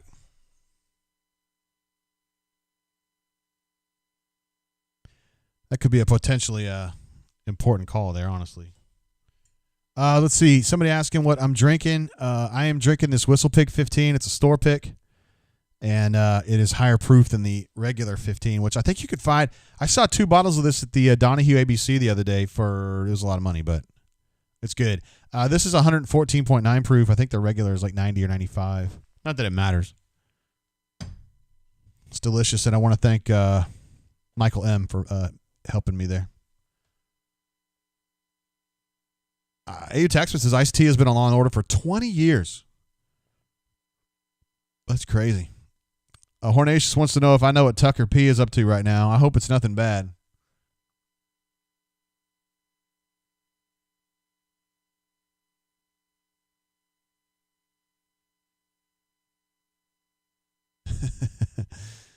Oh, man, that call was a little bit disconcerting, honestly.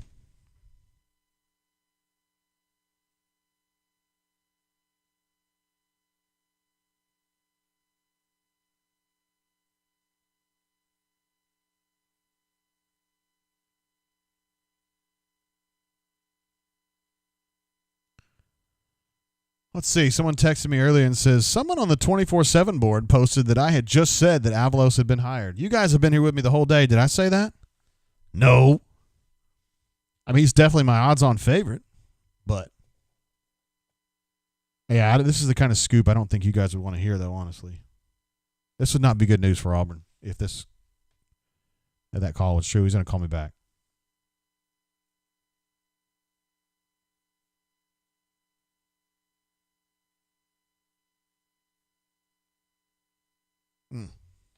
Yeah, I know. Mama do that says, Jay. I know, man. We'll see it. He'll call me back here in a second. He was trying to follow up on something real quick.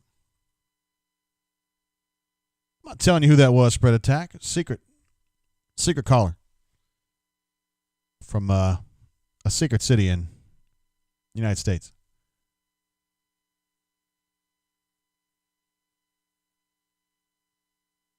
Man, the last 8 minutes? Oh, you guys could argue the last 40 minutes. The last 8 minutes this game has dragged. Sheesh. D. Lucky says, which sport? It's football.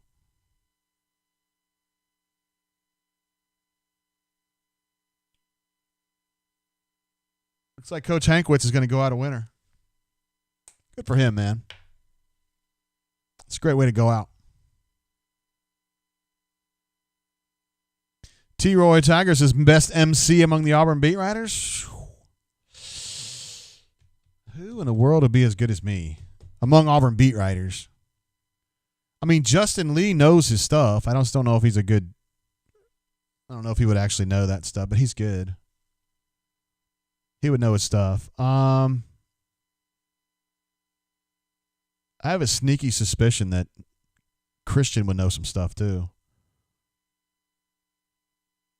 Tom Greene would know stuff. Mm-hmm. Yeah, probably those. Yeah. it would not be my man Joe from AL.com. No, not him. Not Joe Goodman.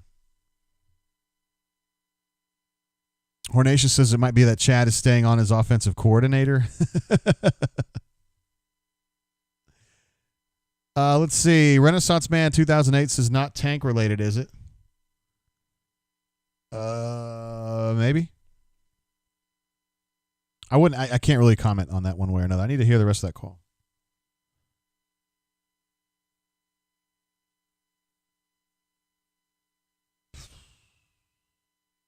All right, so here's the thing. I need to take a really quick break. We're winding down on this game real quick. So what I'm going to do, I'm going to go ahead and take a break just super quick. And was the call? Regardless, I'm posting on 24/7. You said tank gone. Wait, what? Cleve says his son and he and his son were at the 2014 Rose Bowl game. Oh, that was a fun game, wasn't it? It was a great place to see a game, too. Would have enjoyed running into you back then. Absolutely, bro. All right, I'm going to take a really quick break, and we'll be right back. Seriously. I mean, give me like 1 minute, all right? 1 minute.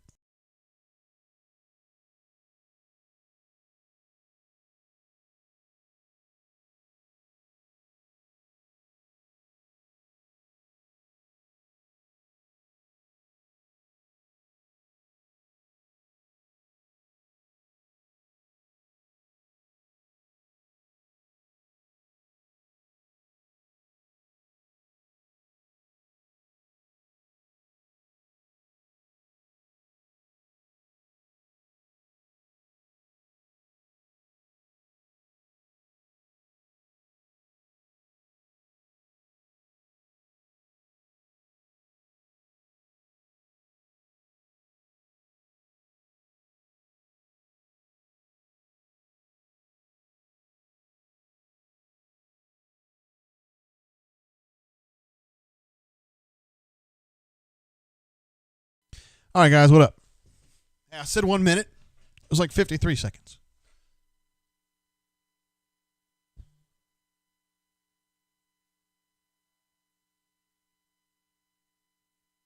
Nah, I got to wait for the call in on that. I mean, the honest truth is, though, if we're talking about tank a little bit, and I told you guys before the game that I didn't have any reason to think that tank was a problem, like wouldn't come back or whatever, but I mean, things change, but if the coaching staff gets punted and Cadillac is not going to come back, who was his main recruiter, you could kind of see it would suck if that were true, if Tank were to leave and not come back. But I mean, you could kind of understand it. His head coach leaves. His primary recruiter leaves. His position coach leaves. You know what I mean? They're all the same dude. It's like, got to go.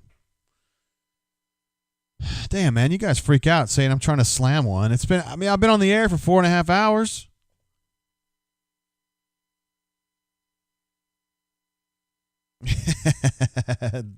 Whistle Pig tore him up. Well, I think this is the way it's going to end right here. 35-19. Ay.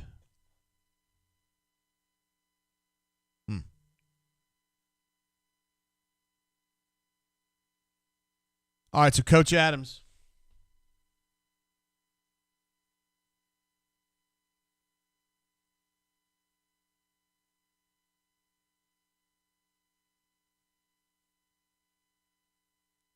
Coach Adams is opting out of the post game. I think he's honestly in a situation where he just can't say anything good, so he's not going to say anything at all. Because, I mean, at the end of the day, I mean, he likes Auburn and doesn't want to sit out here and shit on people. He's a coach, and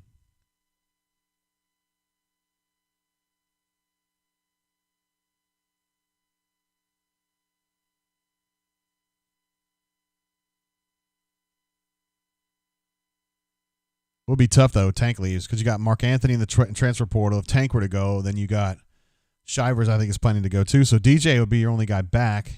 And then Armani ended up going to LSU. So, I don't know.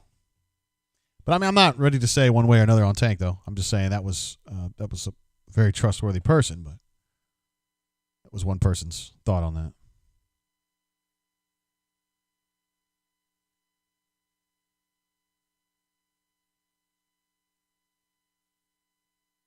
Let's see. Cass says, that, damn right, this loss is on Gus. Good to see that dude going out on a high note. Coach Hankwitz. Spent a lot of time doing this. Cleve C says Tank will be the number 1 running back next year at Auburn if he wants to stay.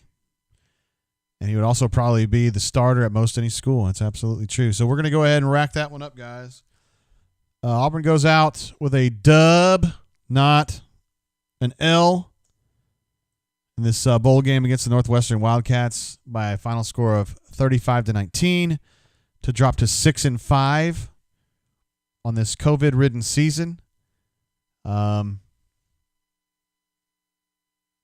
have gone better, I think, for Auburn, is fair to say. And, yeah. That's not even solid, guys. I mean, let's be real. Let's be real. So let me get some of these stats up here real quick.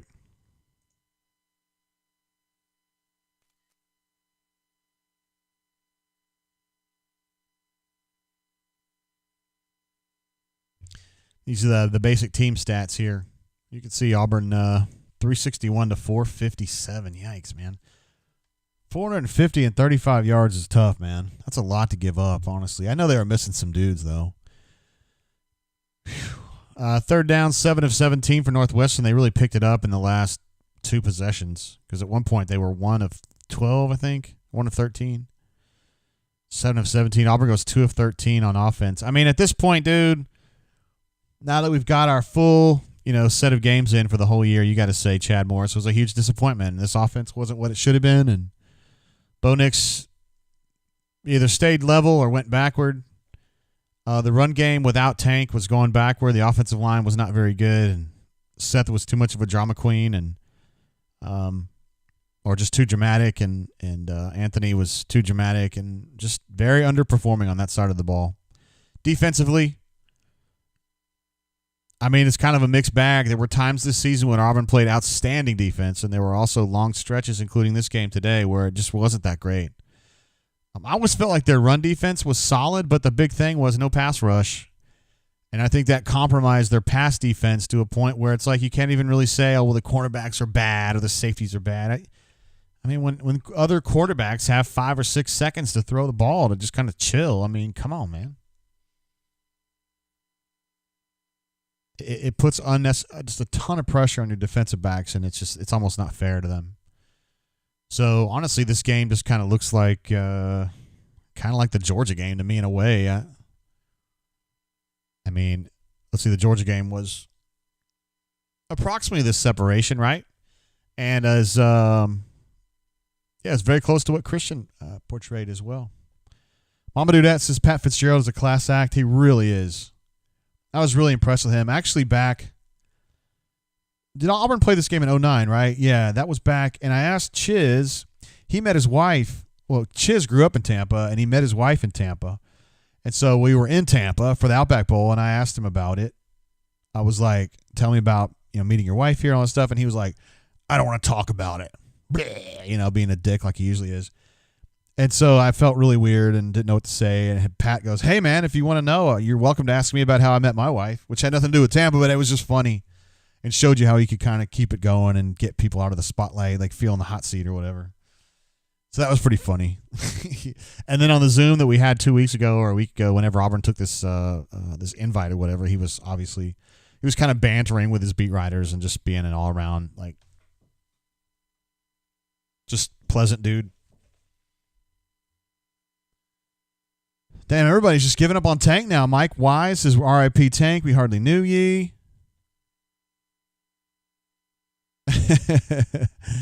What? Spread Attack wants to know if that was Gus who called me. I'll never tell, bro. He hasn't called back, though. Usually when that guy calls, it's pretty much on the money.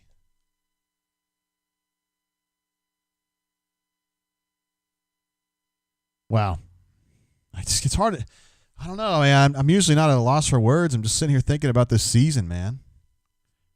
It's like on one hand, it was a big deal. They were able to get through it and play this season and actually get their games in. Auburn got to play the full complement of 10 SEC games and got their bowl game. And 6-5, pretty bad year, and really just shocking how bad it was on offense, honestly. And, it's a season that was bad enough where it led to a regime change. It was a storyline, the regime change itself, that did not follow the usual Auburn storyline where the good old boys kind of get their dude and put him in and continue to have their main line right into the coaching staff. It ain't going to be like that. Yeah, hell yeah. This guy's asking me to call him, so what I'm going to do is I'm going to go ahead and put it on mute, and or should I just do a break? Yeah, I'm just going to go to a break. Just give me like a minute. Give me like 2 or 3 minutes.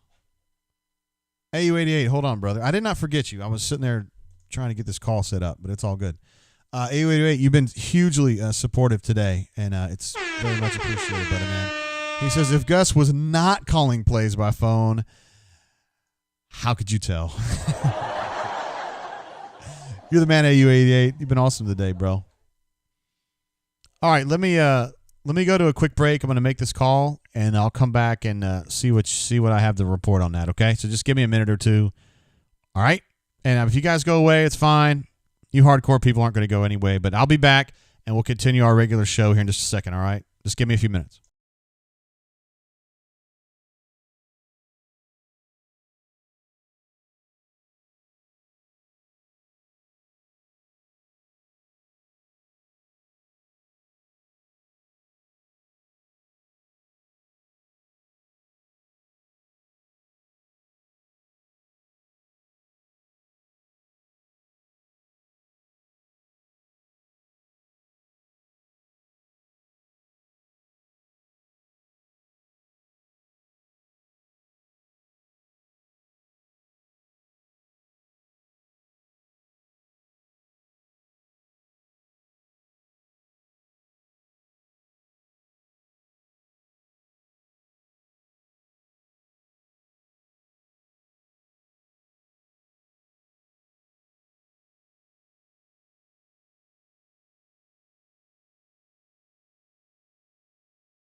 All right, what up, y'all? Had to take that call. I actually had to make that one. So that was I got the On the Horn Jeffrey League. He hadn't been on the horn for like an hour and a half, has he? That was a call about Tank Bigsby. And, I'm not reporting anything because we got to work through this. And honestly, man, I mean, okay, so the situation is this. Tank Bigsby, obviously a terrific tailback at Auburn. Head coach got fired. Position coach, who is his main recruiter, Cadillac, probably not going to be retained. Again, probably not going to be retained, which is going to piss Tank off big time. And I think that the notion right now, the prevailing opinion, is that he may not come back. That he may just say, the people that got me to Auburn are not there anymore, and I'm not going to play this game of, am I going to stick around and try to figure out if this Harsin guy can coach or he can? I'm going to go somewhere else where I know the guy can coach and move on. Because obviously Tank is the kind of player where, wherever he wants to go, he can go. So right now, it sounds to me like, there's a real possibility that Tank would not be back. That's not why he didn't play this game, but that doesn't change the fact that he may not be back. Now, I'm not reporting. Don't you guys go on some other message board and say, JG says Tank's out. That's not what I'm saying, because I don't know that. I don't know that at this moment right now, but it's at least something we've got to consider, because it's something he's considering. Now, when Brian Harsin sits down, I mean, this is obviously going to be probably his number one area of emphasis, like beginning an hour from now, is Brian Harsin's going to do everything he can to make sure that Tank Bigsby understands that he's loved and appreciated here, and that he needs to be the number one tailback here, because Harsin has a long track record of running the football and giving a number one tailback a chance to have a lot of yards. So he's going to make that play. And I don't think Tank is the kind that's going to make emotional decisions, and we'll just see how this thing works out. It could end up being a deal where Harsin kind of talks to him, and the kid says, hey, man, I'm here. I know these guys. I know these teammates. This is not far from my home. I believe in him. Let's stay and fire this thing up and see what happens. Or it might be a situation where he says, I'm just not interested. I can't be swayed. I don't know how it's going to work out. But something to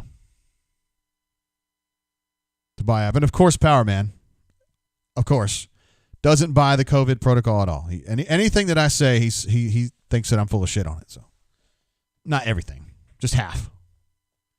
So it's just something to think about. Just something to think about. But that would be tough because, I mean, Shivers is not planning on staying either. Mark Anthony's already in the transfer portal, which would leave DJ.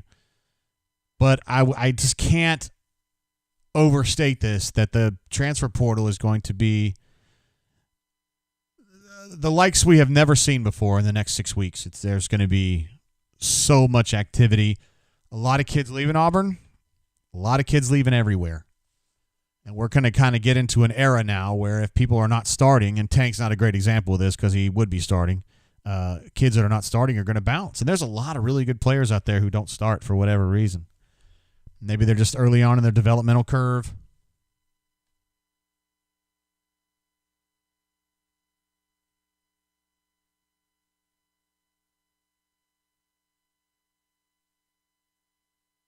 Maybe they're just early in the developmental curve, or maybe there's a really good player ahead of them in the pecking order. I mean, there's a lot of different reasons. Spread Attack U18 jumps in, is exactly as I thought somebody would and say, Auburn Athletics reporting Tank Bigsby to the portal. Now, I'm not saying that. I'm just saying that I think that's a real possibility. That's all I'm saying. And I think this just has to be talked through, man. Just has to be talked through. And a lot of times kids, something happens and they get emotional and they say, F it, I'm not coming back. I'm out, and people hear that and they say, oh, Tank says he's bouncing. A lot of times cooler heads prevail. You think about things more analytically and it can push things one way or the other. You just got to quit being, you got to get to that point where you can think about it critically and calmly. But, yeah, and that would be Brian Harsin's number one recruiting target, no doubt. And if he were to leave Tank, that would be a devastating blow to the program, honestly. Elite Gus, my main man in Houston, Texas, comes in with a super chat. What's up, bro? He says, solid season. Not quite, bro. 6-4, nope. 6-5, yes. So it's not quite solid, but it's almost solid. Almost solid. It's almost solid. Nah, Powerman doesn't hate me. He's been generally supportive for a really long time. He just likes to take some of the things I say and be, it's bullshit.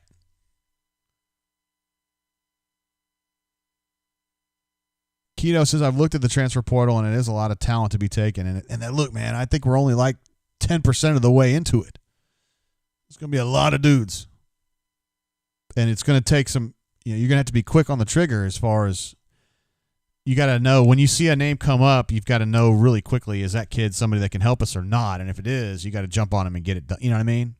It's going to be really quick like that. And I think you can win the transfer portal, but you're going to have to hustle to get it done. Chip says, why would Tank not enter the portal? He can hear other offers and force Harsin to recruit him back. I mean, dude, seriously. I mean, I don't even think Tank at this point would need to hear other offers. I think every team in the country, including Alabama and Georgia, would be like, you're certainly welcome to come here. He's terrific.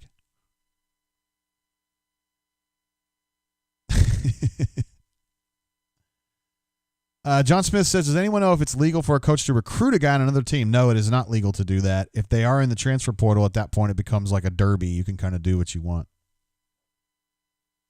JC23 says a lot leaving too, probably. I would agree. I think there's going to be a good number of Auburn kids go in the portal as well. For the same reasons that Georgia's going to have kids go in the portal, and then Alabama's going to have kids go in the portal, and Tennessee's going to have kids go in the portal. Everybody's going to have this.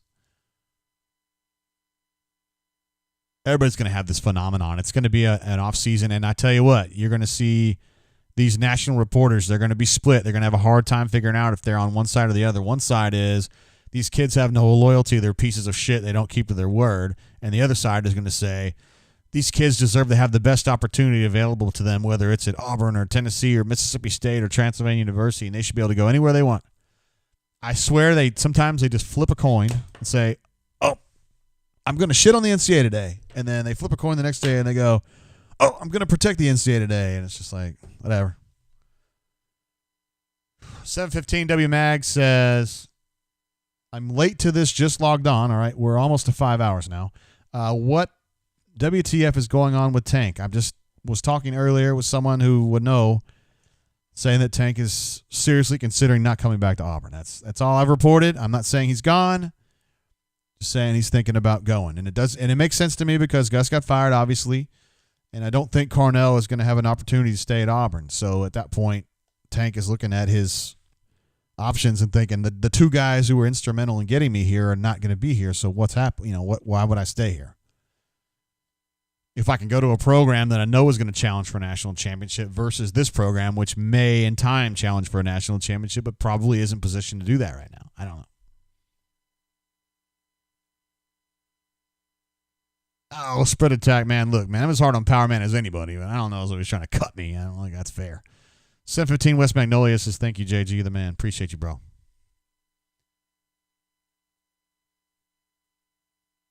I don't know, Cleve. Just talking about why would Tank go in the portal and then end up being recruited to a new school with no personal recruiter. AU88 says, Tank hit Cornell with a chair. Well, I'm just making this up.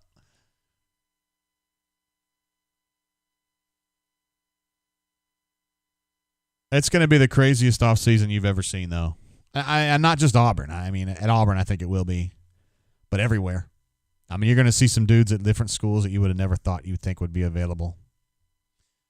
Mama Dudette says, I get that, but what I don't get is not retaining Cadillac.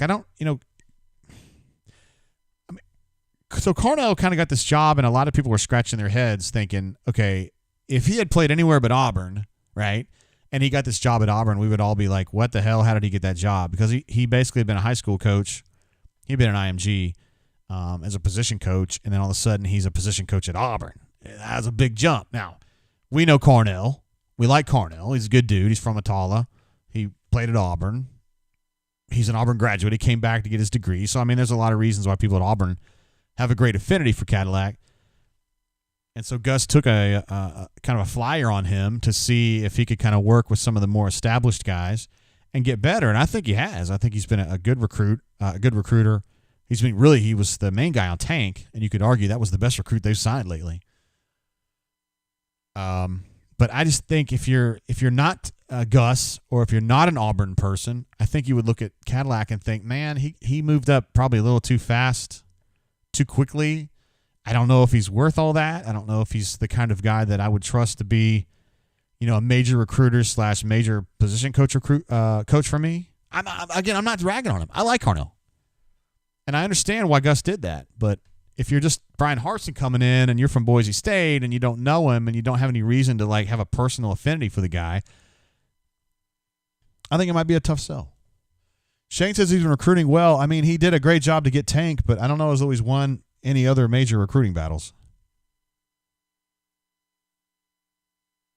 But I don't want this to turn into a ragging on a Carnell thing. I don't want to do that. I am Bailey 5 says, this just in. Brian Harsin turns down Auburn job.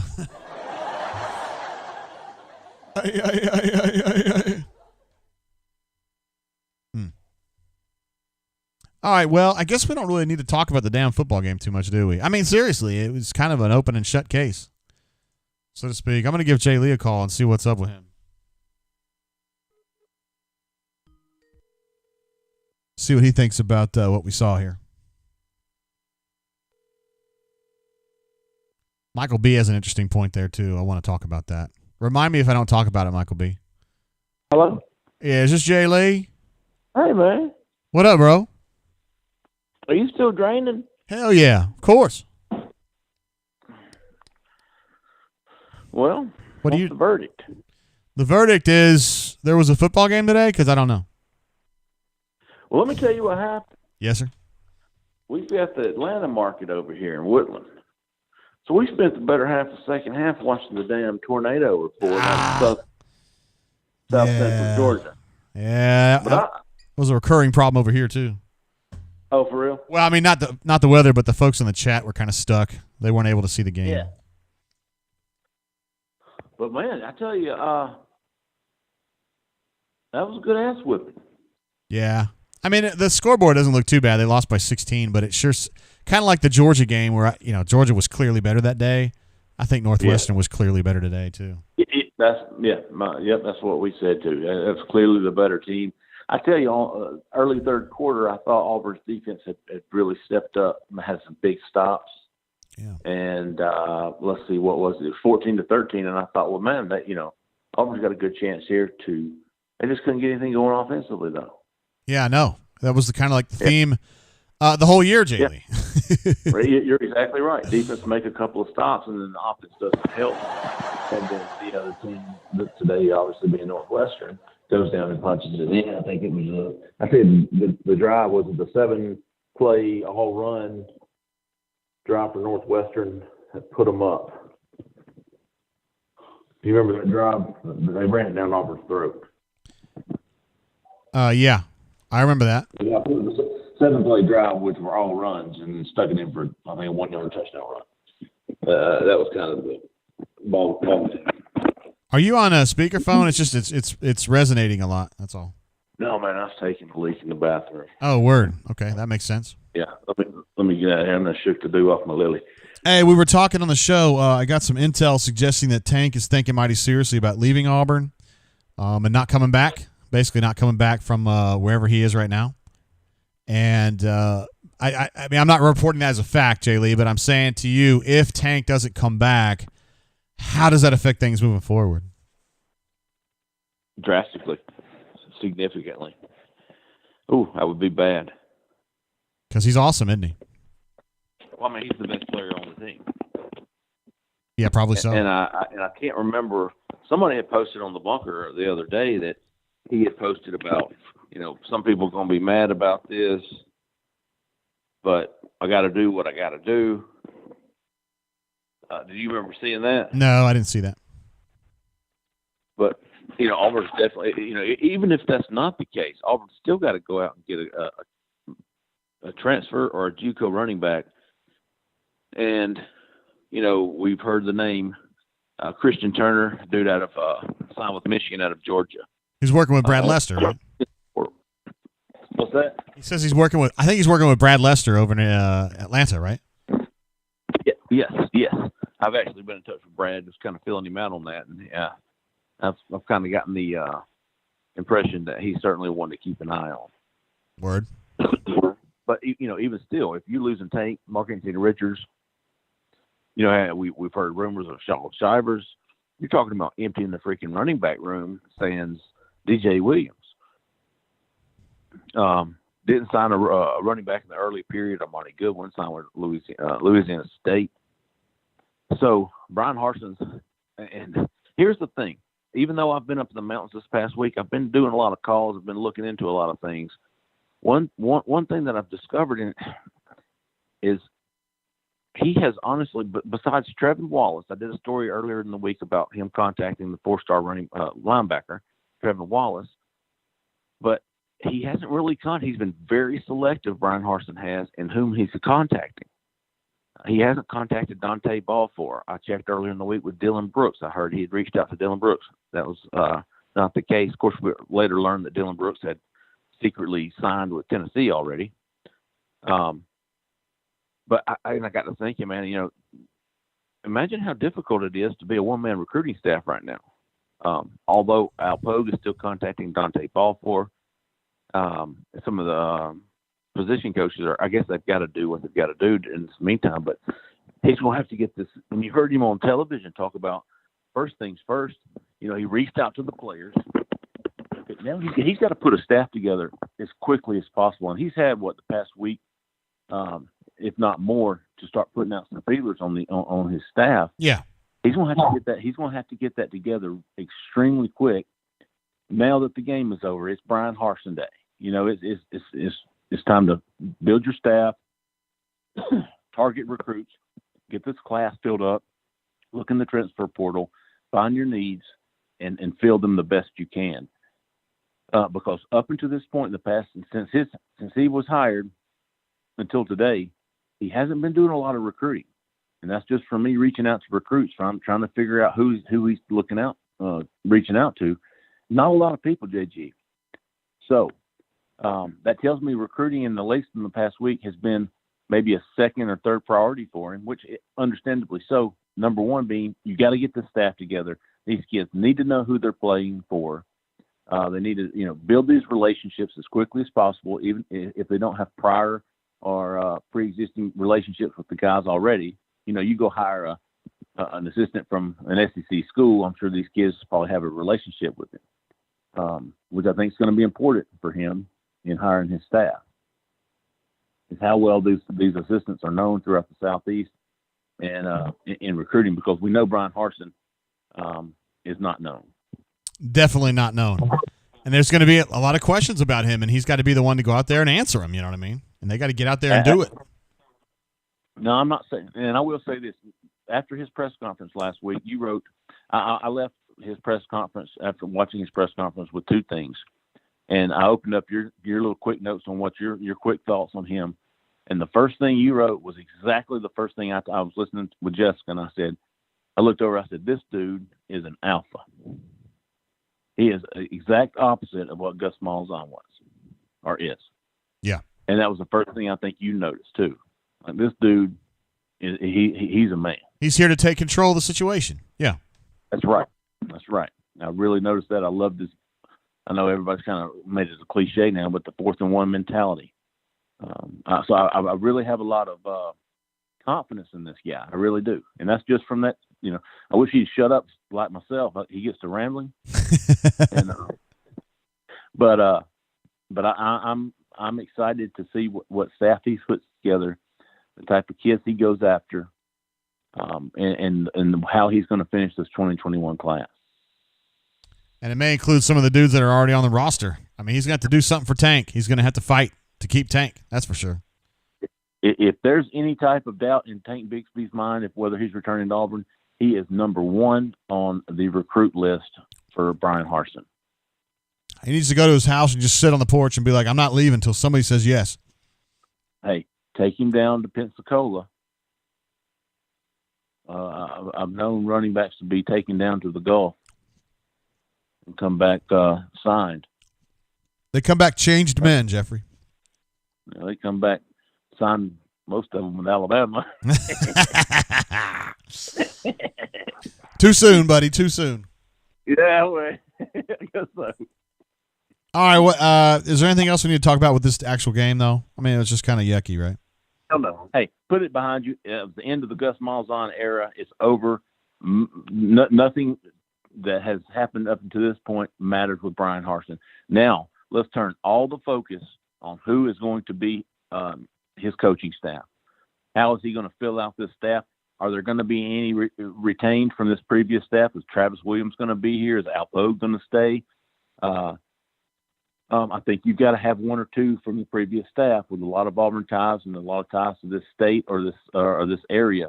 So I think, and JG, you probably know more than I do when it comes to that. But I really do think one or two guys from this previous staff could be very valuable to Brian Harsin. But let's get the staff filled, and then start filling some of those needs as soon as possible. No, I completely agree. I think there's a couple guys that could make it. I think T. Will, Pogue, Larry Porter, one or two of those guys might make it. Hey, let me tell you, Larry Porter doesn't get the credit he deserves. Larry Porter is an ace recruiter. He really is. We got a super chat coming through from Renaissance Man, who says, "Listening to Jay Lee on the call makes me feel nervous about Harsin. I hope he has a lot going on behind the scenes and things start to move quickly." Oh no, I didn't mean to create any doubt about Harsin.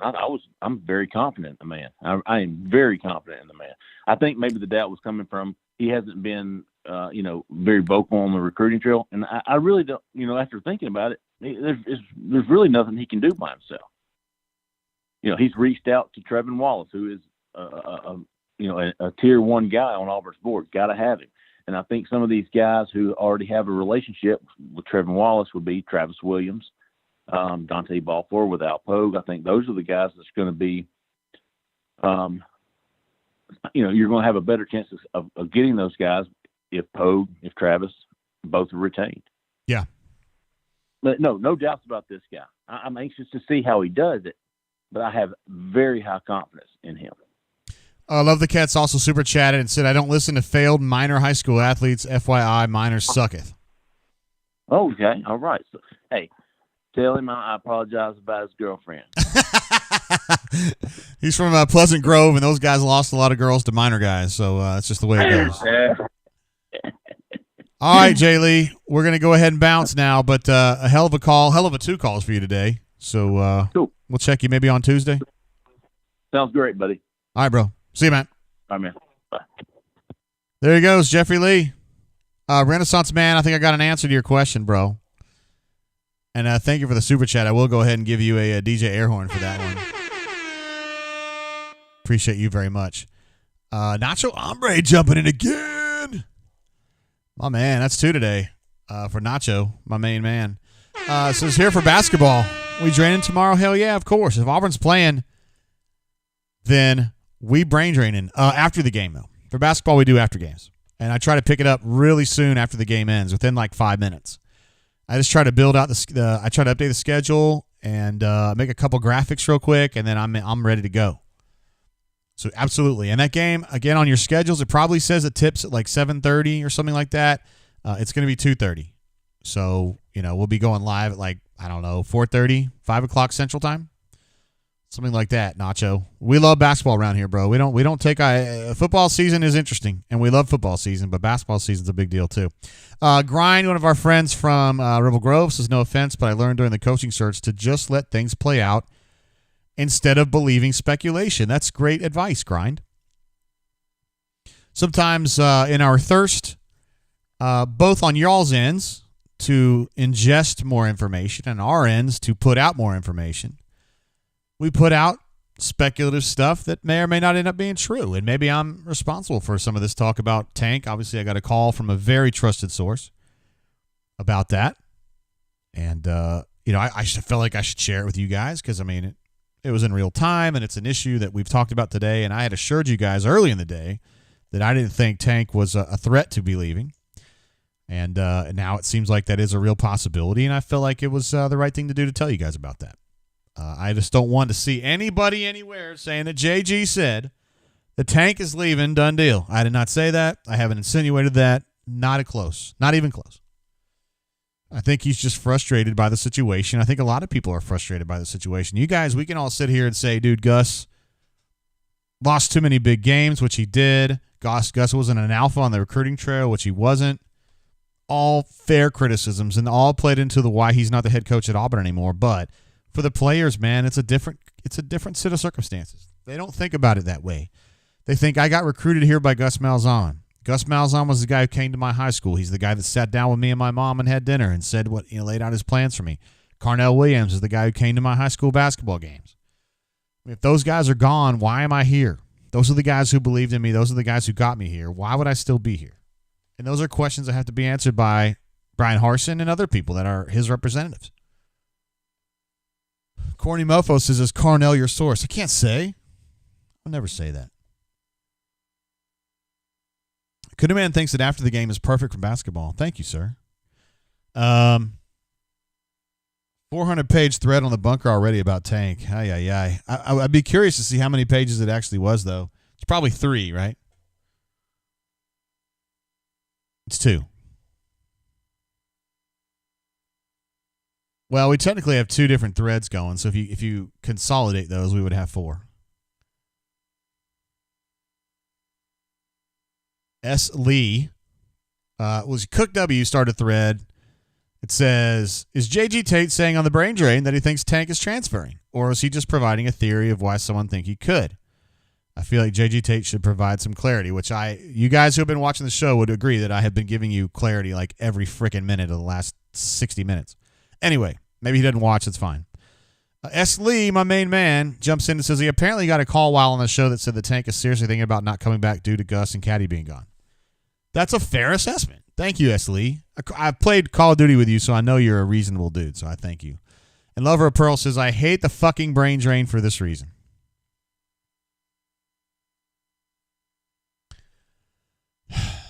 You kind of see what my life's like right there.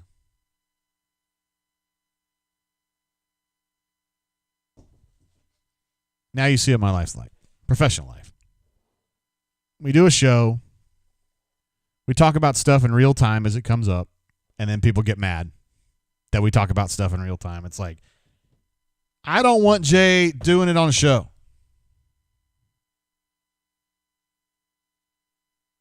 Okay. That's fine. Nacho Hombre, thank you, bro, for your calling. We need to switch over to our post-game pain, I guess we'll call that, which is our big vision. I'm going to go ahead. We've completely taken the score off. I mean, we'll just go with this. And we still have Cleve C as a G for him gifting me, which is just unbelievable, a bottle of Old Rip Van Winkle 10, which is just insane. The guy's just an absolute, he's a psychomaniac. I don't know what else to say. Canoe Man says, here's the thing. You just cannot please everyone just the way it is. There's only one JG, you know. My man J. Oh, sorry, I got to move that over here. My man JS, who's been hanging out for a long time, long before I got here to auburnsports.com. Says, Happy New Year, JGT. Keep fighting the power, damning the man. Damn the man. Thank you, sir. I'll do what I can. Naveen says, or Navin says, damned if you do, damned if you don't, JG. Yeah, I know. I'm just gonna do it this way, and people get mad. I mean, look, like kind of what we were doing in the basketball thing the other day, if you guys remember, and Canoe Man and Pocket Watch. I don't know if Pocket's still here, but I know Canoe Man is. So we used to do the brain drains for basketball, and then I didn't write my post-game raps, which people got pissed off about. And so then both of you actually had kind of proposed this idea where I would do the brain drain after the game, and then the next morning I would have a written content piece so I could have kind of appease both groups of people, which is a great idea, and it's something I hadn't really thought about because I'd always thought of like the post-game rap being right after the game, you know, not necessarily the next morning. So I did it last time, and guess what? The people who clamored for written content didn't appear to give a shit. It's just kind of weird. I don't know. Elite Gus, my main man in Houston, says, F the haters. Hey now. All right. Pocket Watch says, I'm here. My bad, Pocket. I wouldn't do that. JS is Hobotten for life. Real G's know what up. Yeah, I was trying to say, yeah, you were with Hobotten a long time ago. I wonder how many Hobotten people we still have that hang out. I know Chip Chip is one for sure. And I think MW Deeve, I don't know as though he was a hottie per se, but I think that he was hanging out on the Hobotten a little bit back in the days.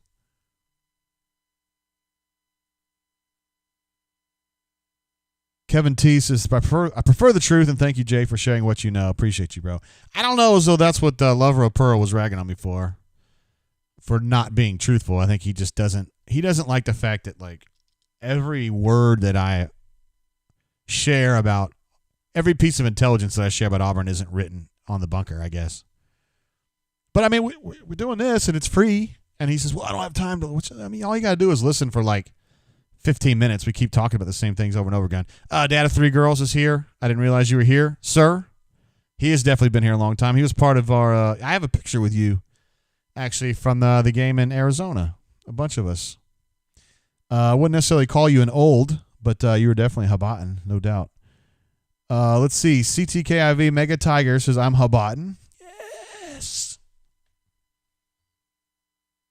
Man, Hobotten was really something else, That was for those of you who don't know, Hobotten was the hottest Auburn blog on the net. So back when I was at the Montgomery Advertiser, I think we started that thing in maybe, 7 maybe? It was a little ahead of its time, I thought. And we ended up doing like a Hall of Fame. We called it the Ring of Fire, and we would vote people in and all this kind. It was really pretty cool. And it was a really neat group of people that were like not, like there was no name calling and nobody was getting nasty with each other. It was nice. Stu Pup says he's in the AZ picture. I didn't realize that. I knew it was kind of a group there. Will, man, I can't. There's no chance I can help you with this, bro. There's no chance that I can get that column up right now, but that's probably not what you're actually saying to me. Bo's Great says, I think the platinum member text group is the greatest value. I had to jump out on one of those. Jeremy H says, I'm in Ukraine right now listening to you. Что вы делаете? Is what I ask you. D. Lecky says, I'm Hobotten adjacent. Used to read. I did not know that. Jeremy H., who is in Ukraine, says it's 12:21 a.m. Good golly, man. Go to bed. I'm just kidding. I hope you're having fun, bro. Let's see. Mamadou said he would read me in the Advertiser back in the day when I would stay with my mom in Montgomery. MW Deeve, as I correctly surmised, said he was around for the Hobotten a little bit but didn't comment much. Dad of Three Girls says campfires were awesome. It was the brain drain before its time. That's true. That it was kind of like the brain drain, wasn't it? We would just kind of have like these open-ended chats where we would talk about everything. But Jeremy says he's from Prattville, Alabama, but he's in Ukraine right now. Watch out over there, bro. It's a little bit of a hot spot, so to speak. So Hobotten was after legendary Montgomery Advertiser blog Spilt Milk. Was that a spilt? Was that really happening? I don't know. I don't remember that one. All right, let's talk about this for a minute. Somebody had mentioned earlier if I would do a PFF wrap-up for the season, which is a great idea. PFF's not going to have numbers for this game yet, but they are going to have numbers for everything prior to this, and it would be my distinct pleasure to pull some of these numbers out for you, and we can kind of take a look at coming into this game. The top-rated players, they really asked very nicely that I not oh, man, this number is going to really piss you off. Snap counts, 35 total. All right, so we'll look. Here's one right here. We'll pull this one up here in just a second. This is going to be PFF's top 5 graded players for the entire season. You guys ready? There it is. So Tank Bigsby, he is the top-rated player of the entire team. I can't believe he's only had 313 snaps this year. That's crazy to me. I thought he would have had a lot more than that. Bo grades out pretty good, which surprises me. Eli, I thought he's had a great year. Mark Anthony, that's the one that really kind of floors me. Now, 35 snaps for a season is a very low number. So I don't know if we can really read a lot into that because he was playing for the most part outside of the Iron Bowl. He was playing in like low leverage situations, but had a good grade. And then Anthony Schwartz tied for 4th. I mean, he's been fine. Cass DL3 says camera eye is good.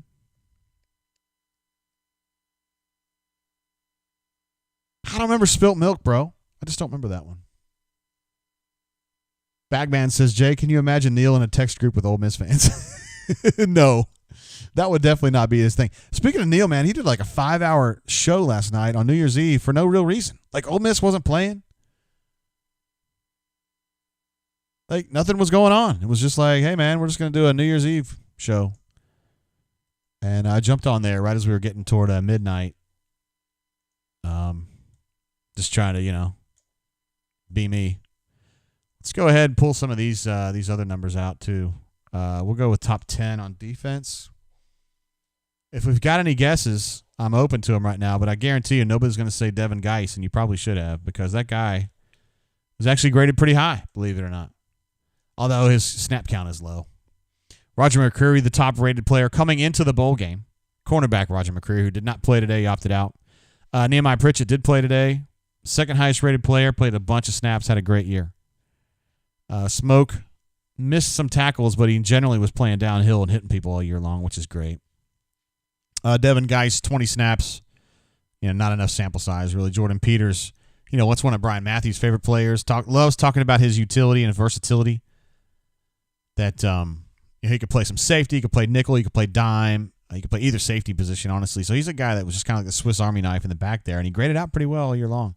Colby Wooden, who I think should be like a third-team All-SEC type player, coming off a redshirt season. Revelation, I think, this year. He was their best defensive lineman, and it kind of came out of nowhere in a sense. I mean, he was a 4-star recruit, so he's not like some just random dude. But Chris Thompson, probably too small of a sample size to really draw any conclusions from that. Jamian, 624 snaps this year. That's not a small enough sample size. He's been good. Again, missed tackles is his problem, but generally pretty good on the back end. Romello Height, 14 snaps. Can't really draw much into that. And Derek Hall really, the second half of the season, he's been playing a lot better. He had a great game against LSU, and then after that, it wasn't quite as good, but he's good this year. So, yeah, the thing is, you wouldn't necessarily expect your 10th best player to grade out at 62.6. That seems kind of low to me, but there's probably a lot of coaches that would say, I don't give a shit what PFF has to say about nothing. But I think those guys know football, though. He did it for the Super Chaps. Canoeman says, no real reason. Neil was providing quality content on New Year's Eve. That is awesome. Well, yeah, I'm not ragging on Neil, really. I was just like, dude, man, 5 hours on New Year's Eve just chilling? I don't know. Oscar B says, which coordinators stay and which ones leave? Complete overhaul. Coordinators? Which ones stay? What are you talking about? Kevin ain't coming back, and looks like Jay's checking out. Peace, bro. Kevin's not coming back, and Chad's not coming back. So, yeah, they're completely gone. Canoe Man's with me on that one. There's no doubt about that. I mean, no doubt about that. And I guess if you want to throw Porter in there as a special teams coordinator, I mean, he could come back. I could see a situation where he stays. I think Carson's got to keep some guys. That's my opinion. I mean, I just don't think you can go out there and say we're going to start from absolute scratch and try to recruit the SEC. I think you got to have some dudes, and you're just going to have to meet with them and talk to them and decide, hey, I think this guy's trustworthy. I think I can roll with this guy. I can fight with this guy. I can't go to battle with this guy, and whatever, and pick a few. I think he needs at least 3 guys. No, more than that. I think he needs at least 4 guys with SEC experience. Now, whether that's Al Pogue or T. Will or whoever, I don't know. I mean, that's up to him, but he's got to have a significant number of people with SEC experience who could point to somebody in this league and say, Del McGee, and say, hey, I was part of this staff at Georgia, and we kicked ass, and we got this dude, this dude, this dude, and this dude, and we put this dude, this dude, this dude, and this dude in the NFL. And this guy's making $8 million a year, and that's going to be you in 5 years. I mean, that's how it works.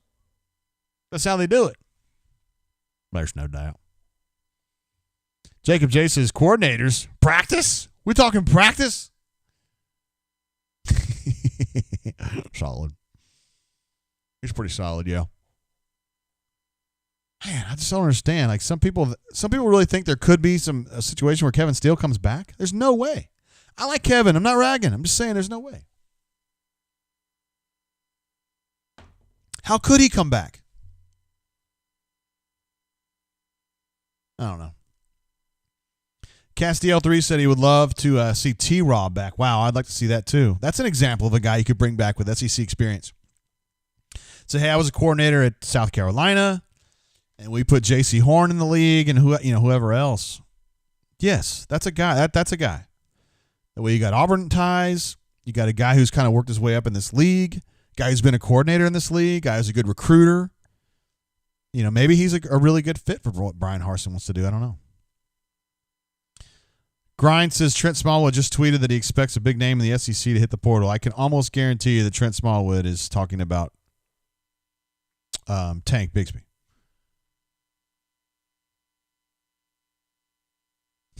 Crocodile. OMG, is Tank really gone? You got to read this out loud, JG. D-Lucky says you got to adjust for the casuals, JG. Yes, sir. I like Trent Smallwood, by the way. He and I kind of have a love-hate relationship, but he really gives a shit about doing a good job, so give him credit for that. John Smith says Cole Kubelik reported that Steele is gone. Yes. We've been talking about that for a full week over here, I should say. Grind says Cole should be on the beat. He kind of is. I mean, he's an ESPN sideline reporter and does some SEC games. Does a lot of SEC games, actually. I think he's in an SEC game every single weekend. I think he does a little bit of MAC and Sunbelt during the midweek. And he's absolutely a friend of mine. He's a friend of the site, so we love having him around. He does good work, and he knows what he's talking about. Cleve C says, I am hoping Coach Brian Harsin releases a statement tomorrow of what current coaches, recruiters are remaining on staff as he finishes up his final coaching staff. I don't think it'll happen that fast, but I wouldn't be surprised to see him announce a couple hires this weekend, though, honestly. I feel like he's got a few guys ready to roll, and he was just kind of waiting for this game to finish and move on to the next chapter. But, yeah, I think that's what's going to happen there. I think he's got a real good idea what's going on.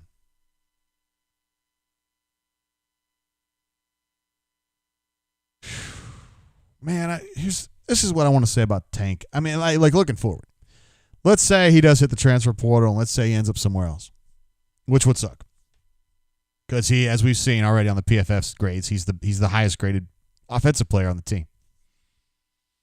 So what happens then? Because now you're down to just DJ and nobody else. So that means you have to go out there and get somebody. You have to get somebody off the transfer market or off the JUCO situation. Now, there have been times in the past where Auburn has had runaway success with transfers either from other schools or JUCO. I'm talking specifically at tailback. I'm talking specifically about Rudy Rude Dog Johnson, who came over from a Kansas JUCO, a man from Ettrick, Virginia, who had a tremendous season in 2000, was in the running for the MVP of the league. Had some difficulties at Mississippi State that year, but a lot of people did. And then Kenny Irons, one of my all-time favorite players at Auburn, was a transfer from South Carolina, and he did have to sit out a year because of those silly rules back in the day, but he was a transfer tailback and did a hell of a job. So I think it's possible that Auburn can find a way to kind of get things back. And wait, what is Corny? I don't know what he's saying, Corny. We're not draining anymore. We're streaming now? Like, isn't draining and streaming kind of the same? Because we can't drain without streaming. But I guess you're suggesting we could stream without draining. I got the phone lines wide open, bro. So if you want to call in, you're welcome to. Warwick says, why did JGT start the rumor of Tank transferring? Because I don't really think it's a rumor. Because I got a call from someone who would know. That said the Tank was seriously considering it. Hornatius says, Jay, reporting that Tank is gone, guys. Here we go.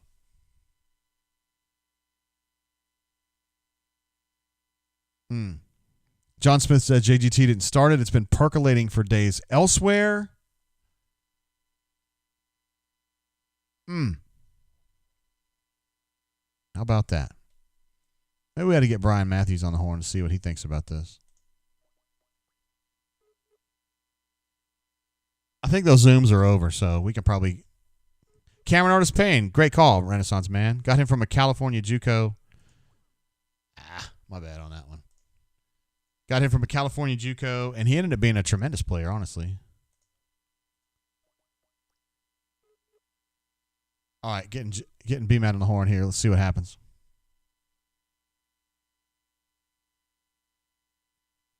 Hello. B-Matt, what up, bro? What up? Just finished some interviews. About to crank out a little story here. Not much to report. All we got was Steele and Big Cat, and that was it. Post game. Nobody said really anything of note?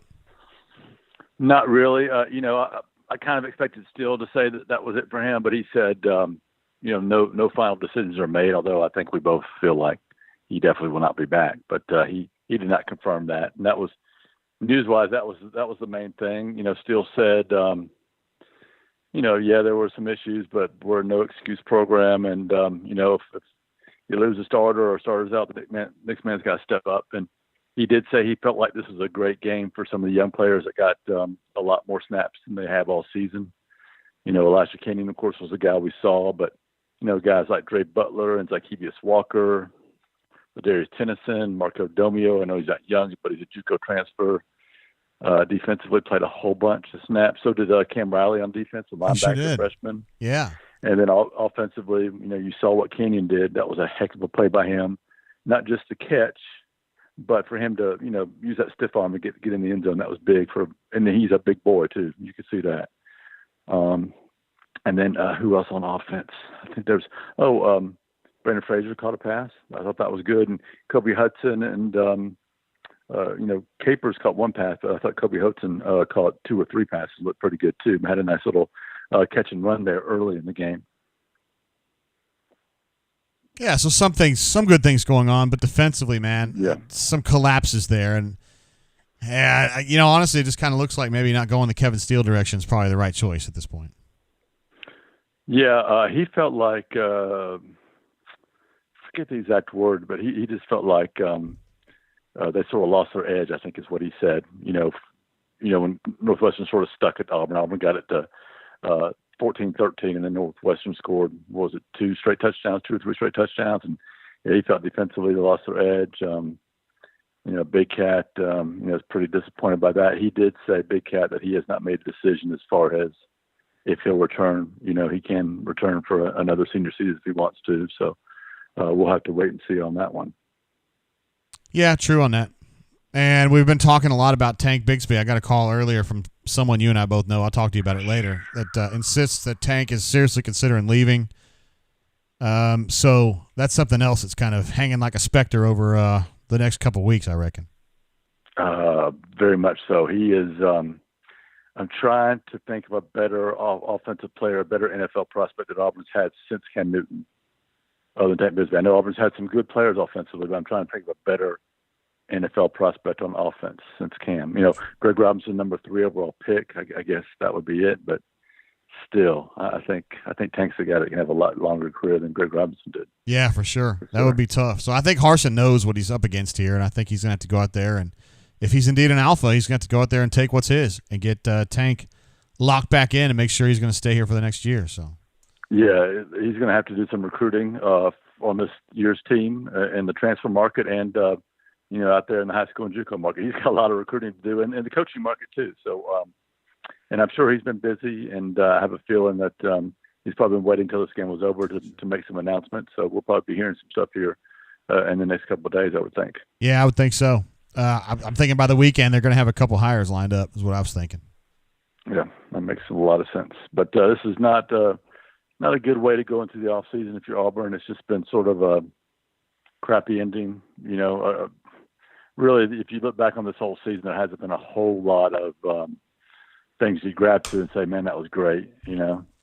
I mean, to me, the best part of this whole season was Auburn beating. I mean, I guess Auburn beating the pants off LSU was nice, but I just think about that Mississippi State game and Gus Malzahn's last dance was probably the one part of the season I'll remember the most or the best from this, just because it was, I don't know. I thought it was a special moment for Gus and the players, and it was just a day before he was fired. So it'd be hard to forget that moment. Yep. All right, man. I know you want to get out there and crank that content out for the subscribers at auburnsports.com. I know everybody are dying to read, stories from a blown out bowl loss. But yes, I'll get on it. All right, bro. See you, man. All right. Peace. See you. There he is, Brian Matthews. Absolute badass. We've got people Homie that grind? We need to ban grind? Hold on a second.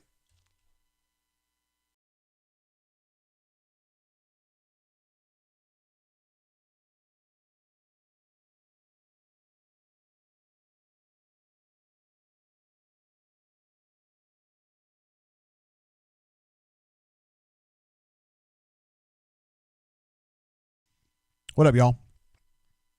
Yeah, I think so. Elite Gus had a super chat earlier. It says business decisions seem to never work in AU's favor. To be fair, you're about right on that. Let's see. Jeff was kind of dovetailing off what BMAT was saying about memories from this season, saying that Gus Malzahn's last dance was the best when he was dancing in the Mississippi State locker room after that win.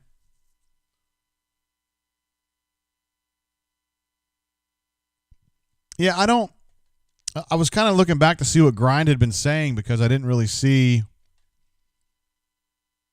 anything that was like bannable, really. He's just saying Tank should do what's best for him. Nobody should take Auburn hostage. I didn't really feel like that was,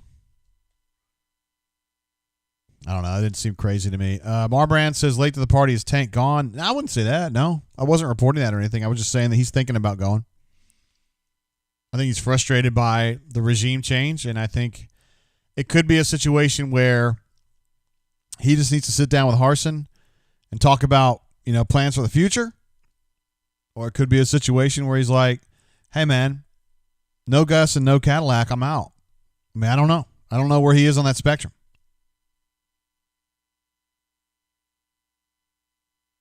And, I mean, truth be told, and look, man, I can look at Tank and see a great football player just like you guys can too, but if he doesn't want to play for Harsin, then he's going to have to go. I mean, I don't know what else to say.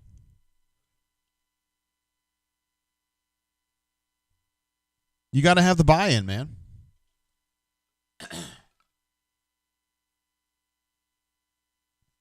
And you got to go with who you got. I mean, you got to go with the guys that want to play for you. I'm just saying. That's my view. It doesn't mean it's right. Doesn't mean you guys are wrong. It just means that's kind of how I see it. But it was a weird way to go out. I mean, I just never could have imagined in August to sit there and think that on January 1st, we'd be right here. That Gus will be fired. That the dude at Boise State would be the head coach at Auburn. The Tank would have been as good as he was. I mean, I thought he was a talented player, and Jeffrey had been warning us, well, not warning, but, telling us all through the summer that kid was a home run hitter, which he is.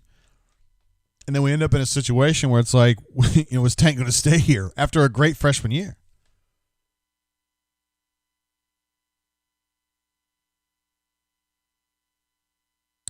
Spread Attack says, who are we to tell Benedict Bigsby? Wait, come on now. Tank Bigsby what to do or feel. Not saying 1, 2, 3. He says, if Georgia has been talking with him, I hope Georgia has not been doing that. Do you think Auburn snitches on them to the NCAA?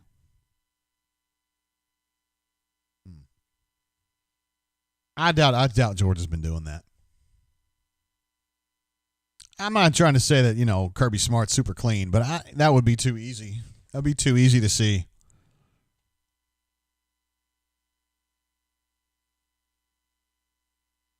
Mr. X says, for what it's worth, Georgia fans think Trent Smallwood is talking about Eric Gilbert, the big tight end at LSU. Could be. I haven't talked to Trent about that. I guess I could, though.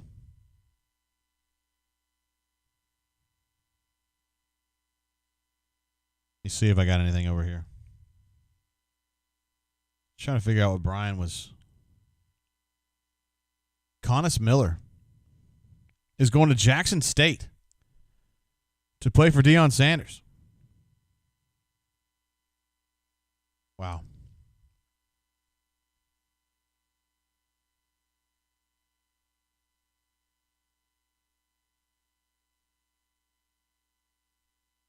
Christian tweeted this. Kevin Steele on the postgame Zoom said that's asked about his future at Auburn. So that's not been addressed. That will be something that Coach Harsin and the administration will have their decisions, and off that we'll have our decisions. Because remember now, Kevin's got a contract with Auburn that says, he's going to get paid out, and he can't quit. He's not going to quit. He's got a lot of money hanging in the balance. So that's what he's going to say. He's going to say it's up to them. I work at their behest. Lawrence Lane says, how long till we start knowing coaches? My guess is soon. My over-under for when we go to bed Sunday, how many coaches we know, my over-under would be 2. And I would probably go over, I think 3 by that point. And I think you get it filled out within about a week. Unless there's some particular coach that's like in the NFL and his team's in the playoffs or something. But he's got work to do, man. I mean, this was an unusual change of power in that instead of normally this kind of thing happens at the end of November, this happened at the end of December, basically. Harsin got hired on Christmas Eve. That's 3 weeks later. You're after the signing day. He's up against it. He's got to try to make the most out of this second signing period that occurs there in February. And then he's going to have to play the transfer market big time. He doesn't have time to really kind of dick around. Not that he is. I don't think he is going to dick around. I think he's ready to go right now. But Lawrence's coordinators first, almost surely, yeah. I think his first hire will be a defensive coordinator, and his second hire will be an offensive coordinator. And then from that point forward, you kind of work your way on down the line.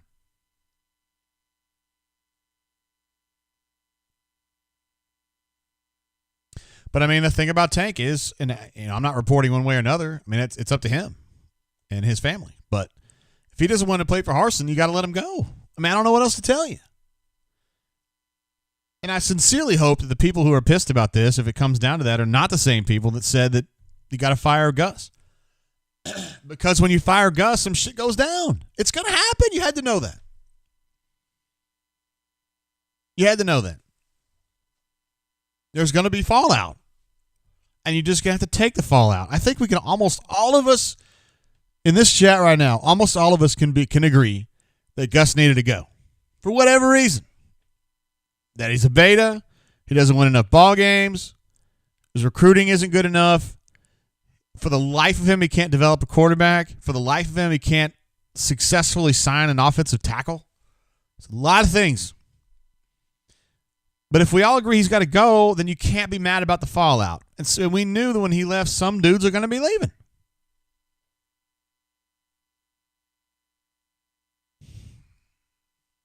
Lawrence Lane says, I think Tank will stay and Bo will be quarterback next year. Honestly, that's probably the odds-on favorite to have that happen. It really takes something to make kids leave. I mean, kids don't want to go. Tank's already been at Auburn for a year. Like, he's comfortable here. He knows people here. He has friends on the team. He doesn't want to go.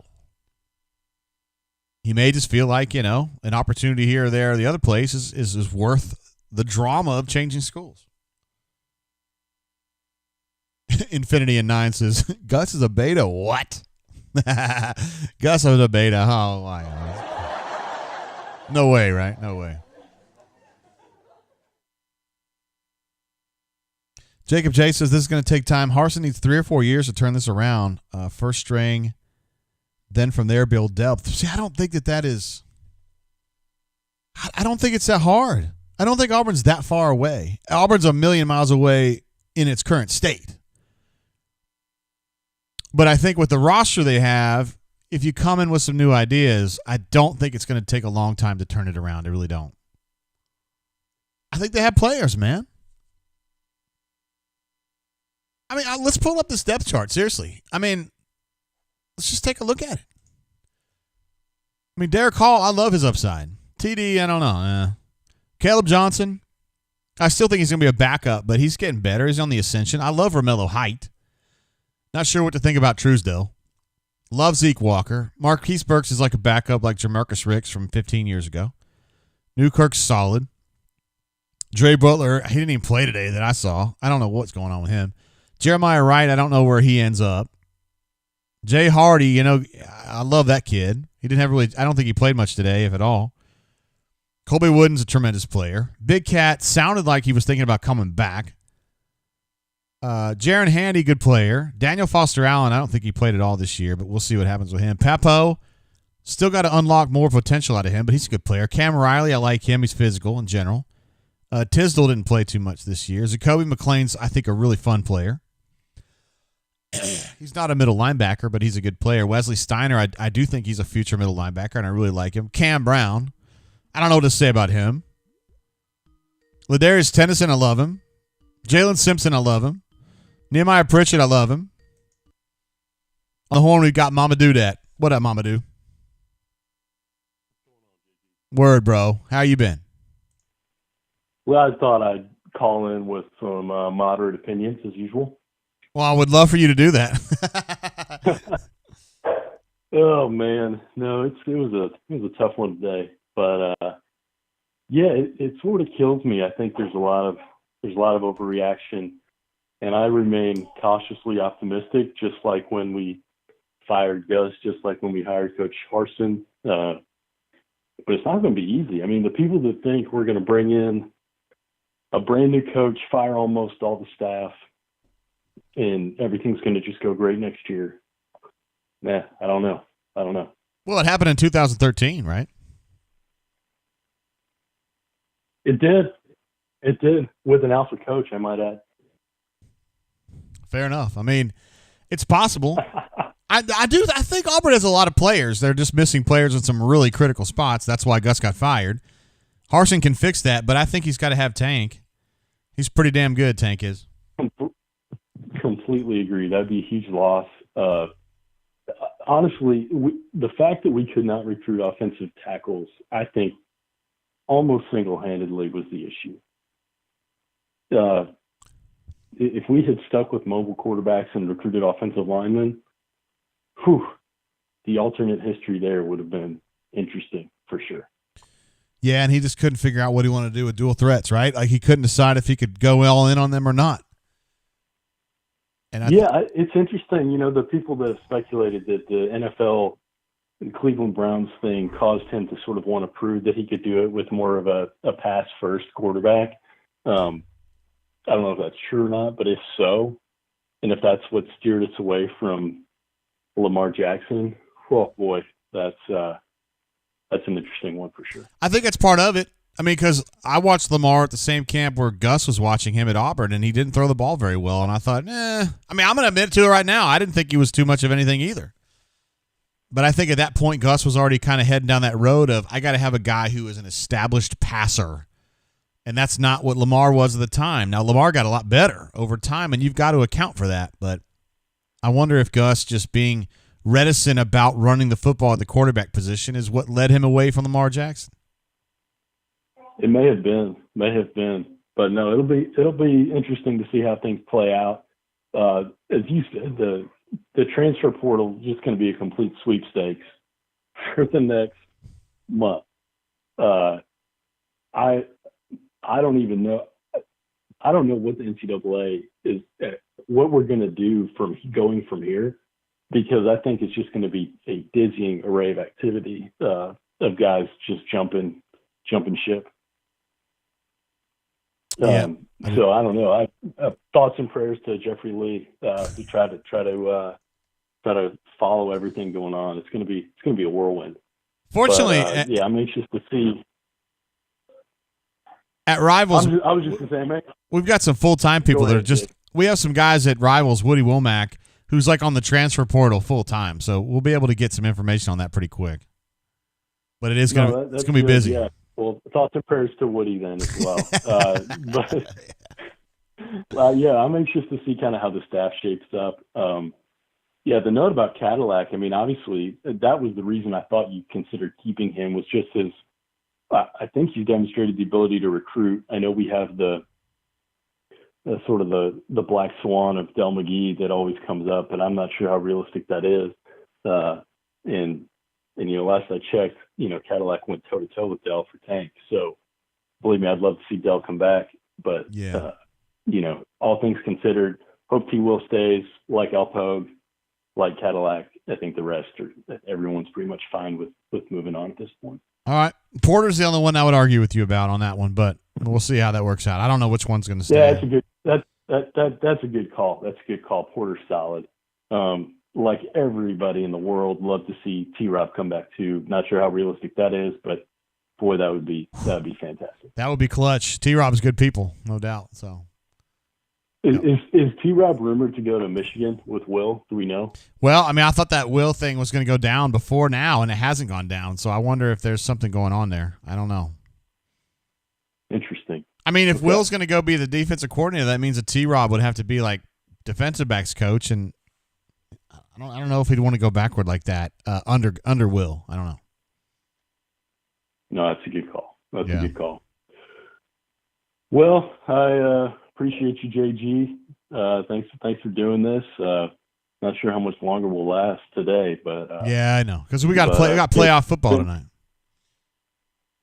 Exactly. No, I'm here just to be honest, kind of giddily watching Notre Dame get killed. The Notre Dame fans up here in this area are pretty rough. So I never root for Bama, but I am a little bit excited to watch them just get exposed once again on national television. Is it bad? What's the tally right now?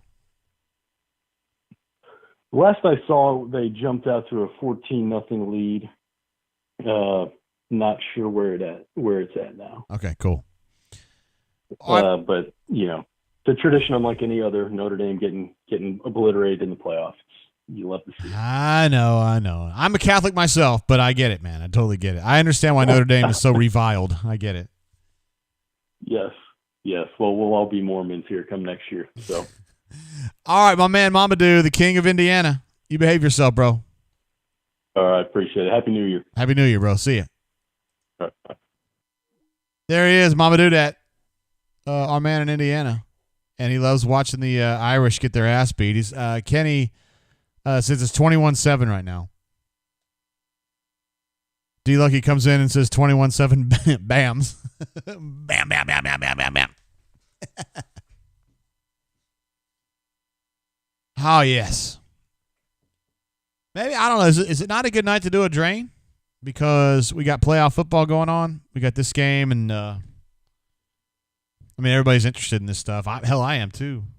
I'm also very interested in this Auburn Texas A&M game tomorrow night. I'm already going into basketball mode. I'll take a look at the Ken Palm numbers on this game coming up. Let's see. They got Auburn. Ken Palm has Auburn at the number 70 in the nation, according to Ken Palm. They got A&M as the 86th ranked team. A&M has beaten a bunch of nobodies and then lost the only two good teams they played. To TCU, they lost by 18, and LSU, they lost by a shitload, 23. But this game is in College Station, so it could be tough. Ken Palm is predicting that A&M wins this one by 1, which is not unusual. And taking a look at Texas A&M, I gotta go ahead and pull this from you guys. Oh, hold on. We got one of our Hall of Fame Mount Rushmore callers calling in. It is no other than Mr. D. Lucky. What up, bro? Good, what's good, JG? Happy New Year, bro. It is awesome to have you here, D. Lucky. Happy New Year to you. And what do you want to talk about? There's so many things. There are. This whole tank thing, just, huge overreaction. I don't. The kid's got to do what's best for him. Simple. It's real simple. Kid's got to do what's best for him. Coach Harsin has to do what's best for the program. Those two things may be mutually exclusive, maybe not. So there's no reason for people to feel any kind of angst or upset about a kid who decides that this isn't the best situation for him and his future. That's just common sense. If it were your child, you wouldn't want blind loyalty to be the only thing to decide whether the decision that you made a year ago, when everything changes, is still the same decision that you make today. That's fair. It's just odd to me to hear people getting so upset about this when they wouldn't make that decision in their lives. Well, it's just you take a job. I think it's more about if you went and took a job someplace. Yeah.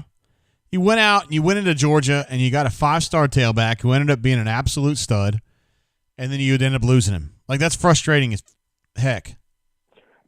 Oh yeah. I mean, I know you get that. I get the frustration part. Yeah. Yeah, I get the frustration part, but at the same point in time, it's not the kid's fault that the situation changed. So why be mad at him because now he's got to reevaluate what makes sense?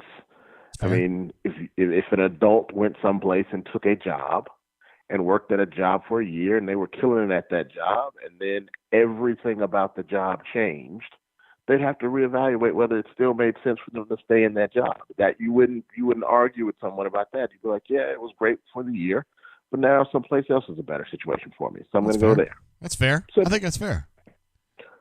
Yeah. So that's what it's just amazing to see just in this, just because the kid is considering his options. He hasn't even made a decision yet. He's just considering his options, and that has upset people. AU Taxman jumps in with you, and he says, if you're going to be, not you, but if Auburn fans are going to be upset about the Tank situation, you really need to be upset at Gus for sucking as a coach. Absolutely, and that's the other part of it. You can't be mad because Tank has reevaluated his situation, decided it's not the right one for him, and yet be happy that the Auburn administration finally evaluated the situation and figured that Gus wasn't the right situation for them. You got to be at least consistent in that thought that, Gus wasn't right for us anymore. We got to make a change. We got to do something different than what we were doing. That's fine. We made that decision. Okay. There are consequences and repercussions for making that decision. And that might be that the best player on the team decides he doesn't want to be here anymore. Okay. Well, hopefully we hired a guy that it's not going to matter to us in the long run, that he's going to get in, he's going to build the program up the way that we all want to see it built up, and he's going to get whoever the next Tank is at some point to help the program. And that might not be this year, it might not be next year, but that he's going to build the program in the way that getting a Tank isn't a one-time unicorn event. It is a constant stream of players that we're getting all the time. If that's what has to happen on the front end of this for us to lose one of these players so that we can get 20 of them every year, I'll take that. I'm with you, man. I think it's right. I think that's the right attitude because you got to have kids that are bought in, and you got to trust Harsin to go out there and get the kids that he needs for his offense. And maybe you don't have to have Tank to have a great tailback performance in his offense. Maybe the offensive coordinator he brings in is really smart, and he comes up with ways to turn a regular tailback into a 1,500-yard guy. Well, you would like to have the best of both worlds. You would absolutely love to have the scheme be designed so that we can get the play drawn up the best, and then still have someone who has the athletic ability to expand on that even further. When we draw it up right and execute it right, they turn what we drew up as a 20-yard gain into an 80-yard touchdown. That's what you would ideally like to have. But again, you got to have all of those things working, and we can't. It's the same problem we had with Gus. We looked at one part of the team, and we were like, "Oh, we got to fix this thing," and we kept trying to fix this thing, and we never fixed the program, and we kept not getting where we needed to get. If not having Cadillac is what we need to have the best running backs in the SEC year after year, then let's do that. And if that means we lose the best running back in the SEC this year, but we get a coach in here who can recruit and coach and develop players so that we have the best running back stable year after year, again, I will take that. And that's probably the better situation overall, honestly. Yeah. Because you can replicate that year after year after year after year instead of one kid. Absolutely. I mean, today's a perfect example. Tank's not in the game, and Sean Shivers, bless his heart, he's not what you need as your secondary. He's a good spot replacement here and there, but I would like for us to have enough players so this is a non-issue. And we keep complaining about who gets in the rotation and kids not being developed and all this other kind of stuff. Well, I don't know. Maybe none of it goes to Cadillac. Maybe some of it goes to Cadillac. I don't know. How are we rotating kids in? Does he have any say so in that or not? What's he see in practice? And did he see the same thing that we saw with Mark Anthony, or did he see something different? But those kinds of things we might not ever know the answer to. But it's just there's just too many other variables in all of this that people just aren't considering, in my opinion. Did this game mean anything to you today? I mean, just watching kind of what happened? Just watching. I mean, when the boys are playing, I'm going to watch. That's never going to, not be the case. So I'm going to support, as much as I can. But I had, zero expectations. even before the opt-outs. They just, I wasn't expecting anything very much different. I was hopeful that maybe, Chad would do something different with no Gus around, but it was, Chad was another piece of the disappointment for the year. From where you and I both kind of thought he was going to help, I saw nothing from him all season long. And I thought maybe he could come up with something, at least scripting or something different with no Gus, and that didn't happen either. So that, wish it had worked out a little bit better. Because that would have been nice to see Bo have a little bit of a progression this game and start to do something a little bit different. But now that's going to be another big fix that someone's going to have to do. Good thing that's one of Coach Harson's strengths is developing quarterbacks, because it's needed. It is needed for sure. Are you ready to just kind of move on to basketball season at this point? Absolutely. It's time, and we'll be excited about the coaching hires that come in. That'll be great. But it's basketball season now. It's Bruce time. What are your expectations for that team? 500? At least I think Sharif's kind of the key. I think we saw that the other night. The sheer number of turnovers, I think with a legitimate point guard, that game goes a completely different direction. And not because we play very much different. It's just you don't give the ball away to the other team, and they don't convert it instantly into points on the other end. And that alone pulls what was a 10, 12-point game. I mean, you have 5 less turnovers that convert into points, and you got a tied ball game down the stretch at home. Yep. I like our chances in that situation. So, that's going to be the key. How quickly he gets on the court. He could probably work, 3-4 games himself based off of just what I saw. Because I think Arkansas is going to be pretty good. So for us to be able to run with them the way that we did without him, I like the chances. And Bruce is going to do Bruce things. The team's going to get better. Absolutely. So you add that, and you get what could potentially be the best player on the team added to the team. Yeah, I'm expecting much better than 500. Yeah, I mean, I don't think he'll play against A&M, but I think after that, I'm going to be on Sharif watch like every single game, because I think it's imminent. I really do, and he would be huge.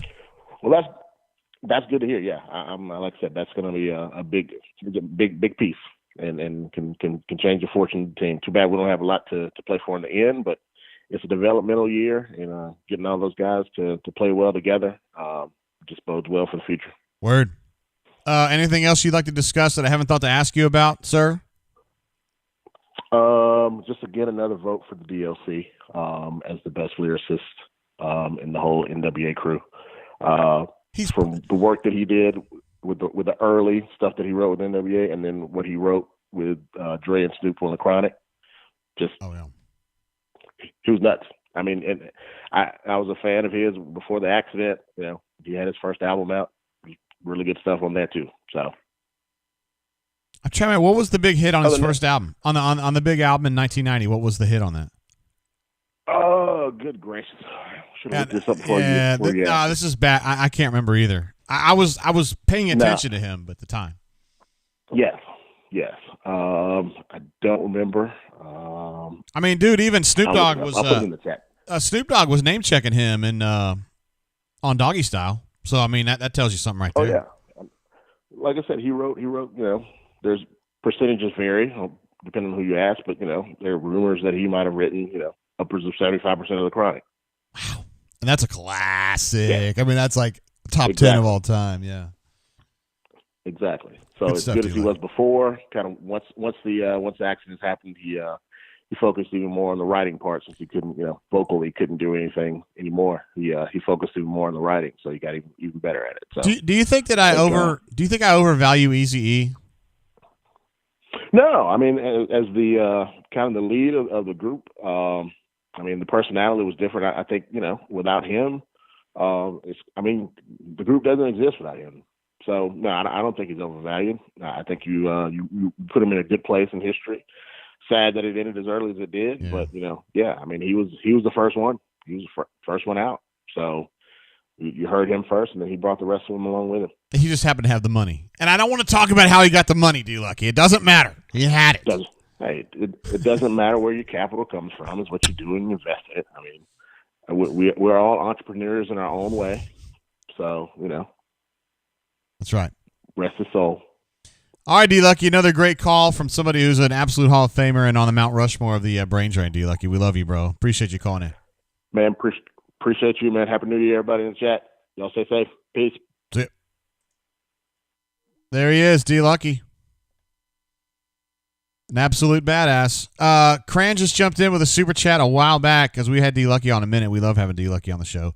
He said, new to the brain drain, and it will be a staple next year. Man, glad to hear that, bro. Appreciate you spending. I know you've been with us for most of the day anyway. Bryce G jumped in. Said, is there any specific date on when a player has to declare for the portal? Has to be some kind of window, right? Thanks, JG. No, there's not, actually. You can do that anytime you want. Anytime you want. And as soon as you put your name in there, it's time to go. It's go time. But no, there's not any, any kind, like, you can put your name in any time, but at some point there's kind of a deadline in the sense that, if you leave at this point, you're still going to have to burn a season of eligibility where you are right now. That's why a lot of times you see kids leave either before the season starts or after the season ends, because that way you can kind of recycle and go into the next year or whatever.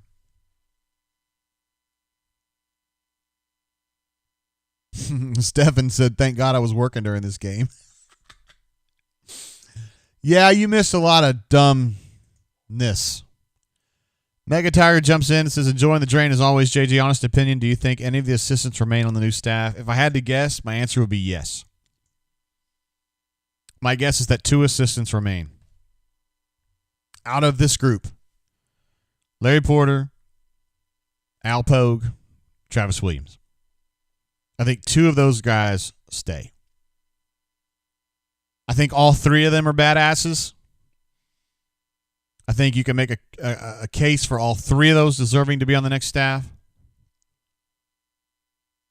But I think it'll be 2 of those 3. AUBKV says, holy crap, JGT. How long have you been on online? About 6 hours. Love the Cat says, I will give JG Tate a $1,000 at Jimpty super chat, which means a fake super chat that says I'm the best poster ever. Hornatius, I'm not into lying, bro. I'm not going to do it. We've got a caller coming in right now, and I believe it's from somewhere in Oklahoma. Caller, how are you doing? Doing good. How about you, Tate? Word. Is this MWF? It sure is. What up, bro? How you been? Oh, just doing all right. Trying to recover after that embarrassment we watched today. It never feels normal, does it, to see Auburn get knocked around like that? It just doesn't feel normal. Well, I don't think there was anything normal that was going to happen about that game. That's kind of it was just kind of like we were lost out in cyberspace. You got an incoming coach coming in that's not coaching the game. You got a staff that's outgoing that the majority of them aren't going to be there afterwards. You got some of your star players that opt out. There was just nothing really about that game that was appealing from an Auburn perspective. Yeah, not much, man. Defense was offense was bad. Bo was bad. Running game not there. Seth was Schwartz opted out. Nothing good going on there, bro. I think everybody's just ready to turn the page and get moving on to Brian Harsin and see what he can do. Yeah, I agree. I mirror the sentiments and appreciate yours and AU Taxman's recommendations in the thread. Hell yeah. Doing what we can. I told you I thought Michters was a good call. AU Taxman said he thought Woodford Reserve was a good call, and I think I'm not a huge fan of Woodford Reserve, but I respect the heck out of AU Taxman. So if he tells you that, you probably ought to listen. Sure. Well, and I've got kind of a connection there at the local liquor store. They kind of, if I'm looking for something, they'll search their wholesaler and see if they can locate it for me. Ooh. So I'll see what they can do. I don't want you to have to reveal your location to me, but I mean, is the liquor store like close to you or far away? Oh no, it's within a mile of the pharmacy where I work, so it's not too far out of the way. Like, do you work in Tulsa? No, still I'm closer to northeast Oklahoma from Okay, that. gotcha. Okay. I don't want to try to see. Normally, I wouldn't care, but I mean, I lived up that way, so I kind of know what you're talking about. But anyway. Oh, I'm sorry. AU Taxman, MWF. I'm sorry, I misinterpreted. He said Knob Creek. Sorry, my fault. Yeah. He thinks Knob Creek would be the go. He said Knob Creek. That is I can't remember delicious who said bourbon. Woodford Reserve. It was somebody else. It was not AU Taxman. He said Knob Creek, and I completely agree. Knob Creek is a delicious bourbon. If you're in a pinch, that's always a good choice. Sure. Well, I've got some thoughts on this tank situation. Lay it on me. You know, if you can entertain those for a minute. Hell yeah. Let's go. Well, I'm just kind of thinking about it. I'm trying not to overreact about, this. I, like you, was a little freaked out when you got the call on the drain. But I'm just kind of, trying to think logically about this. If you think about, well, first off, how many NFL level running backs has Harsin coached either at a coordinator level or a head coach level? I mean, there's multiple guys that are either still in the league or have recently got out of the league. I don't know what Jay Ajayi's status is, but I know there's at least 2 or 3 running backs in the league currently that were, products of the Harsin system. Yeah. He's done plenty as far as that goes. Right. Well, and then you have, the fact that in the times that we've heard Tank speak or heard you guys cover him, I mean, the kid loves Auburn. So I just feel like it would be hard to see him want to leave. But I understand the sentiments of if he had those connections with Gus and Caddy and he thinks those guys aren't going to be there, then he would want to consider his options, but then where are those guys going to be next year? I mean, will he want to follow one of them, or will he want to rekindle an old flame with a guy that coached him before? So I just think that we're overreacting just a little bit to the potential of this situation. Yeah, I think you're right. I mean, I wouldn't have brought it up if I didn't think it was a legitimate concern, but I do want to caution, just as you were doing, that to not overreact to it, because kids say things and tell friends this thing and that thing, but when it comes down to it, a lot of times they, cooler heads prevail and they figure out something else. That's probably what's going to happen here. Right. You got some people, well, not you, but some people be like, JG was saying, blah, blah, blah. I'm just telling you that it's a real possibility. That's all I'm saying.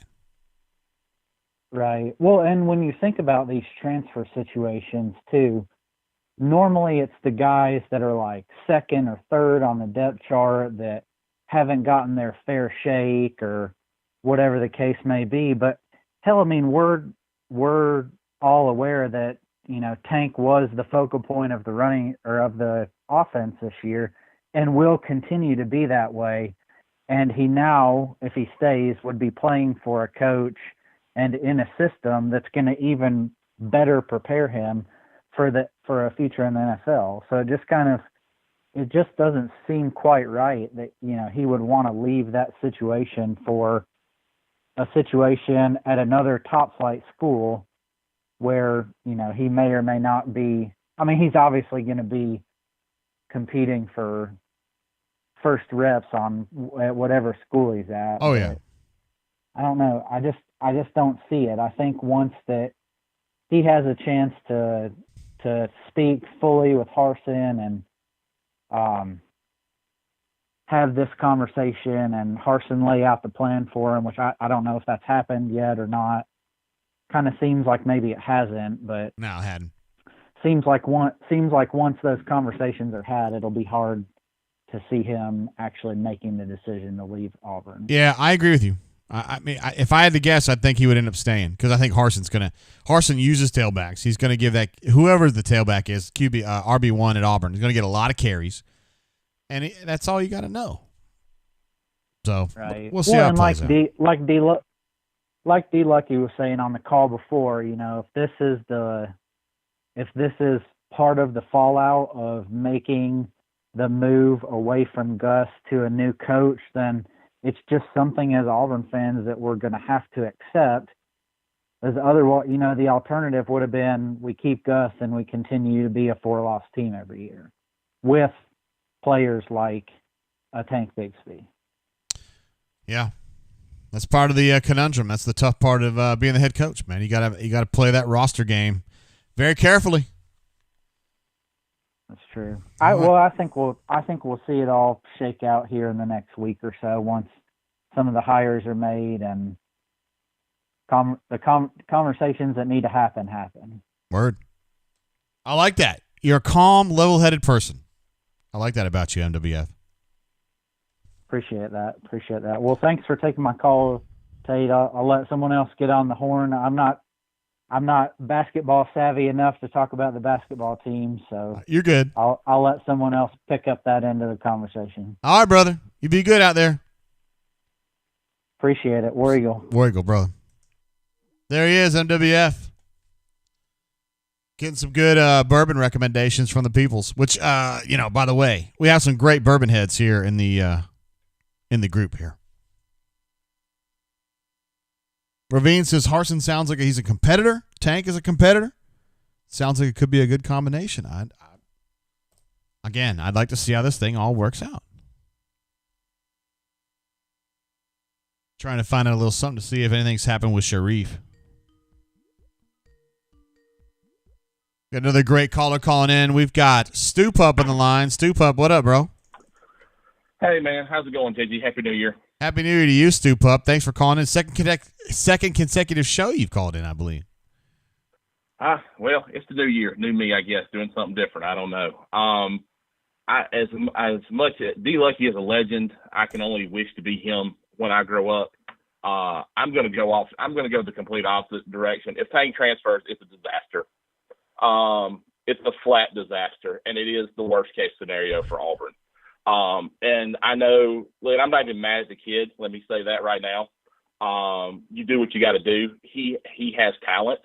If you have talent and you have opportunities, look at anyone in their own career. If you're an engineer or a salesman or whatever, you have the absolute right to go do what you want to do with your talent. You are the CEO of your family's enterprises, and you go and do what you got to do.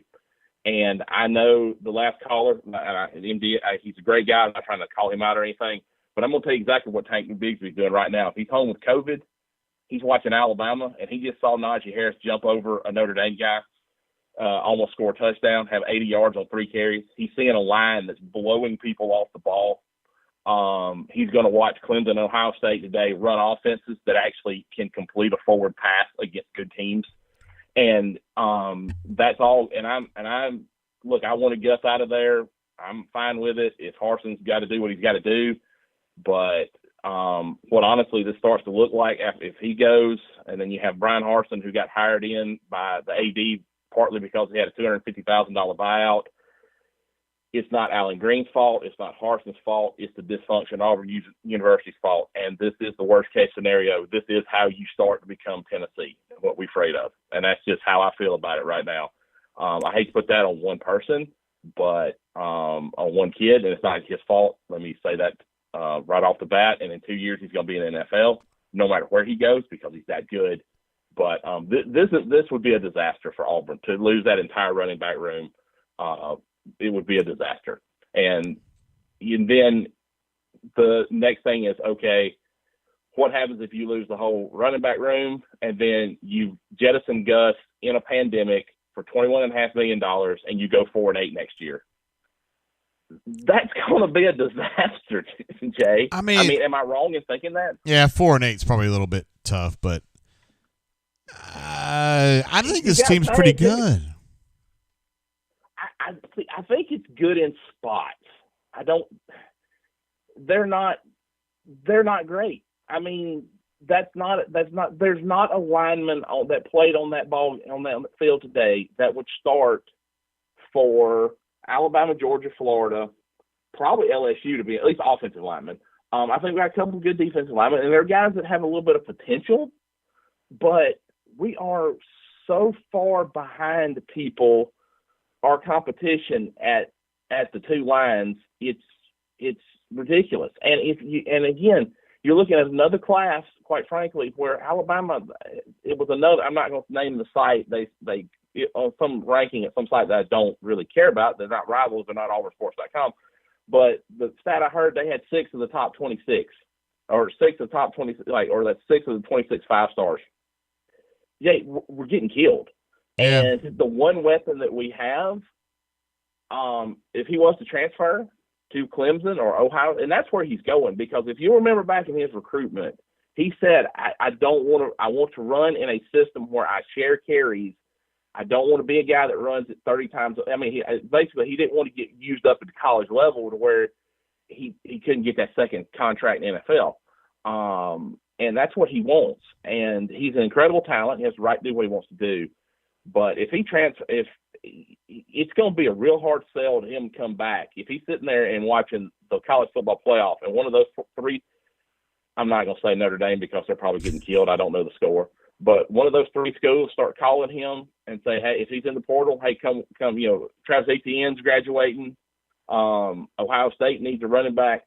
Najee Harris is graduating from Alabama.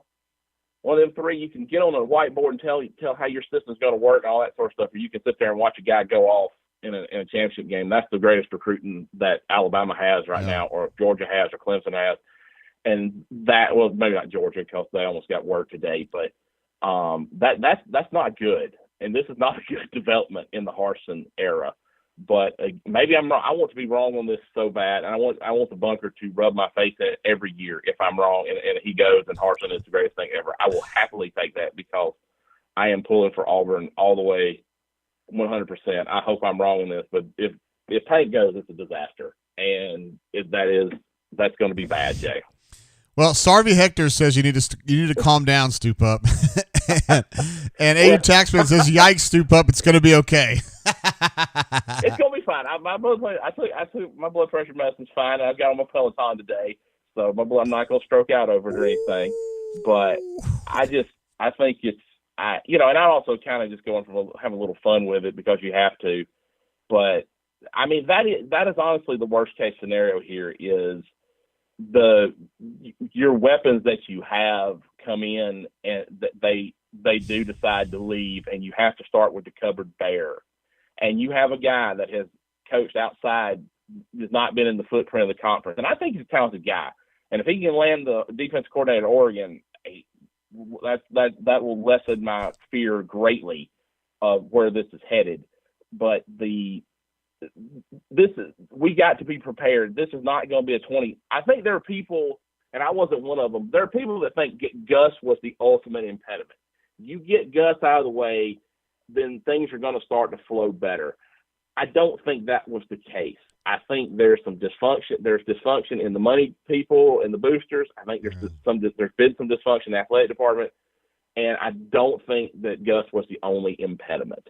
And if you go and this, it's going to be bad. It could snowball in a hurry if you get off to a bad start next year or a bad year next year.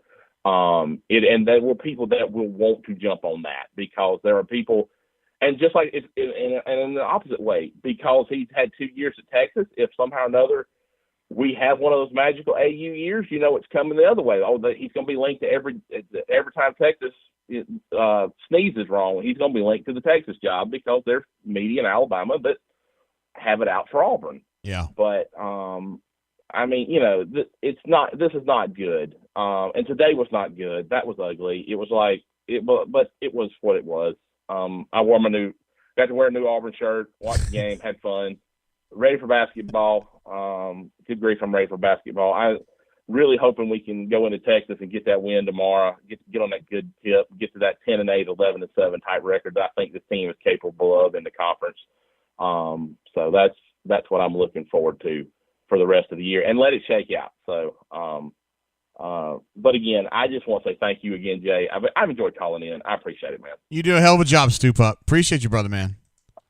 All right, man. Happy New Year to everybody. We'll talk to you later. See you, bud. There he is, Stoop Up. Josh John's not a fan. Not a fan of Stoop Up at all. We got a few super chats that I missed during the call. Appreciate you, Stoop Up, calling in, bro.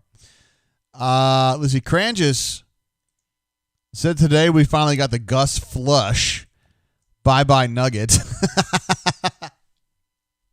My wife uses the phrase nugget for any small kid. Like, look at the little nugget. She used to call our daughter that when she was little. Like, where's our little nugget? And it just made me laugh, thinking of Gus as like a little baby or something. It's funny.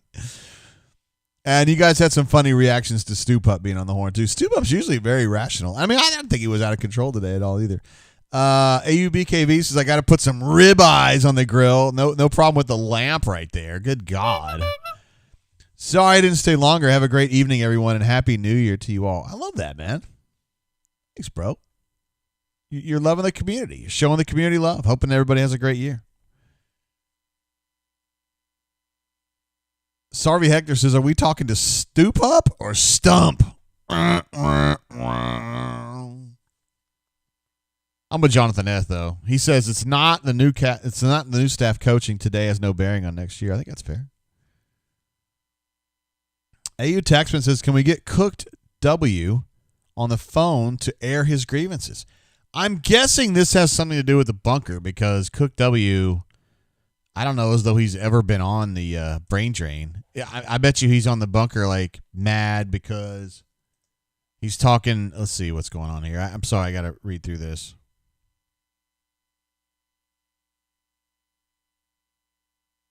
I don't understand. Justin's mad about me calling out super chats. I don't know. That seems fine to me. I don't really get that.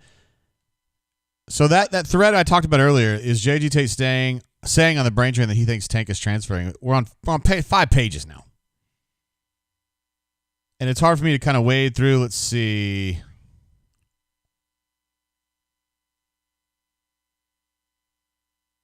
Bud seems upset that I'm not there. I don't understand. I mean,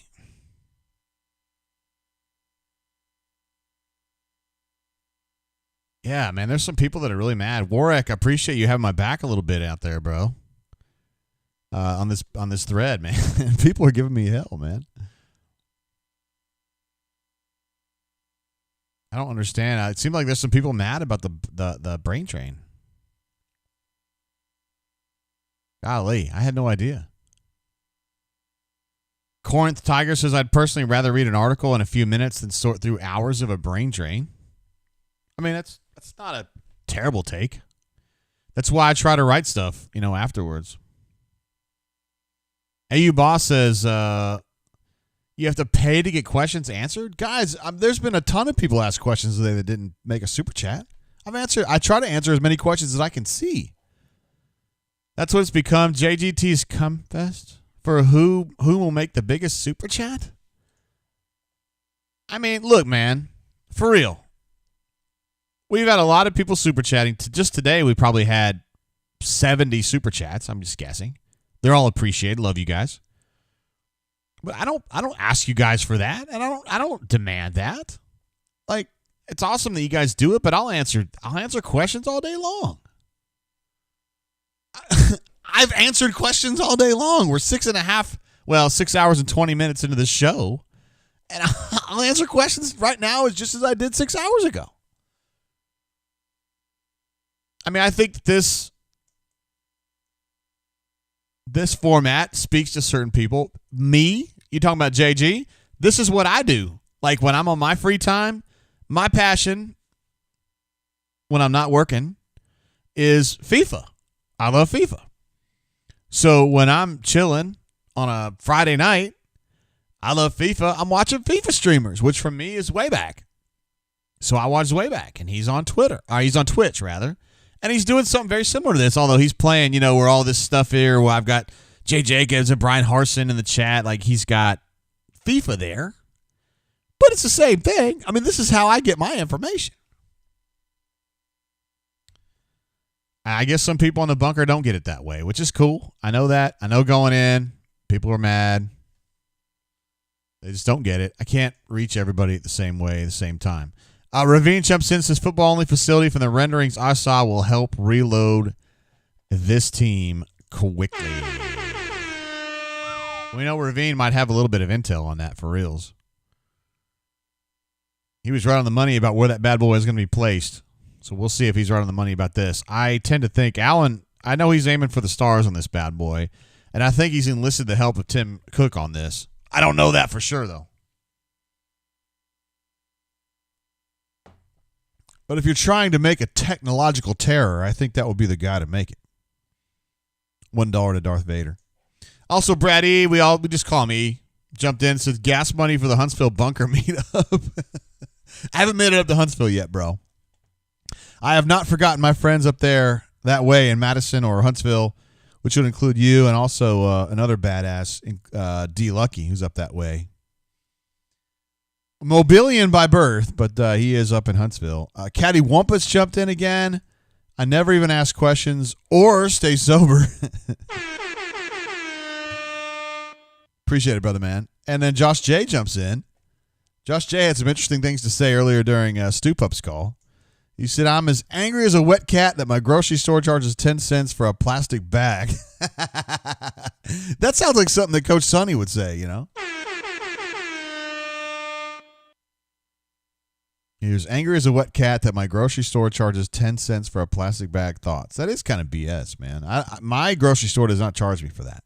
But then again, I live out here in Backwater, Alabama. I live in Montgomery. It's like basically it's a hut with a couple other huts around, basically.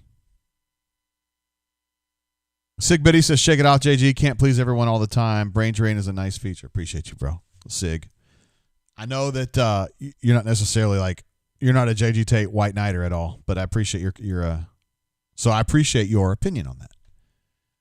Hornatius jumps in again, says $5 because it's required to get answers. Why you not drank more liquor store wuss? Why you not drank more liquor wuss? Hey, man, you asked me to take a shot earlier, and I did. I'm still trying to get more information about the point guard situation for tomorrow. Sometimes when you're a reporter and you ask people questions about things and they don't answer you,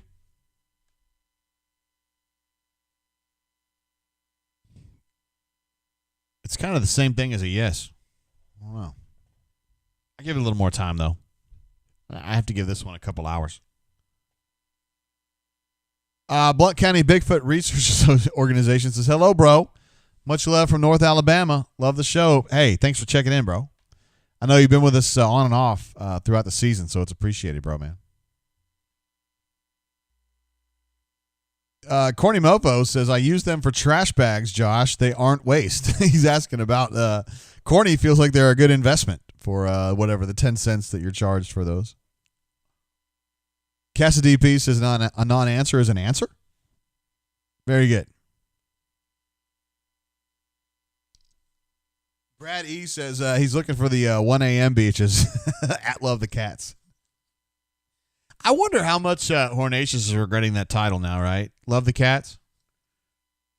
Because the Cats really suck right now. Like, our grandparents, no, hell, our great-grandparents were kids the last time UK was this bad. Ruxy Poo jumps in, says I have to open up QB competition this spring summer. Need a competent transfer and see how this Demetrius Davis kid can play. He won a lot in Texas high school football. Hell yeah, he did. But he was surrounded by studs. Let's go, Coach Harsin. Love it, Ruxy. Love to have you around, bro. Chip says, do I need to update the Harsin banner to show Tank exiting the portal? Auburn Alumni says, how dare you spend hours talking to us in real time, JG? I know you're just teasing me, bro, but I appreciate you. Josh D says, do you think Cooper could play tomorrow?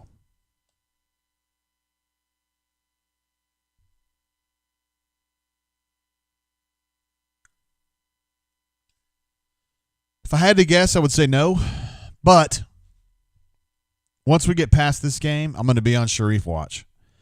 My thing is that they gave him clearance to practice after telling him that he couldn't practice, which means there's definitely been some steps in the right direction. And I felt like during the holidays, meaning the Christmas all the way to New Year's, the NCAA wouldn't be doing a lot of paperwork pushing, so to speak, paper pushing.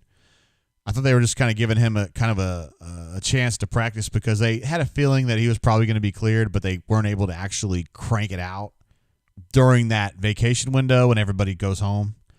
And the NCAA did that.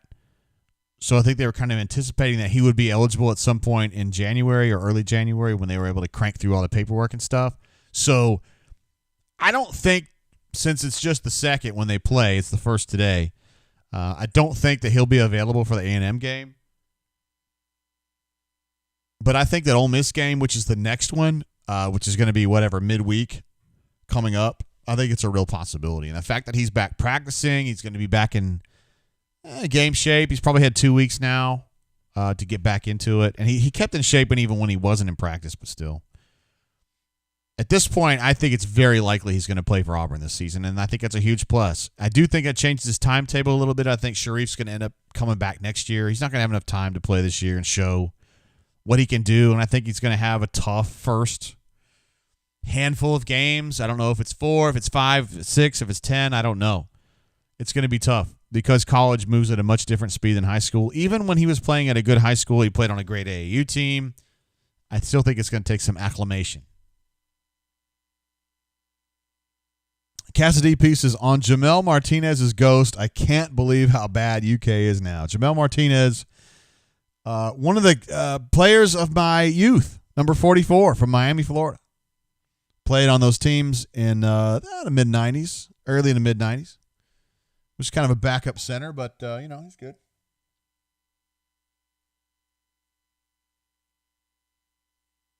Let's see. Greg M says, JGT, have you addressed why you wear a tie to do the drain? My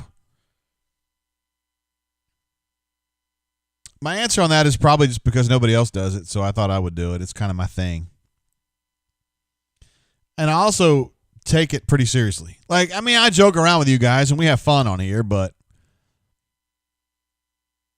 I don't know if you were here, Greg, but back in the day, 6 months ago, we had a lot of trouble with the stream staying live the whole way through a show.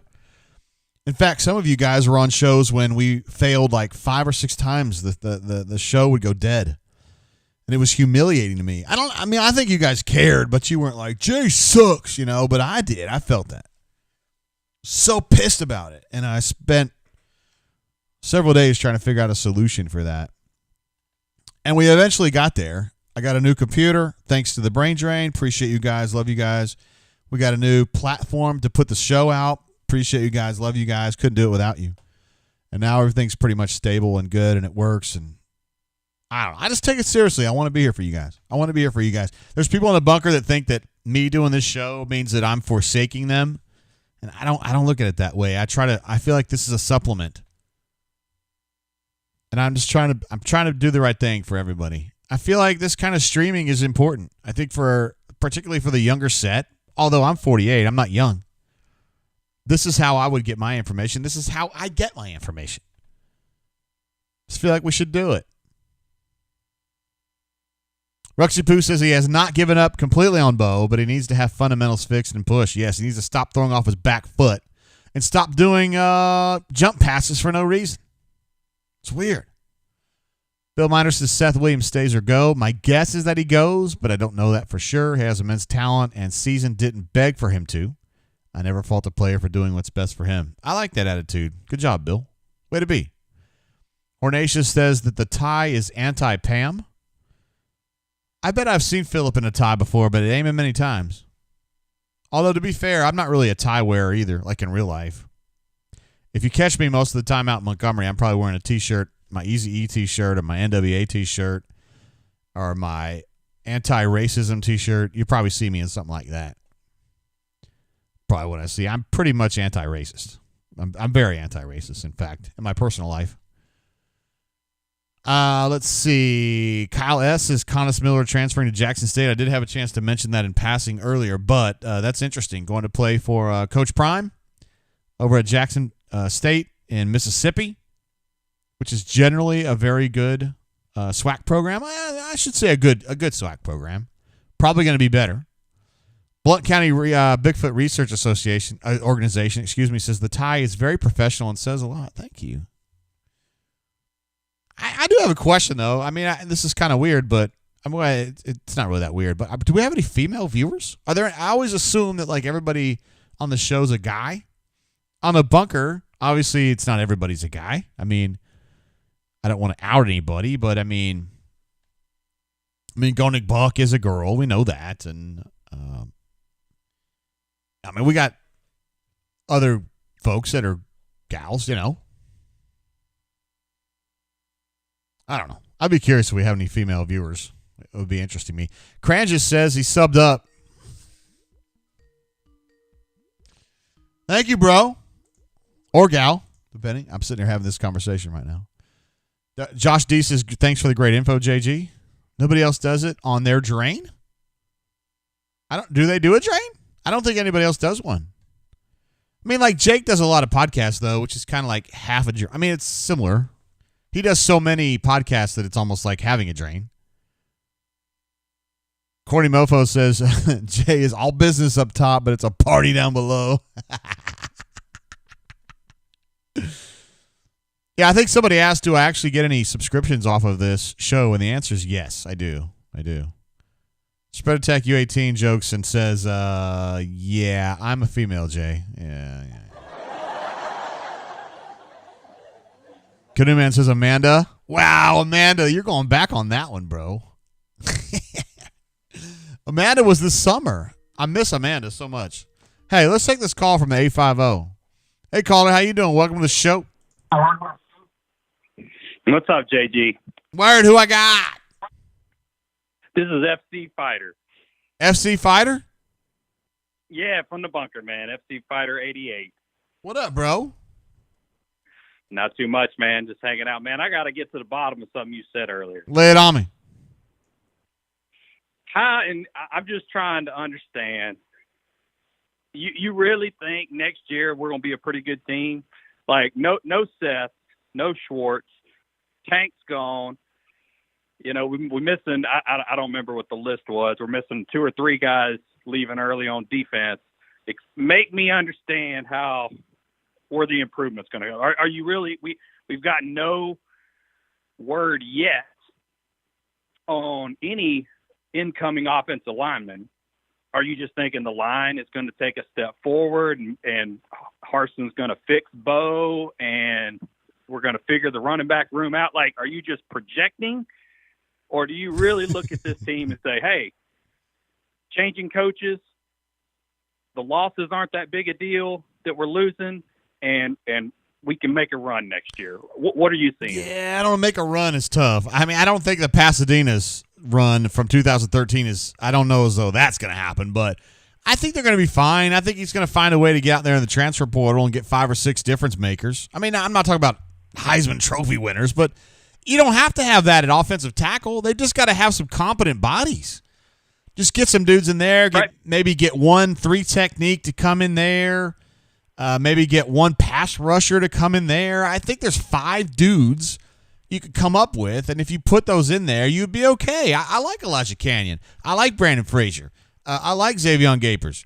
I think they have talent at those positions. Bo Nix, I think, is fixable. If somebody comes in there and gets his footwork straightened out and gets his confidence straightened out, gets him to calm down a little bit. But I think he can get in the transfer portal and snag the dudes he's got to have to be at least good. My opinion. Yeah. I mean, but if we gain 5 or 6, but we lose 5 or 6, so like if Kobe Hudson, let's say Kobe Hudson and Capers end up being great, but if we lose Seth Williams and Schwartz, aren't we essentially what we are today this year? Bodies wise, yes, but I think that this team underachieved in a big way, and I think you got to lay some of that at Gus and lay some of that at Chad. And those guys are gone, and you think maybe the next guys are going to have a better idea of how to run an offense, how to exploit defenses, how to actually make things work better. I mean, dude, why did they go out there and score as few points as they did today against the Northwestern team whose defense had a major problem with the run game? Why didn't Auburn run the ball more? I don't know. Yeah, I don't know either, man. I don't know. Auburn's a run I'm trying game. to find hope. I know you scared are. the crap out of me with Tank leaving. Well, I mean, understand. to me, the key to success is to get a couple of offensive linemen in from the transfer portal and then run Tank to death next year. But if he's not there, I don't know that we can do that. I mean, if the receivers end up being great, let's say that they're top end of your projections, it still scares the crap out of me to have Bo Nix throwing the ball 30 to 35 times a game. I don't see that as being a winning proposition. We need to run the ball, and we need an offensive line that gives us the ability to run the ball. Agree with you on the offensive line totally. They got to make major progress there immediately. By the time you get to spring practice, they've got to have solutions at offensive line. But I think you can go out there and get them. I think they're going to be there. I think in January, February, March, there's going to be dudes on the transfer portal that they can go out there and snag, and it can help them. They're going to have to do it. Their future depends on it.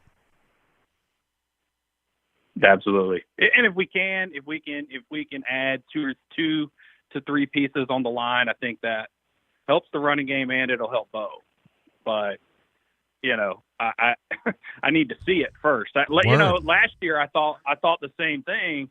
We had I think, and don't quote me on this, I think it was like the top 2 JUCO linemen coming in. So I'm like, yeah, help's coming, and they didn't do anything. So it's just hard for me. We had Council come in last year. I think it was Zaire, whatever that guy's name that was hurt, and then the right tackle that played a little bit at the end of the year. All those guys came in last off season that were supposed to be like immediate help, and it didn't seem to help. It didn't turn out. Yeah, Killian Zier had a knee injury that messed him up all year. Brandon Coffey wasn't very good, and Marquise Burks wasn't very good, and Trey Butler wasn't very good, and so yeah, you're right. And that's why it's hard to rely on. We're going to get some immediate help. We just don't know. We don't know if they're going to be immediate help. That's fair. I think that's a fair criticism, FC. I mean, we're going into this in a little bit of a fog. I mean, we felt like Gus wasn't going to be the answer, but is Harsin going to be able to fix it right away? I don't know. I hope so. Yeah, and to be fair, Gus had to go. I was on the look. Fire Gus. Get get the best person in to run the program, and then we'll figure the rest out. But man, I don't see the turnaround happening next year. I think this season, for a solid season next year is about the best we can hope for. All right. Listen, man, I hope you're wrong, but I know you'd love to be wrong. Oh, me too. Yeah. Absolutely. I hope I am wrong, but man, I just don't know. But hey, thanks for taking the call. Have a great rest of your night, JG. All right, FC Fighter, you be good, bro. See you, bro. See you, man. I think that's the first time he's called in, so we're super stoked to have him jumping on the show, yo. Let me go ahead and add him as a contact, so when he calls in next time, I know what I'm talking about there. He did a nice job. I thought that was a good call. I know who's calling in now. This is the legend, one of our great callers, Auburn alumni. What up, bro? What's happening, JG? Usually you're one of our very first callers, but tonight you're kind of taking it in, huh? Yeah, well, I had to do the dad thing for a little bit with my youngster. So, but I have been, I had the drain on my phone while we were hanging and doing our thing. So I've been keeping up. I've been listening. Been seeing what most of the folks have been talking about. Obviously, I just heard about the Tank deal. So, yeah, just glad that the final nail in the Gus regime coffin is behind us and we can move forward.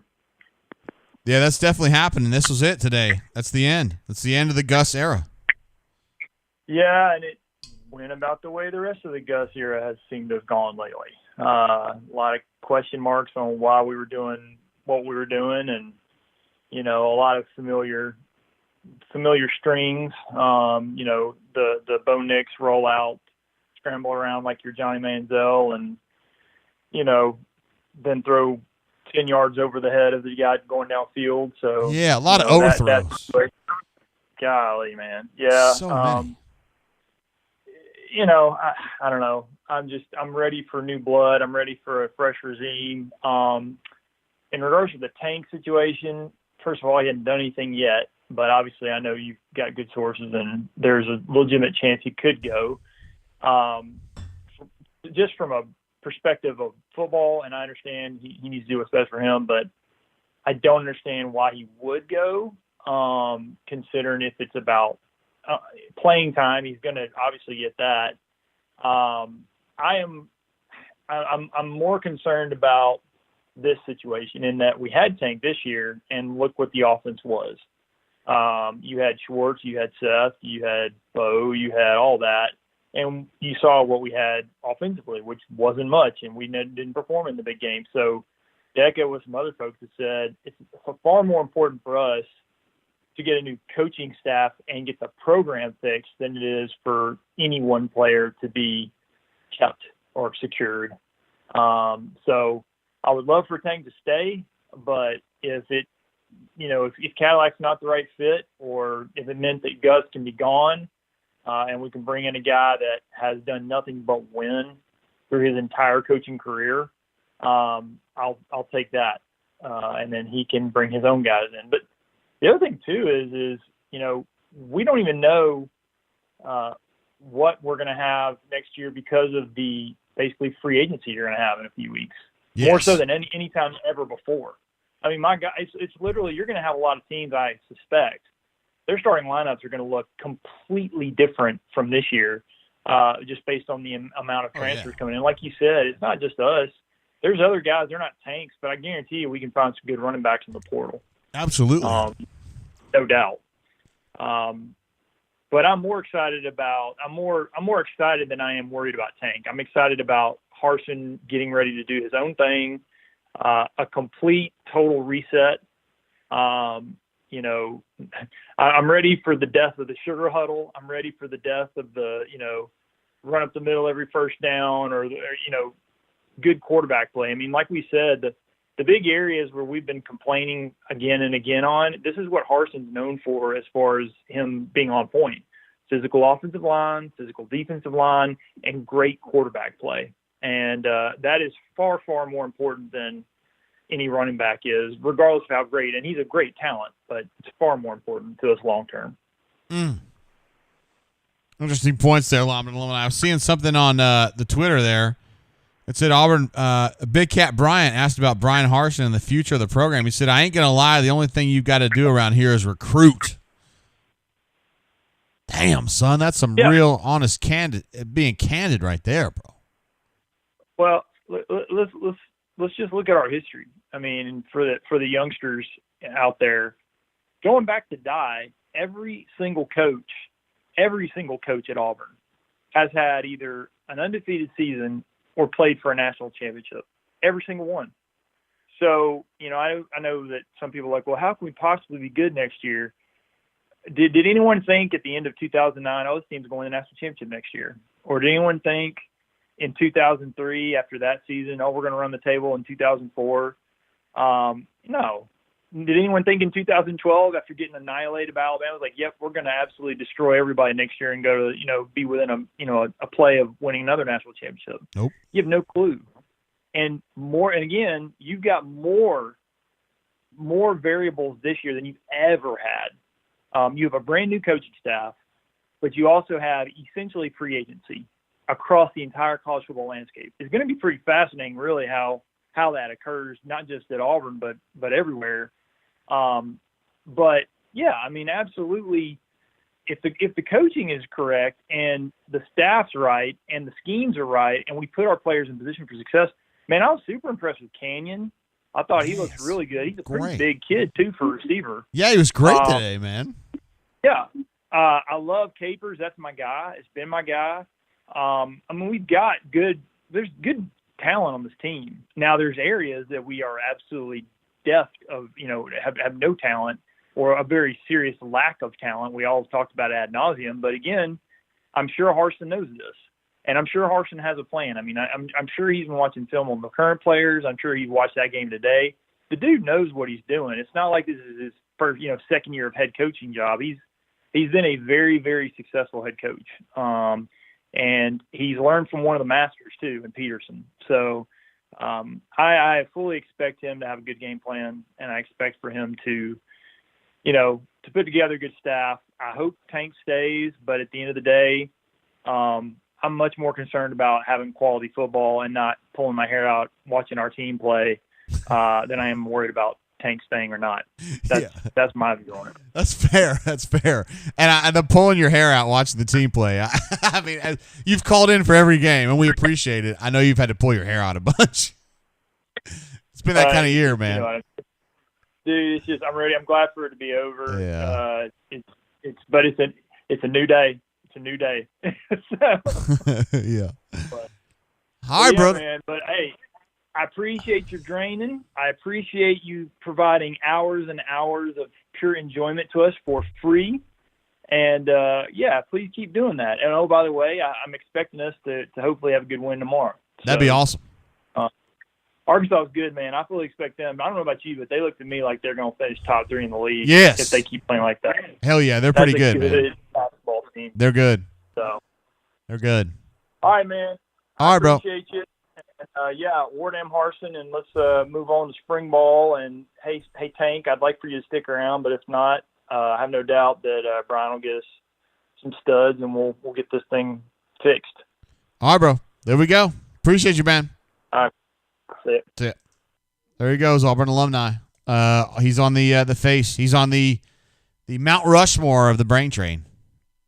He's been calling in like since Hector was a pup, and he's done stuff. Man, I jumped in while Auburn alumni was talking and checked out this this thread about the brain drain. AU Taxman basically telling Cook W, like, why don't you call in and ask JG, kind of talk to JG, kind of talk it through with JG about your issues. And he said, I'm not going to call in to a free show, which is like,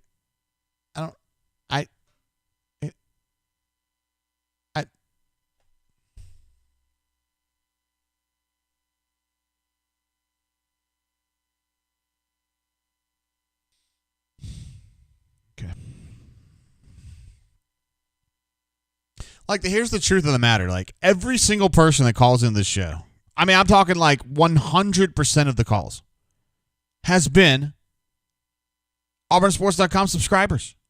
Like, the only place I put the number is on the bunker. Like, every single person that calls in here is an AuburnSports.com subscriber. And so when you say it's free, it is free. I mean, look, man, I'm not out here to try to bust your balls about this, that, or the other thing. I'm just saying, it is free, but it's just another way to kind of reach out and answer questions in real time about this game, about Tank. This is something that's kind of come up in the last 2 or 3 hours. Just trying to talk about it. Anyway, Canoe Man's not really getting it. Corny's not really getting it. I don't know. Matt says, you tell him you'll charge him $10 for the call. Now, that's pretty funny, man, honestly. Anyway.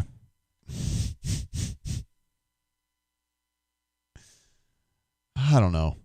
Spread of Texas, I'm providing a service here. You should be advertising across the country. Ammo Tiger says maybe that dude should hit the transfer portal. I mean, I realize I'm talking to the the choir here, but still, man. Hey, caller, welcome to the show. How you doing? Hey, JG, doing good. How are you, man? I know this name. I know this sound. This is hold on. AU Storm 20. You got it, man. What up, bro? Just woke up from a nice little nap after watching that snoozer today. Napski, huh? But but the only thing I'm really excited about is not watching on 3rd and 2 next year them go 5 wide every single time. It might happen a little bit. Maybe the ball's actually completed next year. I don't know.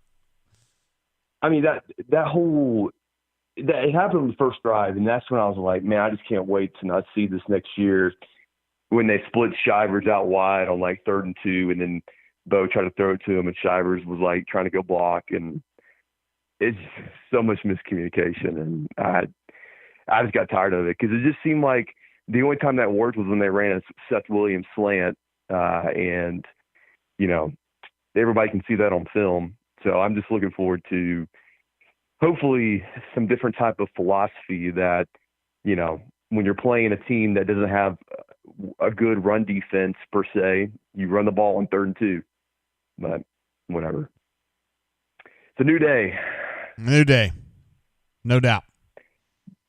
But, I really, I just wanted to call in and say hey and say appreciate what you do. I hadn't really been able to join the past couple of Brain Janes, but I know it's been a lot of information, a lot of stuff.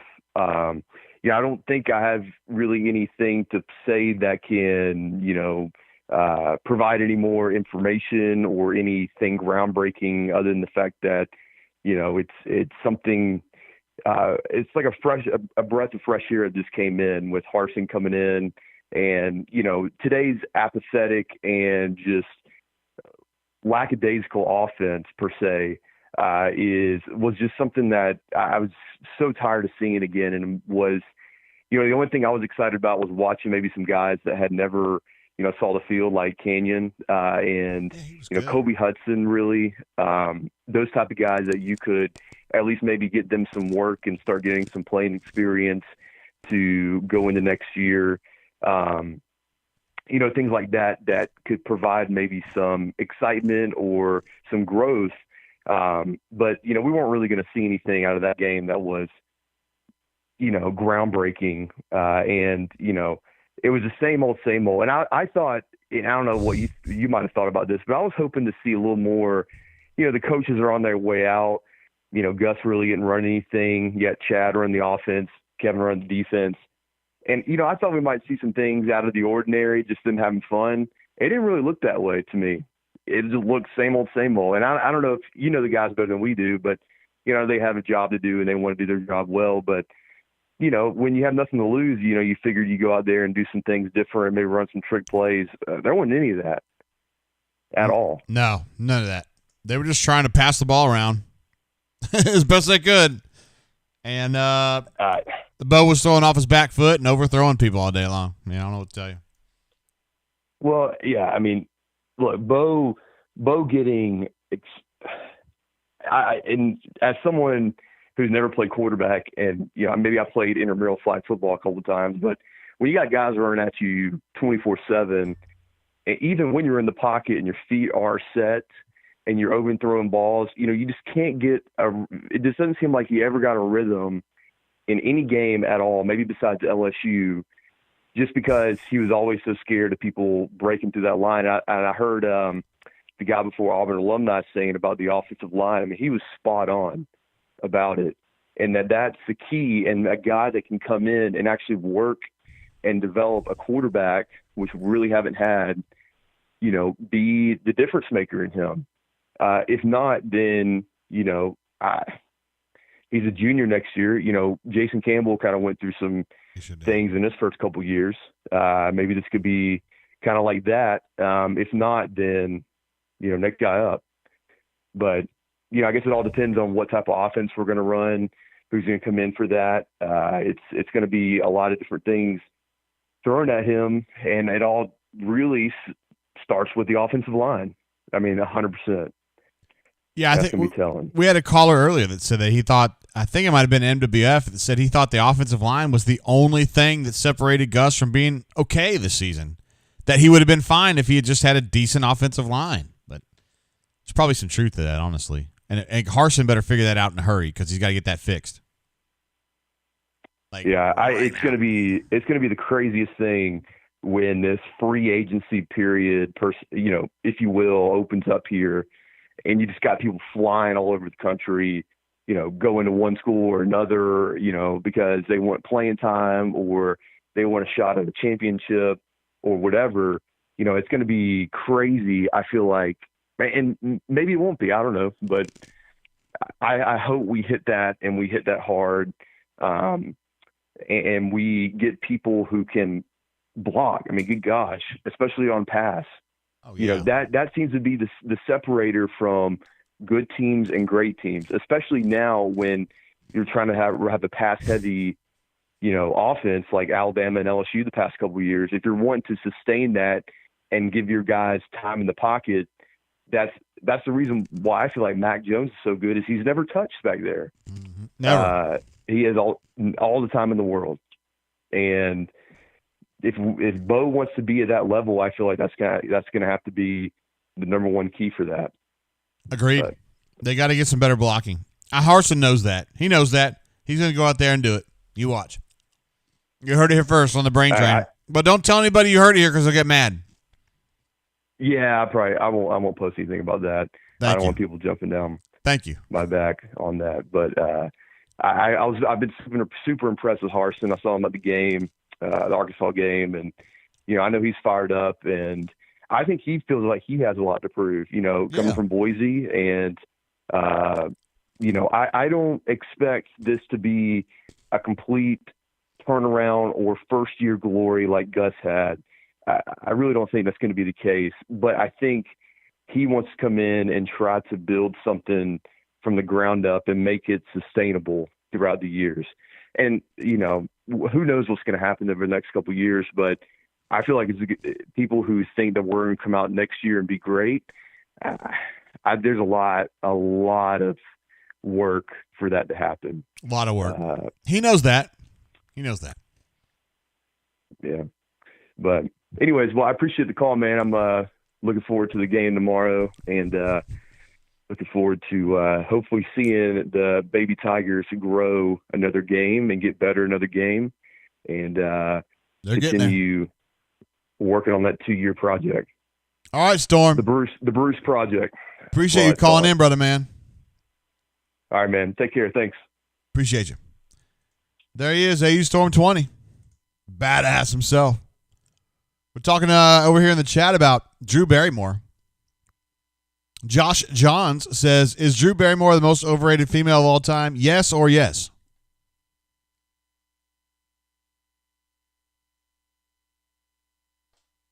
I happen to be a fan of hers.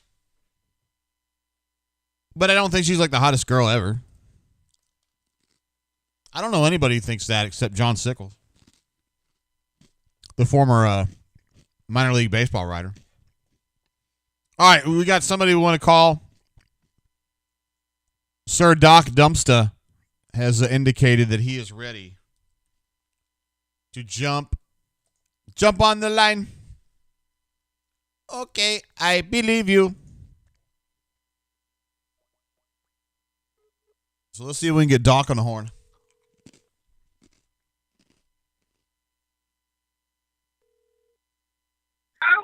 Is this Doc Dumpster? Well, I'll be sugar sticks and dadgum dog bitch tape. What is going on, brother? What up, Doc? You have been requested here on the chat. Everybody missed having you the last few weeks, so we're glad to have you. Oh, back. I'm sure. Well, listen, I am so glad to be back, and I hope things are going well. If I appear a little indifferent, I don't have my earpieces in. I'm old and can't hear a damn thing, but I can hear you fine so far. How we doing tonight, brother? Everything's going good. I've been drinking some Whistle Pig and Oh, Whistle Pig. I tell you, Pig Whistle was a little high for me. I think I told you this last time I talked to you. I'm in a recovery program for booze, and on the 5th of this month will be 90 dadgum days without booze for Doc. Unbelievable, dude. Congratulations, bro. Yeah. Yeah, the problem is, I'm not supposed to ever drink again, and that's really, really tough to kind of think about. But the way they do it in this program is you just wake up every morning. It's just a daily thing. So, but yeah, so far everything's going smooth, but I hope that Whistle Pig goes down. Well, I know it's going down real smooth, and I hope you get that gum Thor slap up tonight if you don't mind. Well, I wouldn't mind going there if you don't mind. What are your thoughts from this bowl game, brother? You got anything to take away from this? The bowl game was disappointing, but it was not unexpected. I guess it was unexpected. I predicted us to win 6-3. I think I was surprised at the points. But I was kind of reading the bunker and posted during the game. Our family, which I call the bunker the family, they were kind of acting like surprised about this and that and this and that. And that's kind of the way we played all year. I mean, we scored our usual 19 or 20 points. That's what we do. We're very challenged offensively. Northwestern scored more points than I figured they would have. But it was disappointing to get beat. But it's also a huge reality check of where we are. I think some people think, we can just wake up and go win this game or that game. I don't know that the cupboard is bare, but the cupboard's fairly close to bare. There's not a bunch of talent on that roster right now. And the new coach, I know he knows that after watching the game today, but he's got his work cut out for him. That would be my initial thoughts. He does have his work cut out for him, but I mean, it's going to start with Tank Bigsby. Doc, can Auburn win big next year without Tank Bigsby? What, is Tank going somewhere? He's considering it. And I will tell you this, Ducky Poo and I don't know if you know male cheerleader. He was a male cheerleader. In fact, he actually captained the boys team for 2 years down there, I think in 1983. He told us this week that Tank was definitely staying. So you're hearing he may be going? Maybe going. I'm not saying he is. I'm saying he's thinking about it. Yeah, I just think for Tank, he has a great opportunity. And the new coach, this isn't his first rodeo. I'm sure the first call he made when he got this job, or the first person he needed to meet, was Tank Bigsby. If you know Auburn's roster, you know there's one guy that you can let all 84 of them leave if you want to. You can't let that one leave. So I've got a feeling we can offer Tank more than anybody else can. He's going to be guaranteed 25 carries a game if he's healthy. I would be surprised if he left. But can we win without him? I mean, look, no player's bigger than a team. I think it's going to be tough to win next year with him. You could bring in Tony Dorsett, George Riders, and Roger Staubach, and I think we'd have a tough time winning. But it would help if we had him. I think we're going to have him next year. I hate to change the subject on you, but somebody asked if you had a holiday Philly. What have you been doing holiday as far as the gals go? Listen, I wish these people in our family would understand. And I really, could you keep this between me and you if you don't mind? No problem at all. It's just with me and you, Coach Tate. But Doc is old, and Doc has had I don't know if the younger guys, but it's called erectile dysfunction. And basically what it means is when women excite a man, it doesn't happen to Doc. And it hasn't happened. I want to say November of 2017 was the last time. However, there is good news around the horizon. There is a Yugoslavian doctor that comes to the United States twice a year, and he's going to be here in May. And guess who's got an appointment with him? That would be you, Big Daddy. That'd be Doc Dumpster, baby. So let's put it this way. Come May 15th, or I think I see him the 14th or the 13th, come May 15th, I may be signing up for freaking App City, baby, for just tits everywhere, if you don't mind. Damn. That's exciting news. Everybody knows you're. You know me, I'll keep the family abreast. I'll keep everybody, knowing what's going on. But, yeah, there's been no Phillies. There's really no reason to have Phillies when you really can't function if, a woman does nothing for me right now. But, again, hopefully in the summer that changes. But, Doc, I mean, you're not that old, are you? What are you, like 65, 70? I'm older, man. I'm 61. And let me tell you something. It's a hard 61. I've probably been, just a guess, I've probably been drunk about every day since I was 11 until 102 days ago. So I'm a hard 61. So, but like I said, things are getting a lot better. Well, that's good to hear. And I don't know if it's going to be a hard situation for you, but you might be able to take a soft turn on that if you need to. You're damn right I do. So is the mood tonight? I haven't been able to listen to the drain. What is kind of the mood tonight? Everybody's pretty much done with Gus, and they're glad to get that chapter kind of closed off and done with, and they're ready to look forward. They're not real worried about, how this game affects the future. They're just kind of looking forward to Harsin coming in here and using his alpha ways to get things straightened out, honestly. Yeah, I think, the right move was made. Gus is obviously, Gus a lot better than all of us. Obviously a great guy, probably one of the most respectable men in the profession, but the team it's just going backwards, and we saw it today. They can't move the chains offensively. We're so bad. But I hope this Harsin guy, this was such a hire out of left field. Obviously it took a lot of balls for the dude to make this hire. Hopefully Harsin can come in here and help us. Yeah, that would be huge. There's one thing I want to ask you about, though, Doc. There's some people on the bunker who are upset about the brain drain format. They think that it's a disservice to the subscribers at auburnsports.com. Dude, let me tell you something. Congratulations on that. I was going to comment on this. The brain drain, which started as this completely innocent, really nice thing. And let's give some credit to Ruxy Poo. I think Ruxy Poo's drunk ways, and I've heard Ruxy Poo is actually straight now. Does he call tonight? He has not. We would love to hear from him, though. Okay. But I think Ruxy Poo's drunken calls, and you know me, I've said this every call I've made. I believe they're a tremendous credit to the brain drain and what kick-started everything. But here's my opinion on the brain drain. I think it's great. If a bunch of people want to listen, I think it's fantastic. I don't understand any of that. I don't know who could be upset over a brain drain. I don't know. Do we know where it's coming from or what the problem is? Yeah, it's Cook. Cook W is on the. He actually started a thread on the bunker. He's mad about it. He wants answers. Well, let's talk about Cook W. I mean, he gets upset about a lot of stuff. He's. I will say this in credit to Cook. He's taken some heat. At least in the past probably month, he has formulated an opinion or two. He kind of got a rough name, and really reasonably so, for 3 or 4 years because he goes back and hunts people's opinions down and just makes sure they're wrong, a year after the fact. That's true. He does a lot of that. Which is perfectly fine if you give opinions. Like, I'm a very opinionated guy, and he loves digging up anything that I've said. But I don't understand where Cook would be coming from this. I think the brain drain is I think it's got good people on it, Hornatius, and you got Croxy Poo, and it's just a great outlet for the Auburn fans. If people don't like it, they just don't even listen. I mean, it's kind of like people that it's like people that get upset at posters on the bunker. If you don't like the way somebody posts, they just don't read what they say. It's not this tremendous rocket science type deal. He says that as a paying subscriber, he should not have to call into a free show. Oh. I don't know. I don't even know what that means. Well, I think my guess is Cook is probably trying to just draw up some kind of interest for his opinion. I don't know what he's trying to do there. I would disagree with that. To me, like I said, the brain drain to me is if I don't listen to it a lot, but just because I don't have the technological format, I've got a telephone and a television.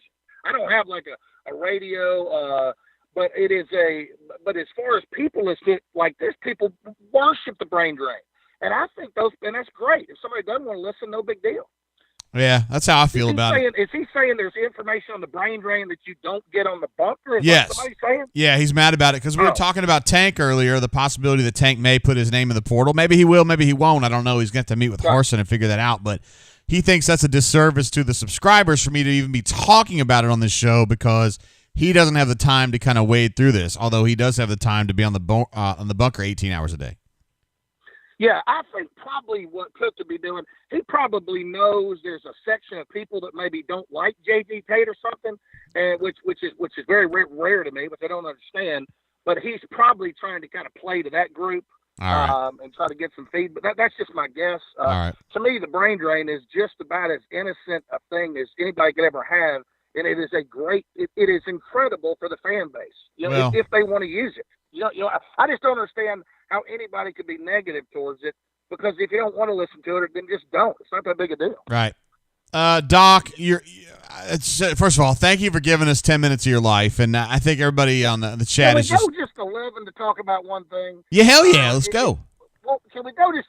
Okay, what is the talk about Bo Nix right now? Kind of, what is that doing? Where's that headed? I think they're tired of him having bad fundamentals, throwing off his back foot, and also just bitching out random teammates for shit they did wrong on every play. They're kind of tired of it.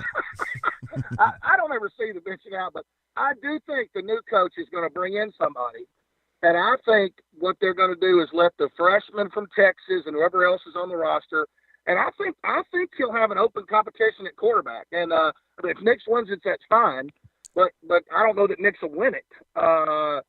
I think quarterback is one of 11 positions on our offense that probably needs to get better. I know it needs to get better, and I guarantee you the coach watching the game tonight, we just missed too many easy passes. And if anybody watched the Tuscaloosa-Gainesville game, those quarterbacks say they throw 40 passes. Well, 35 of them are right around the guy's hands. if our quarterback throws 40 passes, maybe 26 of them are around the guy's hands. Yeah. We're not good enough offensively to miss on, say, 2 of 7 pass attempts. We just have to. Now, as far as a runner, Nix, I would have run him 20 times today. He's the best quarterback running in college football, in my opinion. But his accuracy, we've seen a good body of work, and it's just not there. Okay. I don't know about the best runner in college football, but I respect your opinion, Doc. Yeah, he's a good runner. Real quick, Coach State, if you don't mind, I'm very, very happy with basketball. I think they're getting better. I don't know that team is that good, but they're better than they were when I saw them 2 weeks ago. That's what Coach Pearl does, man. He gets teams better. That's what he does. Yeah. And, well, listen, Tate, I'm going to tell you what. Keep fighting the brain drain fight. No. If anybody needs to ask me anything, let me know. I don't understand the big schwabob about it, but there's a lot of good folks that listen to the brain drain, and have a good night, brother. All right, see you, bro. Appreciate you, Doc. Yeah, That's it. There he goes, Doc Dumpster, an absolute Hall of Famer.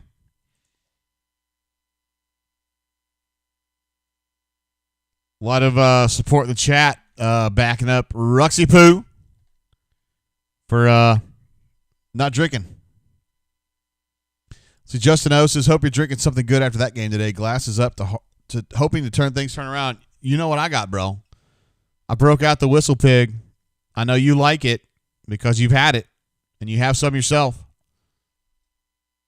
I've been drinking this today for most of the day. We're now 7 hours in to our show. My man E jumps in. Question for Doc. Best restroom in Double Springs. The man is an expert on all restrooms throughout the state of Alabama. Absolutely. Man, I was going to go back into that bunker thread, but I decided not to. I mean, it's just bad news. It's just people that kind of have predisposed ideas about stuff that are just like pooping. Or I appreciate you guys having my back in there. Also, there's been a bunch of people that have my back. I see Fat Crack jumped in here. And I mean, I know that Taxman's been in here as well. I don't know, man. There's just no, there's no vertical that speaks to every single person. I mean, if I write something, that's the perfect way for a certain percentage of the bunker. If I do it like this and we do kind of like a live chat for hours, that speaks to a different kind of person. And you can't get them all at the same time. I don't know. It's kind of tricky. But we will do a shot. We will do something tomorrow. I'll try to get something together that kind of does the best calls. I mean, it's going to be hard to do because we've had a lot of great calls today, I should say. Administrative assistant is warning me it's almost time for dinner. I'm also waiting on an answer about Sharif. I'll probably, if I don't hear something by about 9 o'clock, I'm gonna probably post a thread on the bunker about it. I'll just kind of leave it I'll put it in secret words that only you guys will figure out. Josh D says, any ideas on who the coordinators will be? I think it's going to be the defensive coordinator at Oregon, and I also think there's a couple guys it could be. On the offensive side, it could be a Zach or it could be Bush.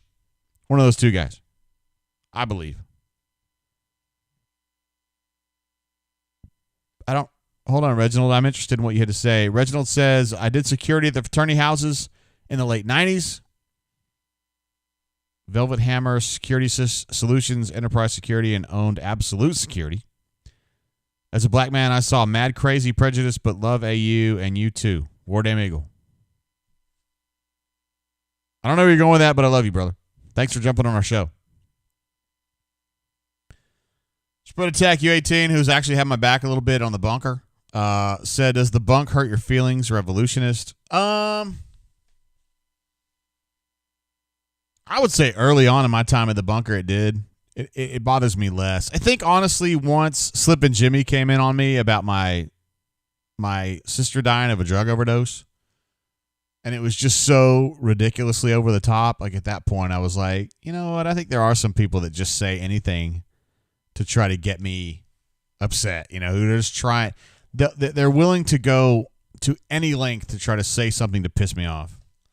Because, I mean, why would there's not one person on the bunker who knows my sister. There's not one person on the bunker who would have a problem with my sister. That's it. So it's just somebody who's just trying to, you know, bang on me. AU Storm 20, you know, we'd love to have you on the show tomorrow, bro. Of course. We're talking basketball. You're good on that, too. You're good at everything. You're paying attention all the time. See, Corny Mofo thinks that Bush is bad. Christopher says, who was the other guy besides Bush? That would be Zach at Arizona State.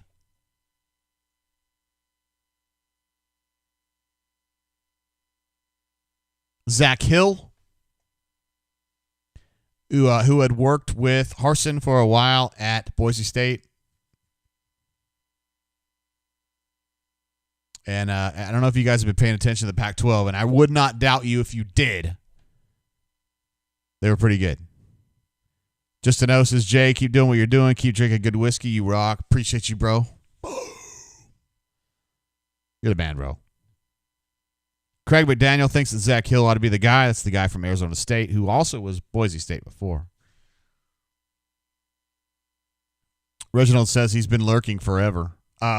Shoot, we love having you here, bro. Whether you're lurking or you're posting, either way, it's all good.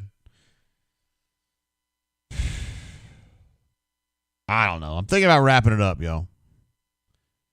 Let's see. Goose Flat wants to know, does Harden run off any players from the team? Probably a few will go. I would imagine. I mean, it's going to be a weird offseason, man. I can't.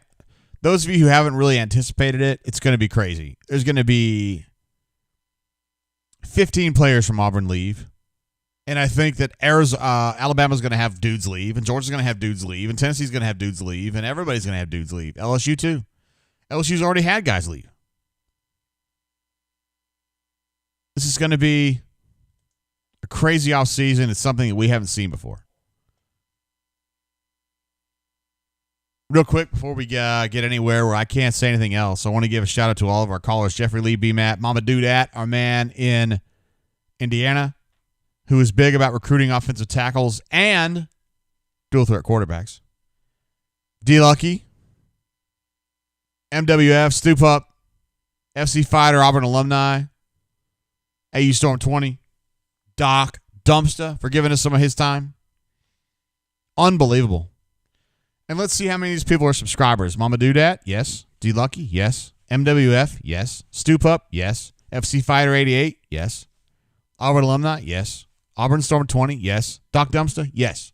So 100% have been subscribers. Also to our super chatters who have been numerous. Stoop Up, obviously. Caddy Wumpus, AU88 had like a bunch of super chats today. New Gus Who Dis, Bourbon Bowl, Hornatius had a bunch of super chats. Cleve had a bunch of super chats. We love you, Cleve.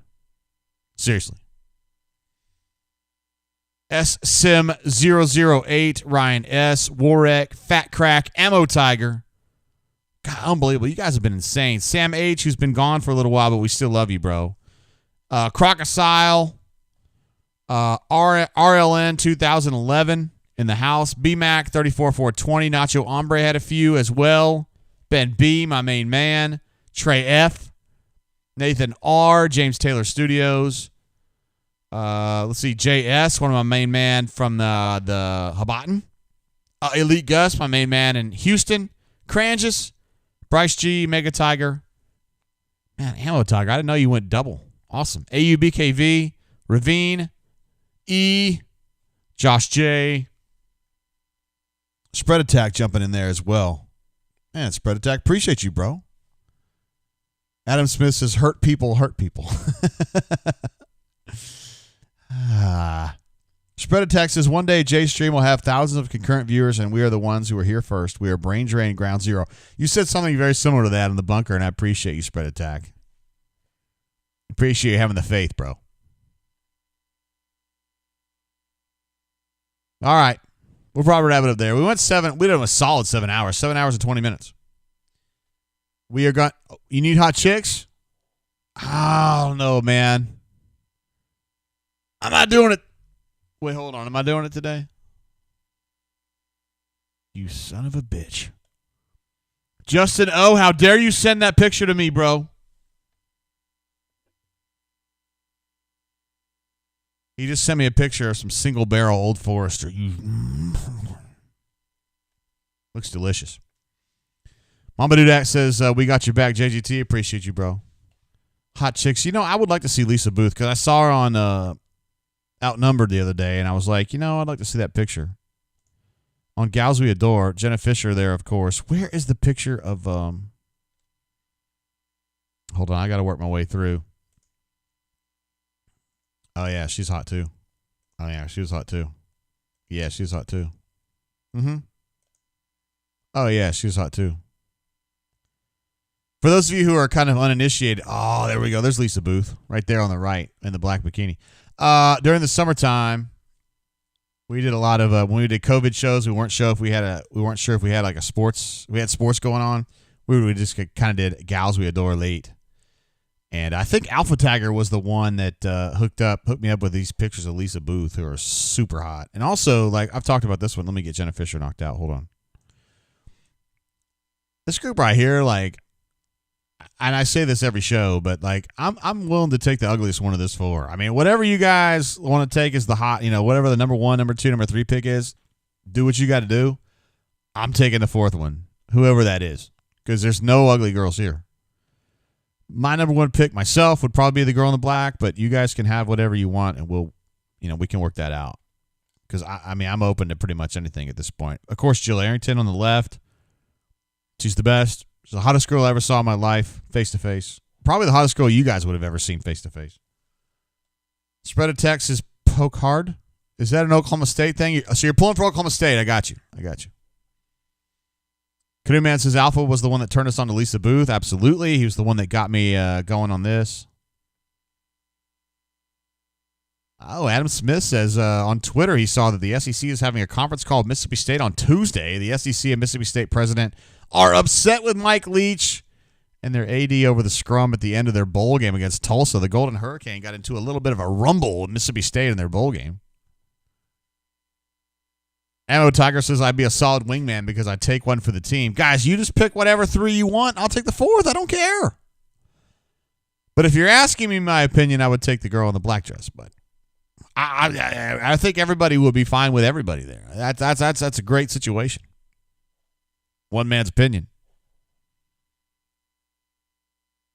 Corny Mofo says, girls that hug girls make me happy.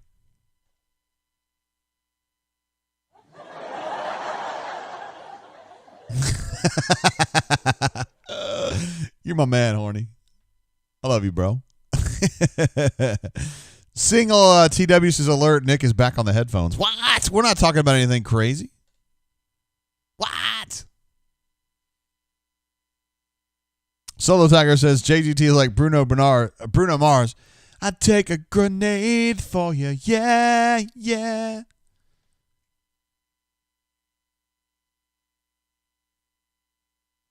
Administrative assistant is here. Wrap it up, buddy. Just give me the wrap it up sign. Just kind of like this right here. You think it's time? I've literally been eating on your charcuterie all day long. I know. Delicious. Okay, we'll wrap it up there. Reginald says, hit me up, Mama Dude, at Jay. Thanks for pronouncing the last name right as well. Of course. I do what I can. All right, we're going to wrap it up. It won't be long before we have another show, though, seriously, because we got basketball tomorrow. Tip-off 2:30 Central Time. I know maybe on some of y'all's schedules it says 7:30, but I promise you it's 2:30. So we'll be on the air. I don't know. Basketball, we usually do like an hour. Maybe it just depends on how it goes. But we'll definitely talk about post-game and things that we learned and whatnot. Auburn is 0-1 in SEC play. They would love to get another dub down there in College Station, and I think it's a game they can win. So we will check you guys out around 4:30, something like that-ish, Central Time. If you guys want to be on here. If not, that's cool too. I want to thank everybody who's been here with the chat the whole way through. Bunch of people. Corny Mofo saying, thanks, Jay. Thank you, Corny. Same for Canoe Man. Golly, man, so many awesome people here have been start to finish. Appreciate you guys so much. Anthony says, take care, JG. Love you, bro. Appreciate you, man. Hornatius is 1 a.m. beaches. Courtney, what do you think about 1 a.m.? Nope. She says no way.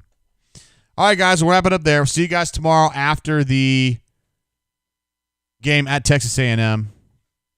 Until then, keep your feet on the ground. Keep reaching for the stars. Love you guys. Let's make good decisions out there. Unless it has to do with chicks, then you can make bad decisions sometimes if she's hot enough. All right, guys. Peace and love.